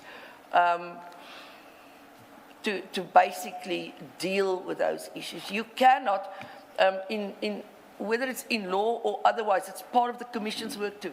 You cannot raise a point in limine no, I without get you. the factual foundation that is there, more specifically based on the various points that we wish to raise. No, I asked the question, but of course, no longer assists us anyway. But why I asked the question was, if it was pure legal questions, then the timelines could be truncated with regard to the points in limine only. That, of course, would still leave aside the supplementary affidavit and when you file and so on, when the two sides file and so on. But by the way, the evidence leaders don't need to file anything with regard to the supplementary affidavit. Indeed, Chairperson, Yeah. there's no need for them to answer any of those aspects. It's going to be a simple argument. They're going to say, based on the facts you put forward, you cannot claim that you are a suspect and therefore you're entitled to the rights envisaged in Section 35 as an example. Or based on this, you cannot claim that. But before that argument can be made before you, there needs to be facts. But of course, what I just said now is subject to the fact that a point has been made that there's going to be an application. So once something takes the form of an application, they may well have to answer, or rather to file an answering affidavit. Indeed. We just thought the reason why I've discussed this approach with my learned friends, as I said, is because if you are with us on certain aspects, it would be the end of any interrogation or whatever you want to call it on those issues. In other words, we would reach finality on those issues. There would be, again, there would no interrogation on those issues. If you're not, then, of course, we've got the right to reply there to and deal with those issues. If you can bear with me, please. And let me, whilst you're talking let me just say this. Is there any hope that if we take a 10-minute stand down or adjournment, there can be agreement on timelines, or shall we have to force our own timelines? Yeah, I would appreciate that, Chairperson. As you can see, we have roped in or pulled in juniors to assist us in some of these issues. Sorry, Ms. van der Heef, your mic, please. Sorry, they are quite important issues in the context of what we're dealing with. The situation of Mr. Matlala is very unique to the Commission's work at this point. And I would like to discuss it also with my juniors. I think they've got a right, as well as my attorneys, to give input into this particular aspect. Okay. All right, we'll take the 10-minute adjournment then. Failing agreement, we will then impose timelines ourselves.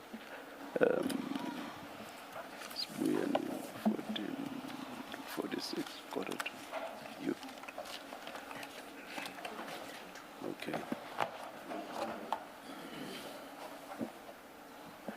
We'll come back at 10 to 3. Let's adjourn.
Yes, Yes, Chair. Ms. Sello, Ms. van der Heever. I think best I hand over to Ms. van der Heever to put to the commissioners the proposal, put to us to consider, and I do so because it places the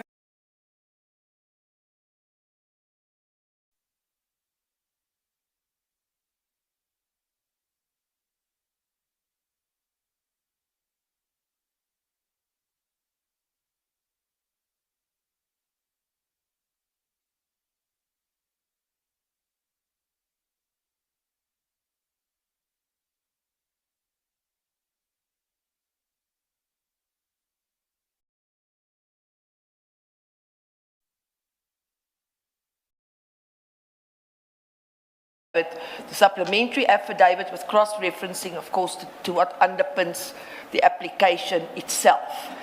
And the reason for it, so the only point of contention between us and them was they said Thursday evening, we said, no, we need the bit of extra time, is our client's very unique circumstances, if I may leave it at that. We've got limited access to the client. And it makes our work so much more difficult. If we then take into account, as I again say, all the papers that's been served, that needs to also be dealt with in addition to what we are with. So that was our suggestion, and we ask you to be mindful of the fact that we are dealing with a unique situation and our access times to the client is very limited. It's basically morning, I think till about 2, access that we got 9 to 2. So If it's only Friday, when will the answer be? my learned friend said they would, and they of course mindful of yourselves in that they said by Saturday they will be able to, but maybe my learned friend can just, because I... Yes, Chair, in light of the fact if the service is by 10 on Friday morning, we would require at least 24 hours to put together an answer. That will, of course, be dictated to, the extent thereof will be dictated to by what's in the application. It may very well be a crisp answer, and we know that Ms. van der Heever wants to reserve her right to reply. So the question is, when does the reply come in? We had proposed that whatever timetable we agree to, it's best that by the time we reconvene on Monday at 9:30, the commissioners have the full set of papers in the application and the heads of argument to limit the extent of oral argument on Monday. It's not necessary to rehash what's already in the heads of argument. The commissioners are appraised of the legal authorities that are invoked for whatever position assumed in the papers, so that at the very latest, we disposed of that application by tea time, so that by 11:30, 12, we have started with the factual testimony of the witness on Monday. Thank you.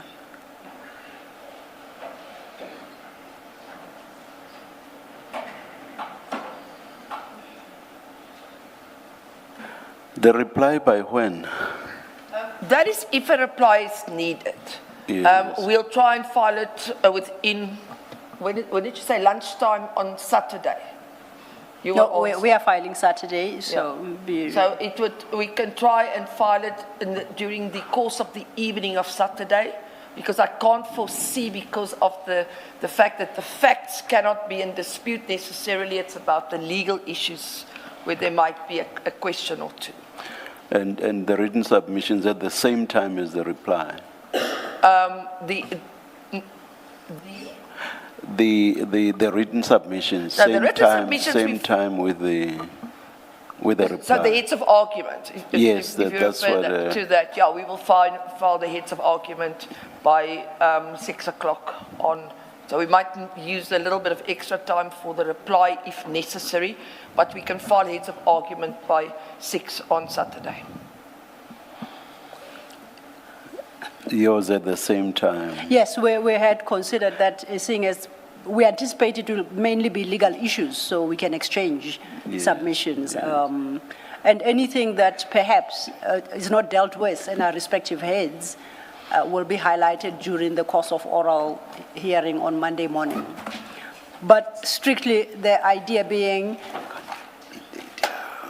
It's not intended for the parties to literally make the same submissions in oral that they have tendered in writing. Would both be expected to highlight the key issues in oral to facilitate the quick disposal of that application. Thank you, Chair.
The supplementary affidavit and application on points in limine must be filed by 10 a.m.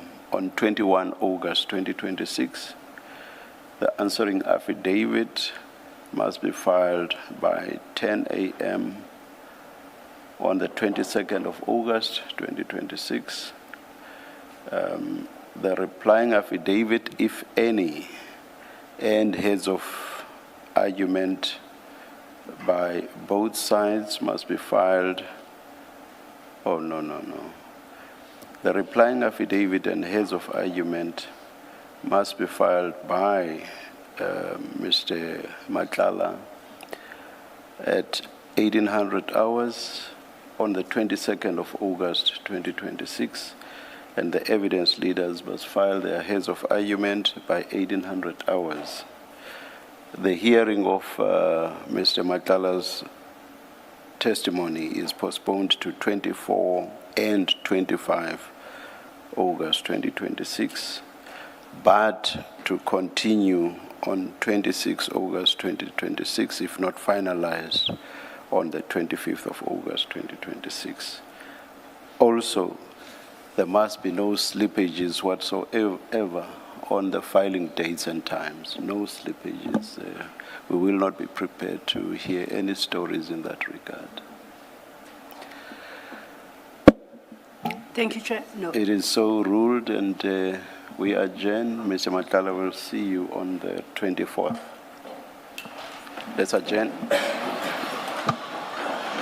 Oh, the usual. We resume at 9:30 tomorrow morning. Let's adjourn.